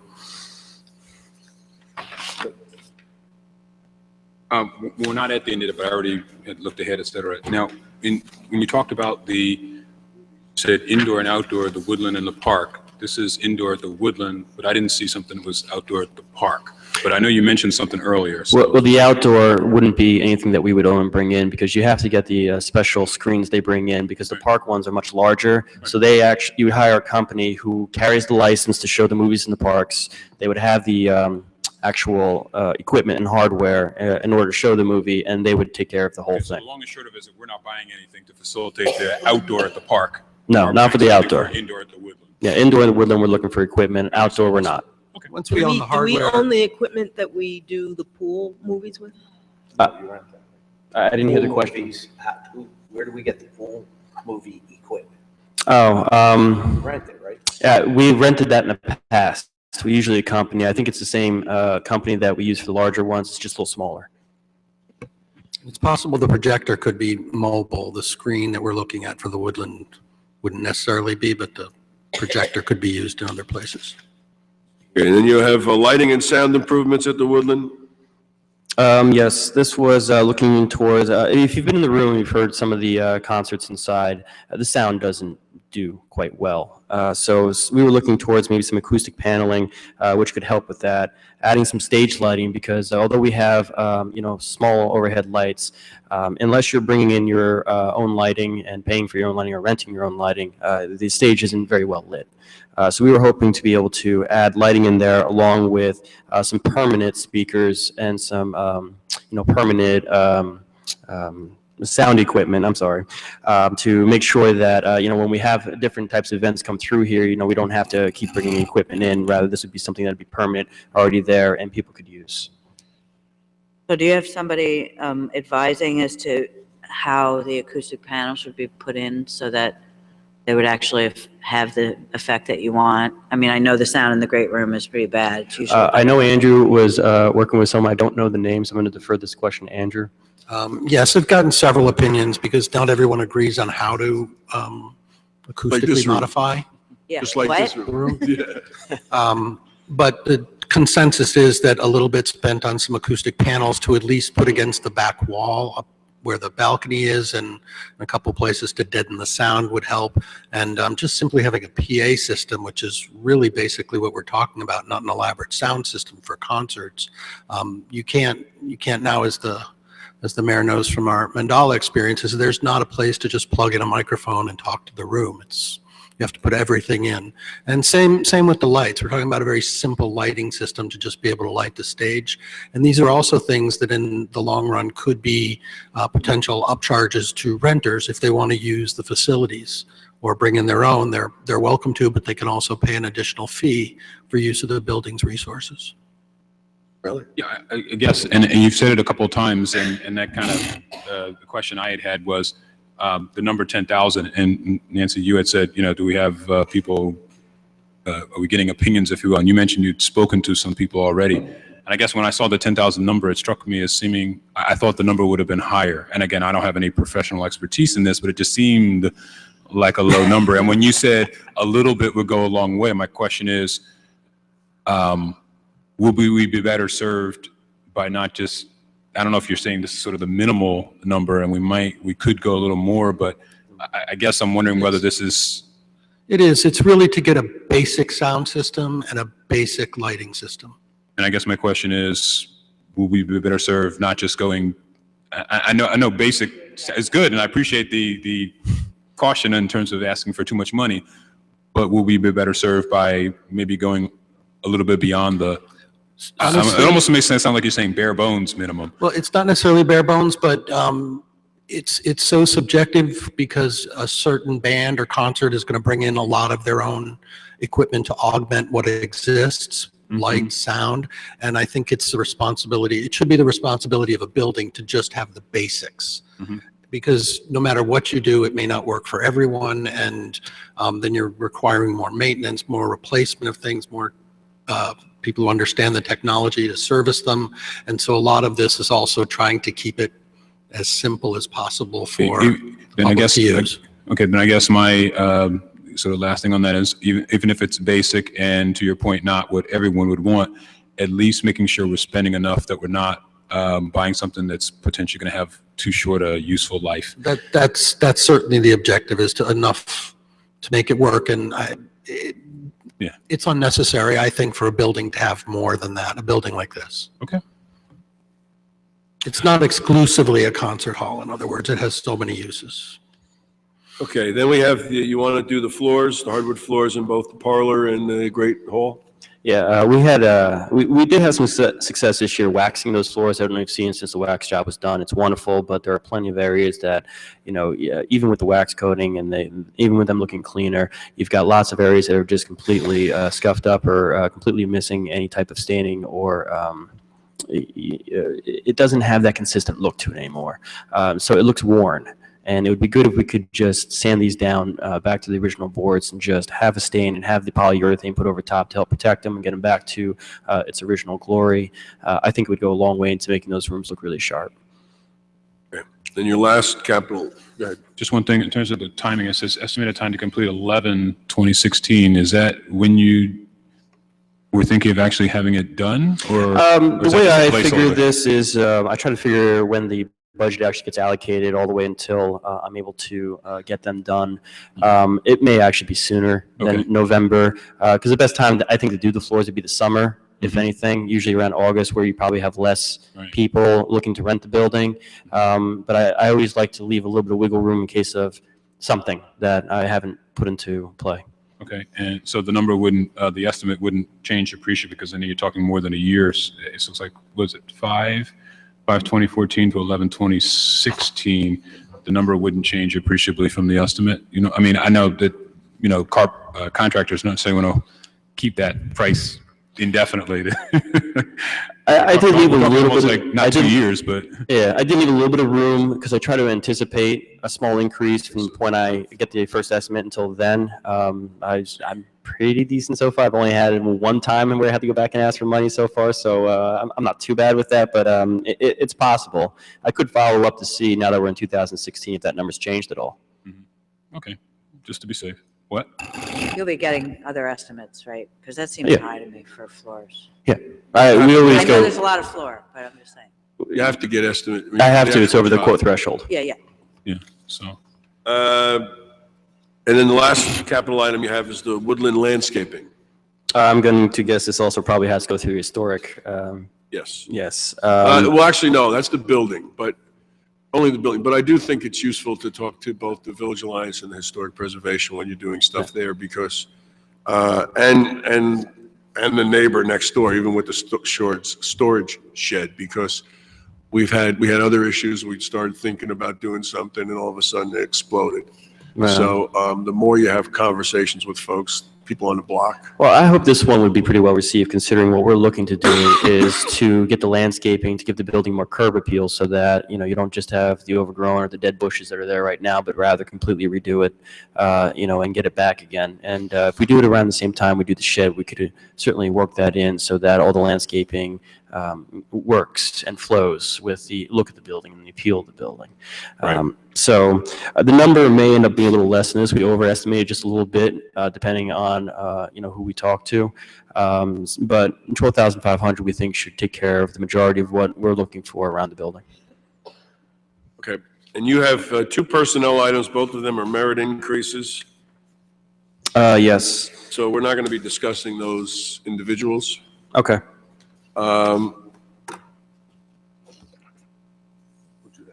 Right. Let me just ask you, the position you're talking about here, a program supervisor, there's somebody in that now, right? Yes, program supervisor is somebody I have in my office here at Town Hall, and he works right now to oversee all the recreational programming for me. Now, in the past, was there an assistant recreation director? Before my arrival, yes. Since I've been here, no. And we eliminated that position. Yes. Is that correct? That's correct. You would like to bring back that position? Yes, please. Okay, so this is really a different, I mean, it may be merit, but it's also you're trying to bring back the position and then reassign this person from a program supervisor into the assistant rec. Correct. So why do you think you need an assistant director here? Well, I'll be quite frank. He does quite a No, great. not him. Not him. Sorry, I What apologize. would be different if you had an assistant They, director? I apologize. The assistant director position would assist me, including any of the activities that go on right now that I'm working with, so that if I'm not able to make a meeting or I can't, you know, be somewhere, he'd be able to step up into my place and be able to take care of those items for me. In addition, I wanted to have somebody of a supervisory nature so that, you know, when I'm on vacation or things like that are going on, he could oversee the department for me and be able to sign off on purchase orders and keep the department running should I be absent.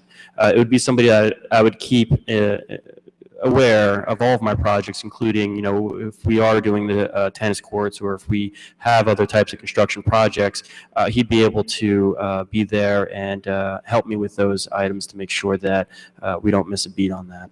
And why isn't a position of program supervisor sufficient to do those kinds of things? Well, I don't think a program supervisor, I have allowed him to oversee the department, but there is another program supervisor in the department. I think it can get confusing when you have people of similar titles and one's overseeing the department and the other is not. I think it makes it a little bit more clear that this is the next person in line to, you know, oversee the department should I not be there. You know, it would be helpful if you gave us a visual table of organization of what you have now and Okay. what you would like. I already have that done, so I'll email that right out to you. With a responsibility difference, that's part of that? I didn't hear you, I'm sorry. The responsibility differences, that's also part of what you have? Yes. Okay. Okay, you have a number of open space requests. The first, basketball and volleyball court at Maplecrest Park. Yes, I actually had changed that request because I had applied for a 2-year grant through Shaping NJ, and the initial idea was to redo the volleyball court that's there into a sand volleyball court, and add a basketball court that used to exist back when it was removed. I've since had a public meeting on that as per the Rec Advisory Committee and Open Space Trust Fund requesting that I do so. And I did receive some good feedback, mostly about the sand volleyball court, maybe one opposition, and I think about 5 of the 7 people that were there were opposed to the basketball court coming in, specifying noise concerns. I'm still researching it. I think it's not a bad idea to add a basketball court to that side of town. I'd like to try to see if I could review the concerns and mostly be able to address them.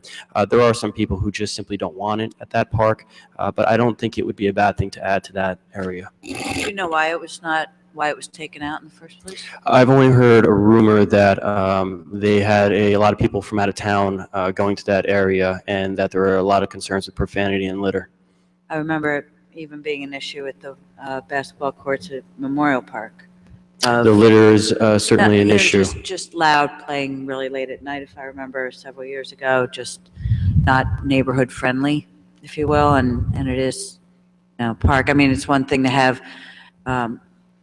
games, baseball, whatever games are being played, football, soccer, whatever, but they're on schedule. Right? Yeah, I think the reason why it appears worse when it's basketball courts is because you have such a smaller area, because we have litter issues no matter what the event is, from special events, from 4th of July, all the way down to soccer. If you ever go in those fields right after they're done, Yeah, I'm not even talking about litter. I'm talking about more of people are in their houses and the courts are being used late at night. I know that was an issue in the past, which is what I'm talking about. And there was the conversation about people coming from out of town, which is always a conversation. So yeah, the only thing with the out of town, I try to mention this to everyone, is that our parks are green acres, which means that as long as they're in the state of New Jersey, they are legally entitled to come into our parks and use our parks. I don't object to that necessarily. I'm just raising the issues because if a basketball court existed there and then it was torn out, there had to be a good reason for it, I would expect. Those were the reasons. I understand that. And I had a thought, which I'll save for the 106 conversation we're about to have with the basketball court. For year one, though, this year, I'd like to try to see if the sand volleyball court might be the option to put into Maplecrest Park. I think it would be located right next to the skateboard park, and I thought it would be quite well there. And I think it would do well there. Why would sand volleyball not have people making frolicking noise as well? Well, there's not the pounding of a basketball. Yeah, the basketball against the pavement versus... I spike pretty hard. Yeah, but then after it knocks me out, it goes into the sand. I'm asking only a half facetious question. I mean, because there's going to be noise in either case. I mean, if there's a Maplewood stock, I can hear it way up where I live, and then certainly after hours. Football games in the Clinton area, those are loud and people complain about that as well, but we're not stopping football games or Maplewood stock or those other things. And so I guess, we're talking about sand volleyball. I'm saying, why not basketball? I also have a question. I'm with you. I also have a question of, I know you got not as many opponents to sand volleyball, but in truth, how many people play sand volleyball as opposed to how many people, especially in that area of town, might play basketball? And right. I just think it might be... Well, I think the basketball courts would be more popular on that side of town than the sand volleyball would be. I agree. Frankly, I think basketball courts would be more popular in any part of town. Yeah. Yeah. Although, we won't know how many people would use the sand volleyball court until it's there. I mean, right now, there's no way of knowing. Yeah, exactly. But, I certainly agree that I think the basketball court should be at least as high a priority to get in sooner, and So you would want me to have basketball be year 1 and sand volleyball be year 2? I mean, I think if we can only do one this year and then, yeah, I would place basketball as a higher priority. And, you know, frankly, the handful of complaints or objections you've gotten, I don't want to guess at what's between the lines there, but I don't find myself moved by those objections. Okay. I find myself moved only to the extent that we try to make sure that we alleviate some of those problems. Right. Oh, no, I agree with you wholeheartedly. I think, you know, we can try to resolve or minimize those problems while still building the court. We're being told to move on. Yes. I'm not necessarily in favor of either of them. I think that the issue with Maple Crest Park is it's surrounded by neighbors. It's a different kind of park than Memorial Park. Yeah, it's closer. It's even a different kind of park than some parts of D-Hart, but even D-Hart is surrounded by neighbors. Borden is surrounded by neighbors. Orchard also. Orchard. So I think adding any more, I mean, even the skate park was, you know, we shoehorned that in the beginning. I mean, that was, we took a youth soccer area and made it into a skate park, and that's fine what we did. But there's no off-street parking for Maple Crest Park except for that little small commercial parking lot that also accommodates Springfield Avenue parking for the businesses there. So I'm not sure that I would be in favor of either of these. I don't understand the value it adds. I understand in the overall, we might need more basketball courts. You know, we repaired tennis courts. Now, maybe if you came back and said we're going to change the tennis courts to basketball courts, maybe. But I'm not sure adding another thing there, taking up more grass, is that useful. So, I mean, I'd have to be convinced. I'm not sure what's driving this. I guess we'd be taking up grass at Memorial Park as well, and there's not a lot of off-street parking at Memorial Park either. And in this case, we're talking an area of town that doesn't have the equivalent, and I'm not saying it has to be exactly equal everywhere, but an equivalent option. And so there's a court over here, but you have to go all over here to get it. Sort of like the library type thing. We've got the Hilton branch of the library, and we've got the main branch of the library. This is, in my sense, sort of a similar type thing. We're looking at the recreation options all over town.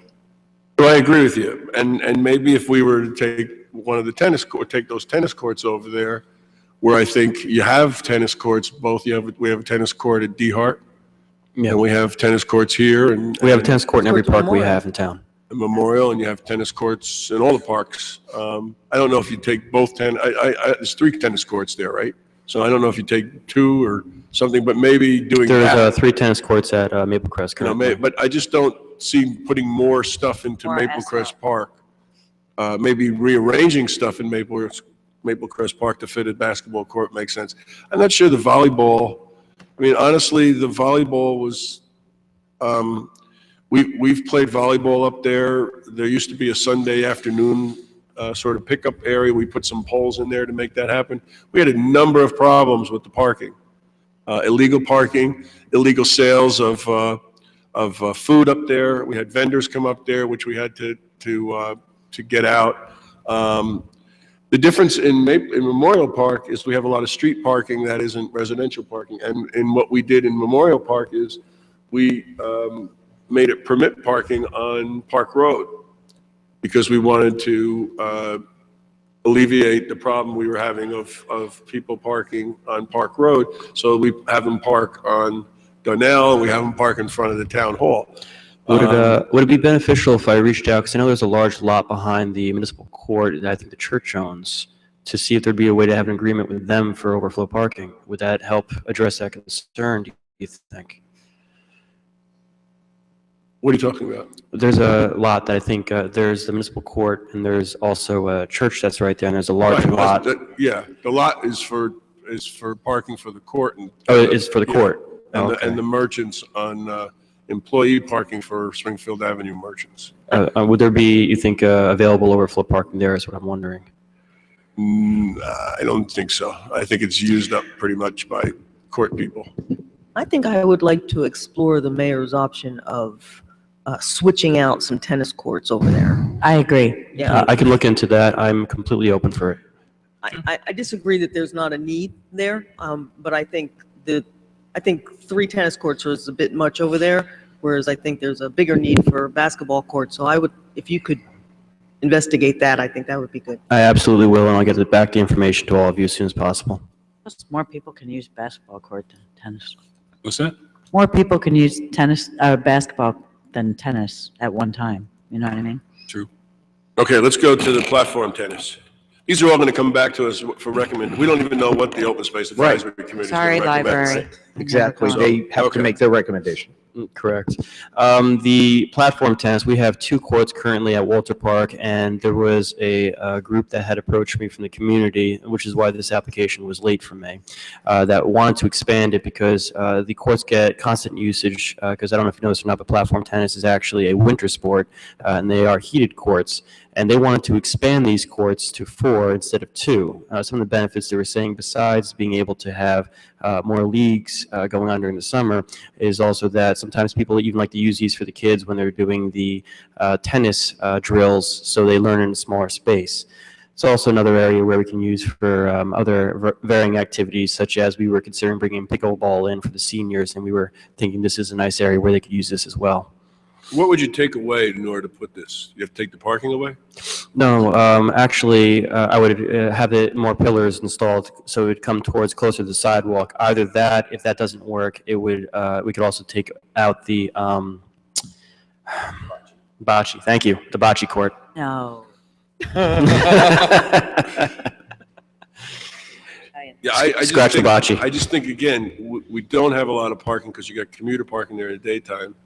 Nighttime is not so bad on Oakland, but there's probably about 8 spots for parking there. And some of those folks park there and use the playground across the street during the day. They do. So There is they can on-street see- parking right there as well. And I know when we had to move the tennis lessons from Memorial Park to Walter Park, there wasn't too much of an issue with the parking, which was very nice to see.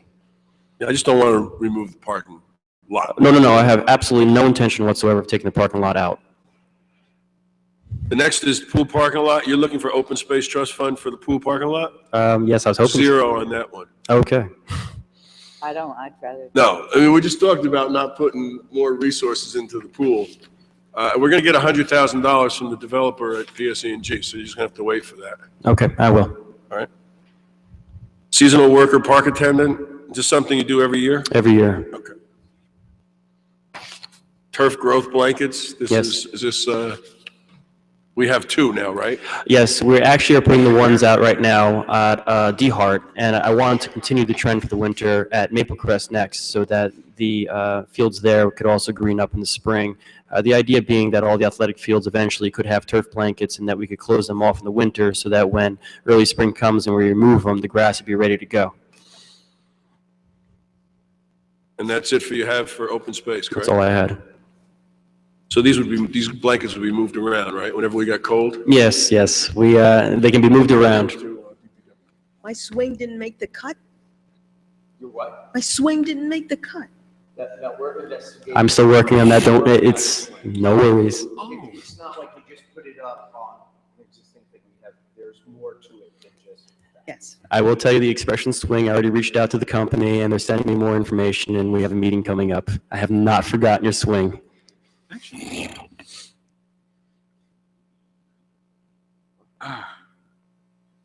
There was an item in that, oh goodness, I don't have it handy, that I know that I had been asked about. I want to say it was at Maple Crest, and it was a wall, I think, for, you practice against a wall. Okay. No, I think he's talking about, tennis. Yeah, it's so you can hit the tennis ball against and have a return if you don't have an opponent to play against. Yeah, I kind of. Can't you do that on any wall? What? You can, but Police station wall.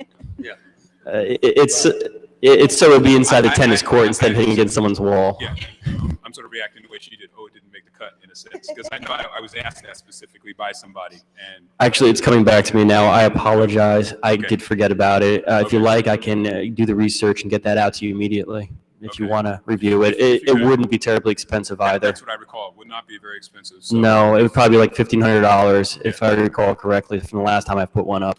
Okay. If you could, please. I will. Thank you. Well, because you've gone so far over your time, the library gets half your budget, right? Oh, no. So, we did want to touch with you, this, First Maplewood Baptist Church, 106 Burnett Avenue. Okay. We have negotiated with the debtor? No, the creditor. Whoever is owed the money.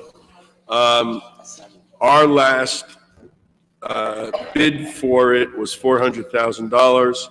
We have come to an agreement with the seller, or with the creditor, or with whoever owns it, that they will take $400,000. We will not be required to pay an additional 10% as an auction fee, auction broker fee. So we don't have to pay the $40,000. We also will not be required to pay an additional 10% for the real estate broker fee. So those are two broker fees that we will not be required to pay. We had authorized Mr. Desiderio to go up to $400,000 in both his bid and in the subsequent negotiations. We are there now, so we can move forward. Wanted to get your opinion. I know you had provided us an opinion back in August when you did a walkthrough, thinking using it senior citizen. Yeah, I was thinking that a potential use for it, especially with the fact that it's ADA accessibility, it has air conditioning throughout, would be beneficial for the senior citizens. They could in true have their own building, which is only used for senior activities. You have to, I apologize, I didn't bring my opinions with me, so I'm just going off memory as best as I can. I believe they had an area where some of the community room they could congregate and have different types of seminars, which we're doing right now. I think an idea I had as well was maybe even having a station nurse available over there so that besides just bringing them in for special events, they could have more access to someone, but of course that would take some collaboration with the health department. But I thought by having an office there with the nurse, they could, as they're coming in for senior programming, they could have consultations and things with them for different varying things that come up. I even had an additional thought where maybe in the future, and I don't know if I put this in my opinion or not, maybe even having social services a bit over there might even be helpful as well for anyone who has any types of problems with homes and things like that. Just because of the amount of space that's in the upstairs area, I thought could be used for some of these different types of things. Anybody have any questions of Mr. Knudsen about this facility? I'm sorry. Tear it down and put a basketball court there? I'm sorry. Tearing it down for basketball. Yeah. They know. There's a lot in the back that you could put a basketball court in for 106. It's possible. Remember we had that meeting and there was that older woman and she talked about how she would still play? That's true. That's right. That's true. They could have a basketball court in the back of their building. And Mayor DeLuca has a new hip, you never know. It's true. India, I think we should have basketball courts made for short people. I agree. Okay. Do you have any questions for us? I'm getting. No, just a simple thank you again for reappointing me, and I'm looking forward to 2016. I hope that, we are very successful once again. All right, thank you. Thank you. Thanks, Andrew. Thank you. So while we are waiting for, and we're going to be going over, because we did get an email from someone, the subject is enjoying watching your meeting. No questions, just wanted to let you know the Township Committee is doing a great job and that this person looks forward to following up on some items where I think the two towns can work together. She's been glued to the TV, and this is from Sheena Collum, the South Orange Village president. I knew it was was her. So, Madam President, if you're still watching, thank you for your email. And if anyone else wants to send us an email, it's asktc@twp.maplewood.nj.us. And now we have the library. Yes, as you're coming up, people are Moving leaving. everyone to a bathroom. Let's take a 5-minute break. There was that Jamie who sent that? Was it Gina Collins. the email? Gina Collins. I don't think my wife is watching. She's smart. He's watching us, I'm sure. Next year, we'll get extra time. We'll work it in to realize that. Well, I think, yeah. What? There was some particular issues with it.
Okay, She probably hasn't seen you checking your phone. here we go. We're at the Maplewood Memorial Library. Sarah Lester, Director, hello.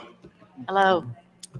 Thank you for waiting. So we've received your budget requests. You have some capital requests. And I think you don't have an open space. You have one open space request, right? No, that's, With the Springfield Avenue yeah, that's Partnership. coming through, right. That's a joint request, right? Mm-hmm. Right, okay. So if you want to give us some of the highlights of 2015, some of your objectives for 2016, and then we can go over some of your budget items or your requests and go from there. Okay. Well, first, I'd like to start with our mission. The mission of the Maplewood Memorial Library is to build community and enrich the quality of life throughout Maplewood by bringing together diverse people, information, and ideas. And I think everyone who works at the Maplewood Memorial Library takes this very seriously. And our statistics prove that I think our community has responded and does as well. Right now, we have 19,865 Maplewood Library card holders.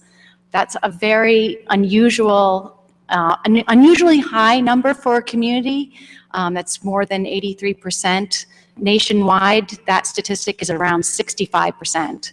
So Maplewood is a reading town. It's a town that really, it comes together. It believes in the library. It believes in what we do. It believes in freedom of information, and our community members use it.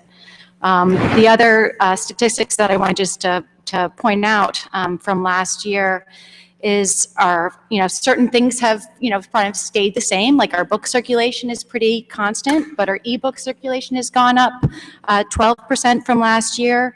The number of programs that we held last year was just a 3% increase over the year before, but the attendance was 18% higher than the previous year.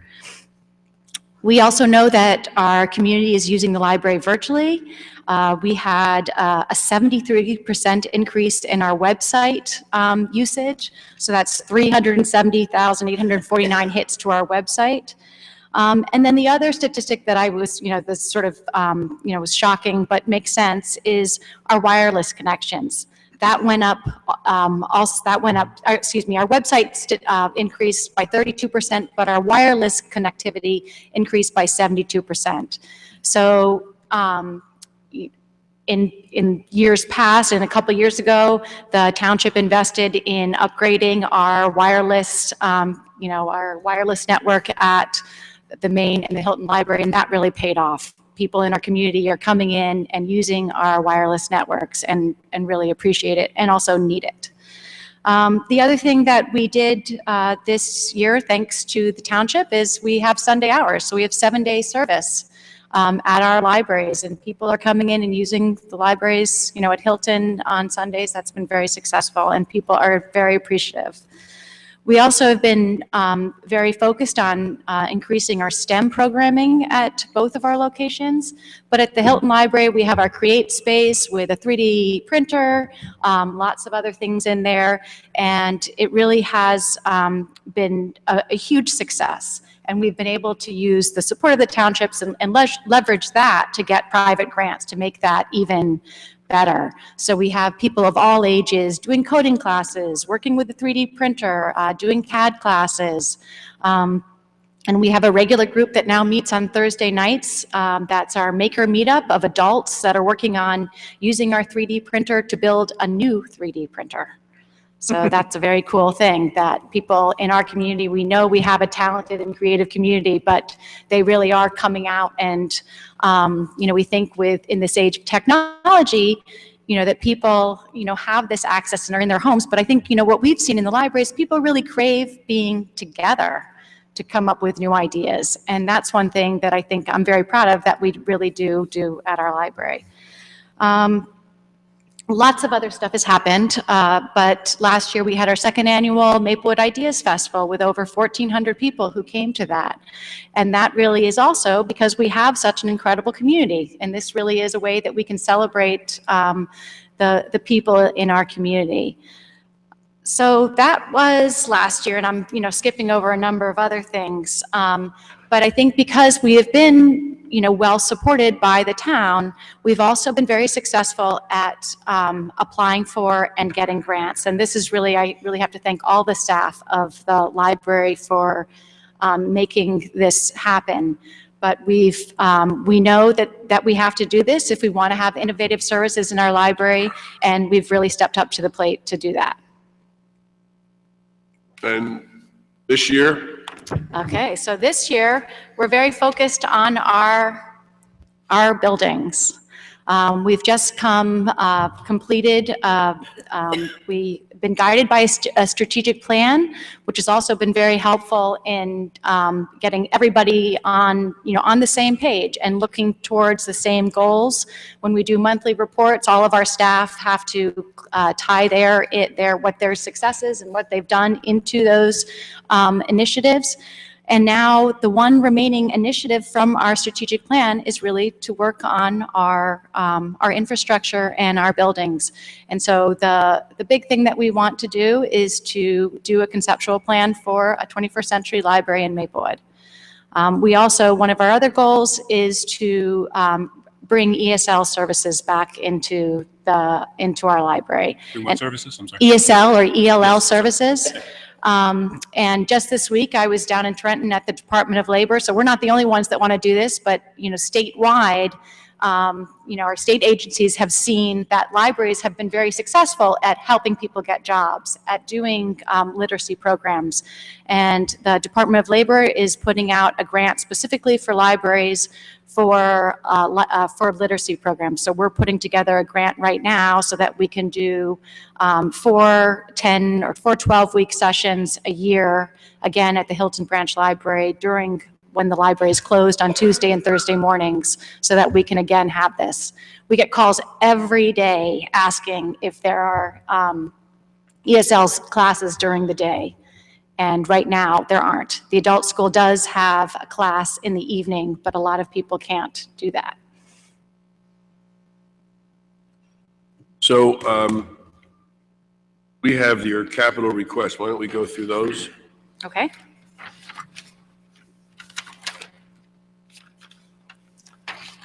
We have between 90 and 100 computers in our libraries, and we refresh them every 5 years. So we're asking for 15 PCs for the public. Do you need more detail than that, or? Nope. Okay. Go ahead. So I just have one quick question. 15 PCs at $1,000 each. Are they Chromebooks, or are they actually full-fledged computers? These are full-fledged computers. Okay, they're desktops. We have a combination of desktops, laptops, iPads, but these are for the public computers. Last year we did, with capital funds, we replaced many of our laptops. These are desktops? These are desktops. Yeah, I was going to say, because 1,000 seemed low. That's why I was asking. Yeah. Okay, thank you. Okay.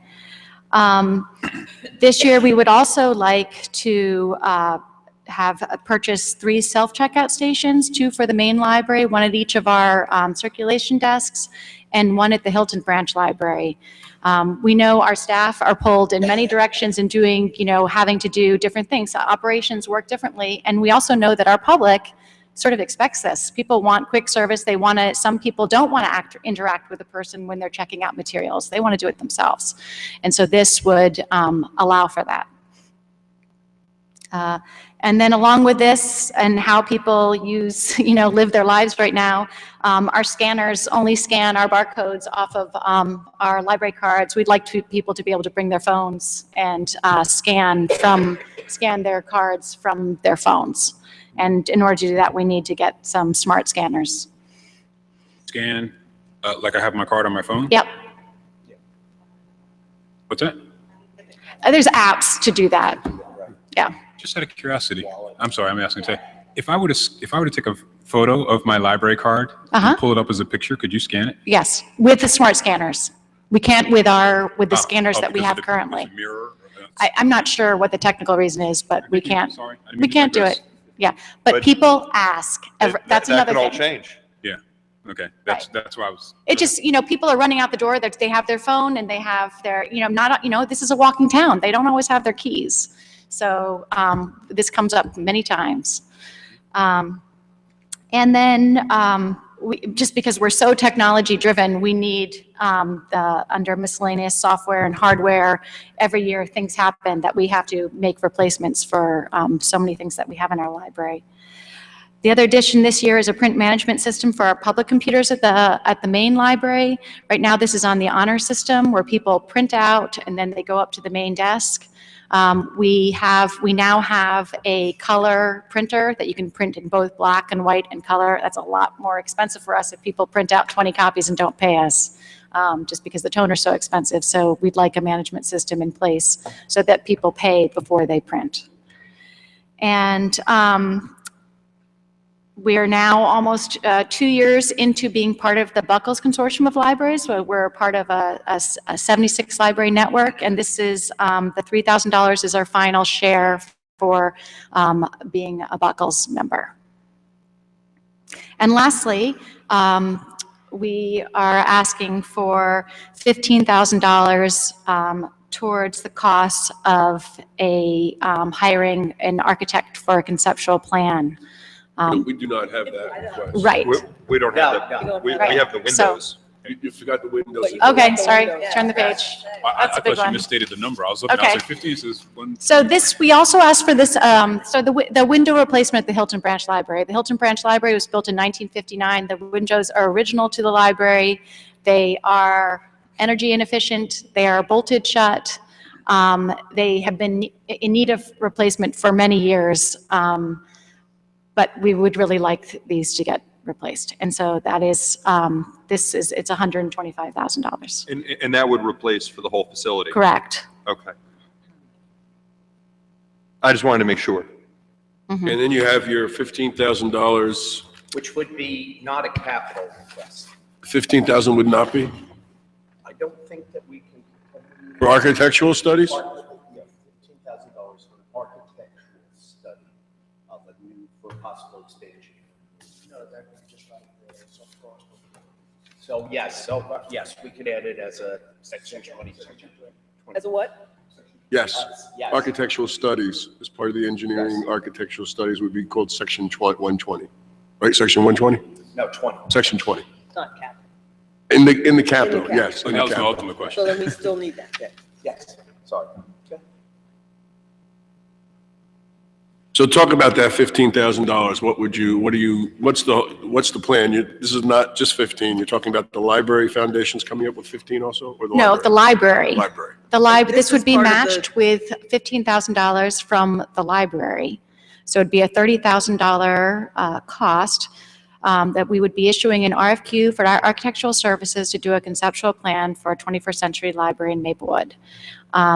We have put together a building plan, which I think many of you have. I don't know if you each got a copy of it, but we have we would be giving the chosen architect the building plan, what we need for the library, and really get a plan from an architect of how we can move forward. This was part of that presentation that we saw Correct. several months ago. Yes. And then you have the one open space trust fund request, which is a shared request with Springfield Avenue Partnership. Yes, so this is shared with Springfield Avenue Partnership. It's for the Hilton Branch Library. It's to put benches in front of the library. Last year, we did this at the main library with the Open Space Trust money, and I think, it's a big success. I think when you welcome people, when you tell people that they can come and sit down, they can get their Wi-Fi, they can get the library's Wi-Fi while they're sitting down outside, so it's expanding our service. We don't have enough seats inside. So this does provide, it extends our space, and I think our buildings are older and more imposing, and it's much more inviting to have people know that they're welcomed and they can sit there. And does anyone have any questions on any of those items so far? No. Did want to go to, I believe it was part of your narrative. You have the library 1/3 of a mill appropriation versus appropriated library funds. Is that you? No, we put that. You guys put that in? All right. So whoever put that in, could you talk about what this is? That's mine. Yeah. So it's like, where's- So basically, we are required by law to put 1/3 of the mill into funding our library. And so we've been asked in the past, how much is that versus how much we give the library? What's the difference in a percentage? So in 2015, the third of the mill was 1,135,000. We actually appropriated 2,022,000. I'm sorry, Mr. Manning, what is the mill? A mill is 1 cent. So when you do your taxes, it's $4.13 per hundred. Well, a mill is 1 penny. It's equal to 1 penny. So it's a third of a penny. And it's multiplied by the total valuation of property in town. Right. Yes. So, and we appropriated 2,022,000. The difference was 887,000. So it was 78% of an increase over what we're required to. They could never fund the library cannot exist as it is today on $1,135,000 plus their fines or whatever else they bring in as revenue. So that's just so you know. So the 887 is 78% of the 1,135,000, correct? Yes. Now, if, at times of revaluation, this is not done on 1/3 of the projected, it's the actual, right?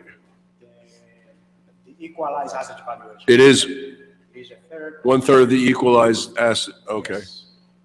Which is basically 33 cents of every $1,000 in the equalized valuation. Okay, so a revaluation will not have any effect on this, maybe a little bit, because the equalized valuation might not be precise, but That is correct, but it should have an impact. how much of an impact? It should have an impact. We cannot identify correctly until we have that final number, Right. which is the equalized assets valuation. It's different than the net assets valuation. The No, no. equalized asset What is valuation. the equalized valuation? Do you know off the top of your head? Equalized, I have no idea at the moment. It's, We don't have the exact number, get it? yes, but I can get that number in just a few seconds, if you want it. And of course, the new value wouldn't come in until 2017. So. All right, anybody have any other questions? No. No. Thank you for waiting, sorry for the delay. Well, I just want to say one last thing. So I mentioned the Ideas Festival last year. Our Maplewood Ideas Festival this year is from March 19th. It kicks off with New Jersey Makers Day, which will have a big event at the Hilton Branch Library in our Create Space, our Maker Space. And it goes through the beginning of April. Our Maplewood Literary Award this year is going to Dan Barry, who's a New York Times columnist, and also, he's a Pulitzer Prize winner and a PEN award-winning author. And so he will be awarded the Maplewood Literary Award on April 2nd. Former basketball mate of mine in the over 35 league, so.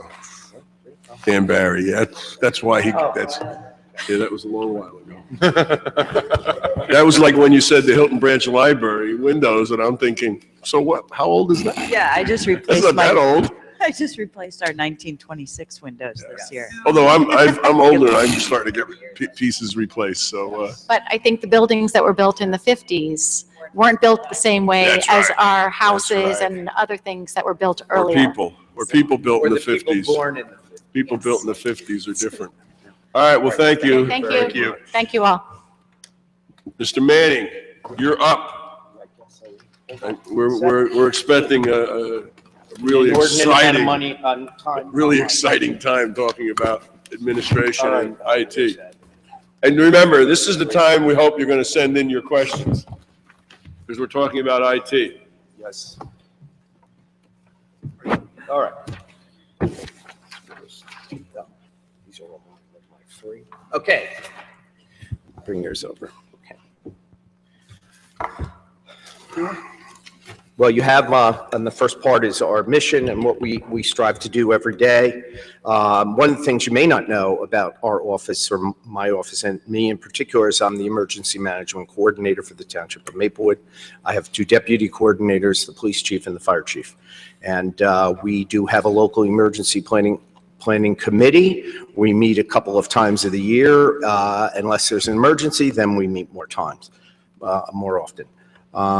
We are also responsible for our employees' environmental and safety health. We try to provide opportunities for our township employees to receive training for career advancement when possible. Unless it's a department head, we basically are responsible for hiring and terminating, if necessary, employees. We try to coordinate the services provided to our township residents to ensure that they're efficient and effective service and that they obtain the highest level of customer service that we can provide. In 2016, we are going to continue our paperless form / application program so that when somebody wants to do a dog license or even check on their building permit or whatever forms that we have, and it's going to take a while, they'll be able to do that online. So we're moving towards that. We want to also then allow them to be able to pay online for things such as dog licenses. Some things they won't be able to. They'll just have to fill out their application, and then we'll get back to them what the cost will be, because it goes by square footage or whatever the building people use to make their costs. We want to continue to revise and update our township employee personnel policy manual and do training sessions with our employees on the manual, how to use it and what it means to them. And we want to work to incorporate this ourselves into the new Township Sustainability Committee. So, there you go. My department is, first of all, we have the administrative department, which is, the office itself and our staff. And we have 3 people, myself, 3 full-time people, myself, the assistant, and also an executive or an administrative assistant. And my expenses, if you have any particular questions about A&E, and that's 6-01-20-100, etc. From there. Yeah, no, let's just keep going. Unless we have questions, let's keep going. All right. I have a line item question. Yes, go ahead. About the contribution to the first aid squads. Oh. I don't know if we're there yet, but. I think that we are, yes. What was the last 3 numbers, if you could tell me? What, 202? Yeah, Yep, 202. on that first page. at the Okay, got it. While you're looking, can we get all the departments to spell the word stationary the same way correctly with an E? We'll try. That'd be awesome. Top priority. Okay, so basically, we make a contribution, or we have made a contribution this year to the South Orange First Aid Squad. Knowing the status of the Maplewood First Aid Squad, I would think that, and I've planned that we'd be able to make a contribution again if they asked, and wouldn't have to go and search around for, where we could find the money. So we give them a contribution because they are basically, other than our fire department, are the people who are responding to calls for emergency medical services. Is that your question, sir? Yes. Okay. The next one we have here is, excuse me 1 second, my glasses. Let's see. Human resources. Okay, we're responsible. The main item there is our labor attorney, and we had budgeted significantly this year, and I don't think we're going to really be using it, though your books reflect a December 3rd, I think, amount that we've actually used, so there'll be more bills to that, but I don't think it'll be coming near the 80,000. We had anticipated that we would have more difficulty in our negotiations, so we didn't, so we're saving money there. However, we do have some upcoming issues. with personnel and some legal issues. So I want to keep it at least at 50,000. And I also ran that by Roger Desiderio, our attorney, and he agrees. Otherwise, this is our employee recognition, our employee assistance program. We have an employee assistance program. If somebody wants to make use of it, if they're having troubles, anxiety, stress, et cetera, they get 3 visits. They're anonymous, and they can use this and then be referred to other individuals if they need more. So don't forget that. Legal services and salaries. This basically is the line for legal. Mr. Desiderio, salary comes out of here. He has reviewed all of these numbers. They reflect the things that he thinks we're going to need in terms of litigation expenses, defensive tax appeals, and miscellaneous legal expenses, backup prosecutor, and of course the affordable housing attorney, which if you'll see, we changed as of yesterday because of things going on with COA and our not lawsuit, but our legal action there. You're now recommending 25? Yes, yes. And it was, in 2015, we had 5. It was actually 12 that we spent. I had suggested 10, and he said, nah, I think 25 is going to So be this better. is 206? 210. 210. Oh. This page there. Right? Okay. Economic development. The big item there, again, is consultants and our redevelopment attorney.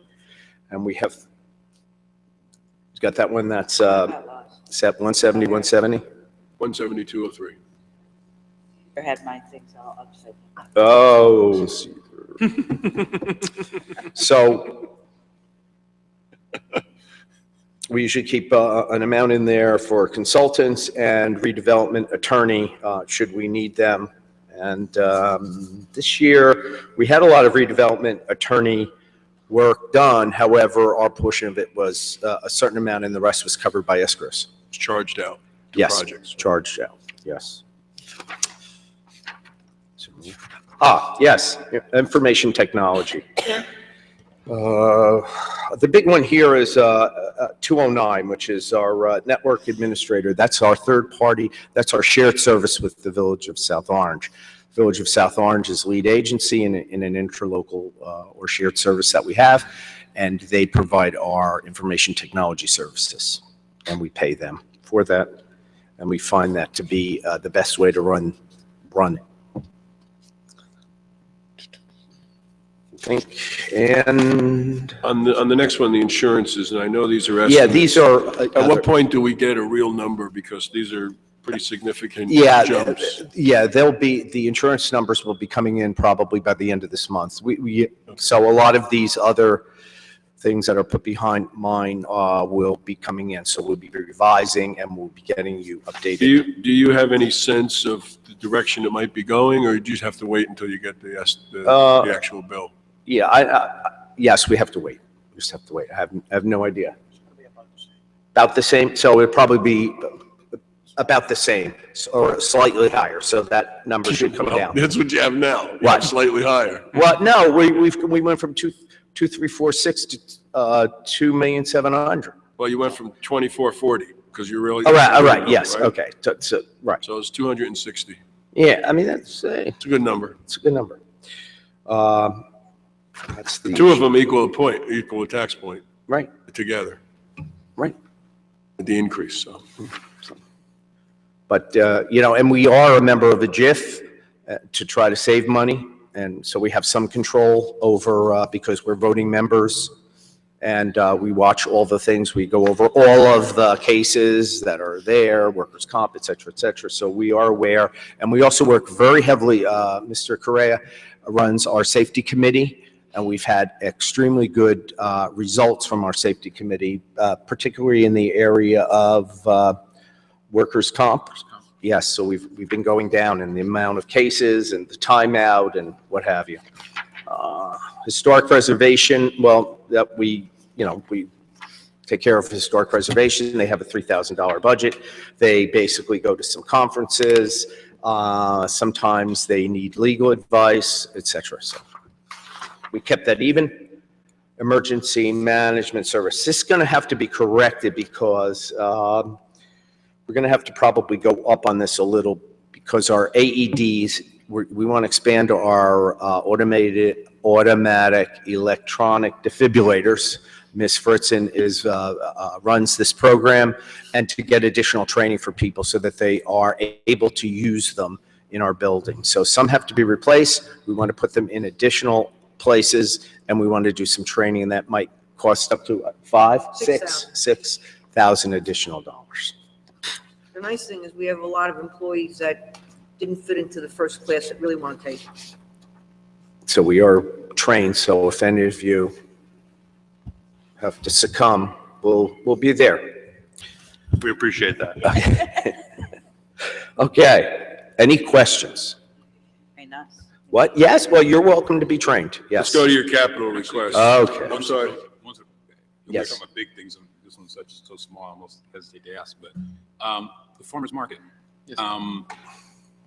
It obviously is successful, continues to go every year. I don't know in terms of expanding, we have indoor farmer's market this year or whatever. And numbers are in here somewhere, but it was like, numbers went up slightly, but the amount allocated to it just stayed constant. It was like 1,000, but it was like, up a little bit. It's only like $1,000, Right. but why not allocate a little more for it if we know? I'm guessing it'll continue to go up. I mean, it's just a little bit, but Well, the numbers that you actually see in there, actual.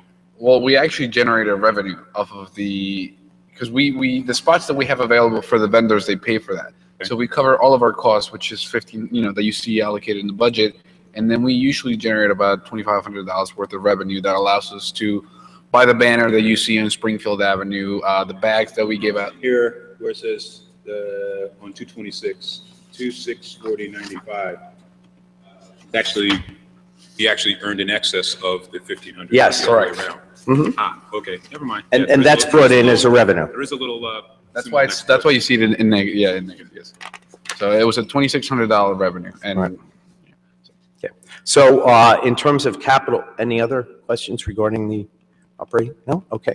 Affordable housing contribution. We're asking for $100,000 to put in. We may be able to adjust that based on monies that we've received from developers, et cetera. And we'll get information, I guess, once the Affordable Housing Council, Mayor, is that the name of the Affordable? The board meets, and they'll get back, but this is a play saver of $100,000 that's used to pay for people who are having rehabilitation. We grant them money. That money does not come back to us unless they sell their house within a certain period of time, but it's forgiven every year. I think it's 20% over whatever it is. So. And that's why we try to keep, and mostly older people or lower income people use that so they can fix their houses up, stay in their houses, and, and also, keep their property values. But now, we got an extra. Yes, we 200,000. did. 200,000. We got an extra 200? I thought we got an extra. No, we got 100. an extra 100 from the original From the 100 original promised. 100. So this 100 is different. We've received 200,000 from the post house development for the affordable housing. Why does that not offset this? It can. It doesn't have to. This is an addition too. I mean, we have more units that we can do. I don't know how many units we can do a year, but the 200,000, we can do probably 8 units. I don't know if we can actually do more than 8 units a year. That's one of the things I have to talk to the consultant about. If that's the case, then we would not have to put this in the budget until next year. And so we'll revise that once we get that information.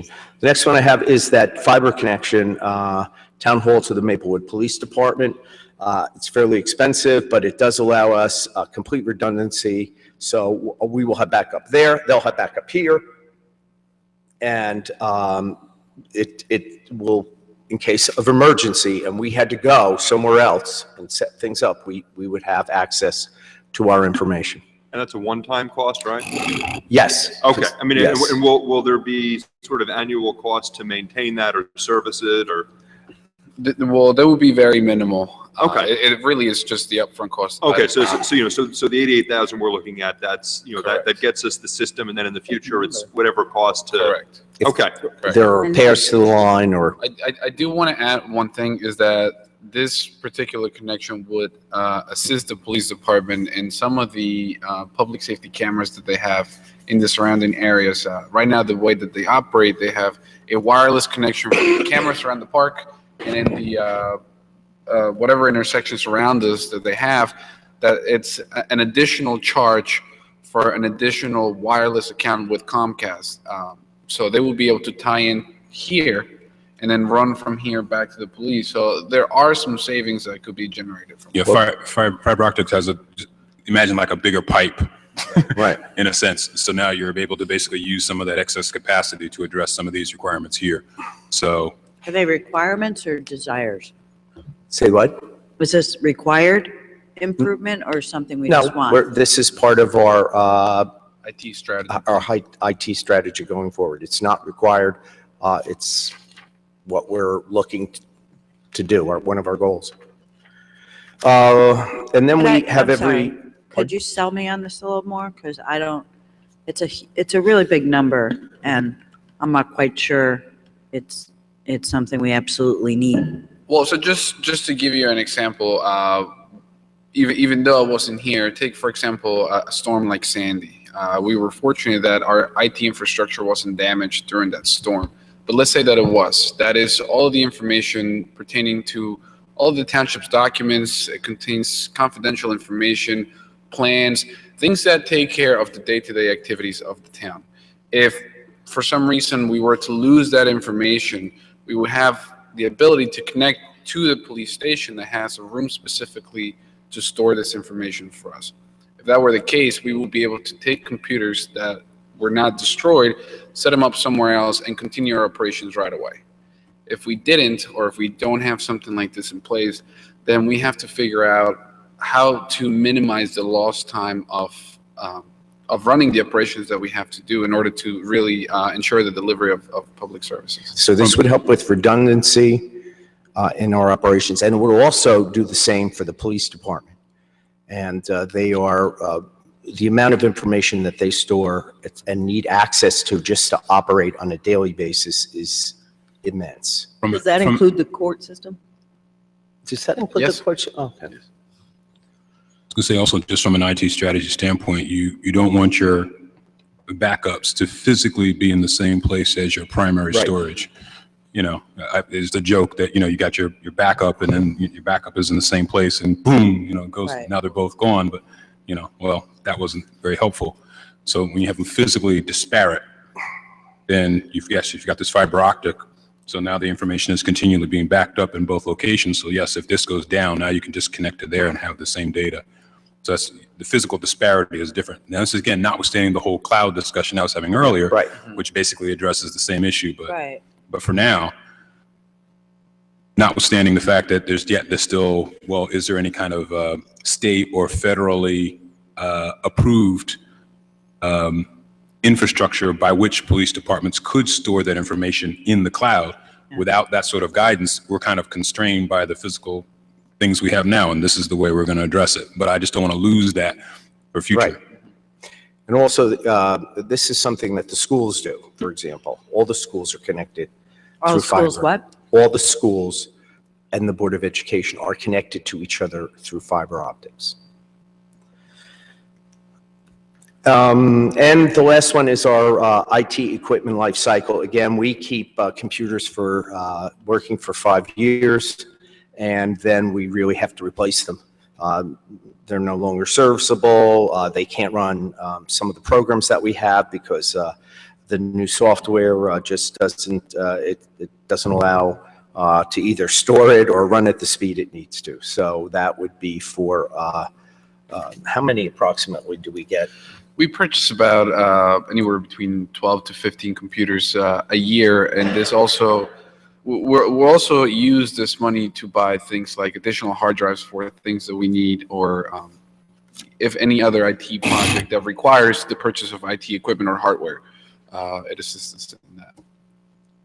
From an operating system standpoint, do we still have any XP computers? No, we're not. I am happy to report we are now functioning with Windows 7.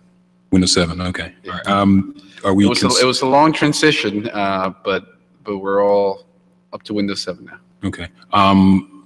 Similarly, are we going to stay at 7 or are we thinking of going to 10? So the plan for now is to stay at 7. Okay. In our IT plan, South Orange IT identifies some problems with transitioning to the latest version of Windows.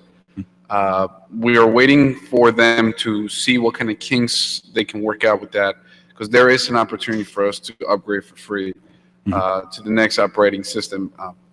But if you have ever upgraded to another operating system with Windows, there's a lot of stuff that is wrong with it at the very beginning, and then I know. we would not be able to go back to 7.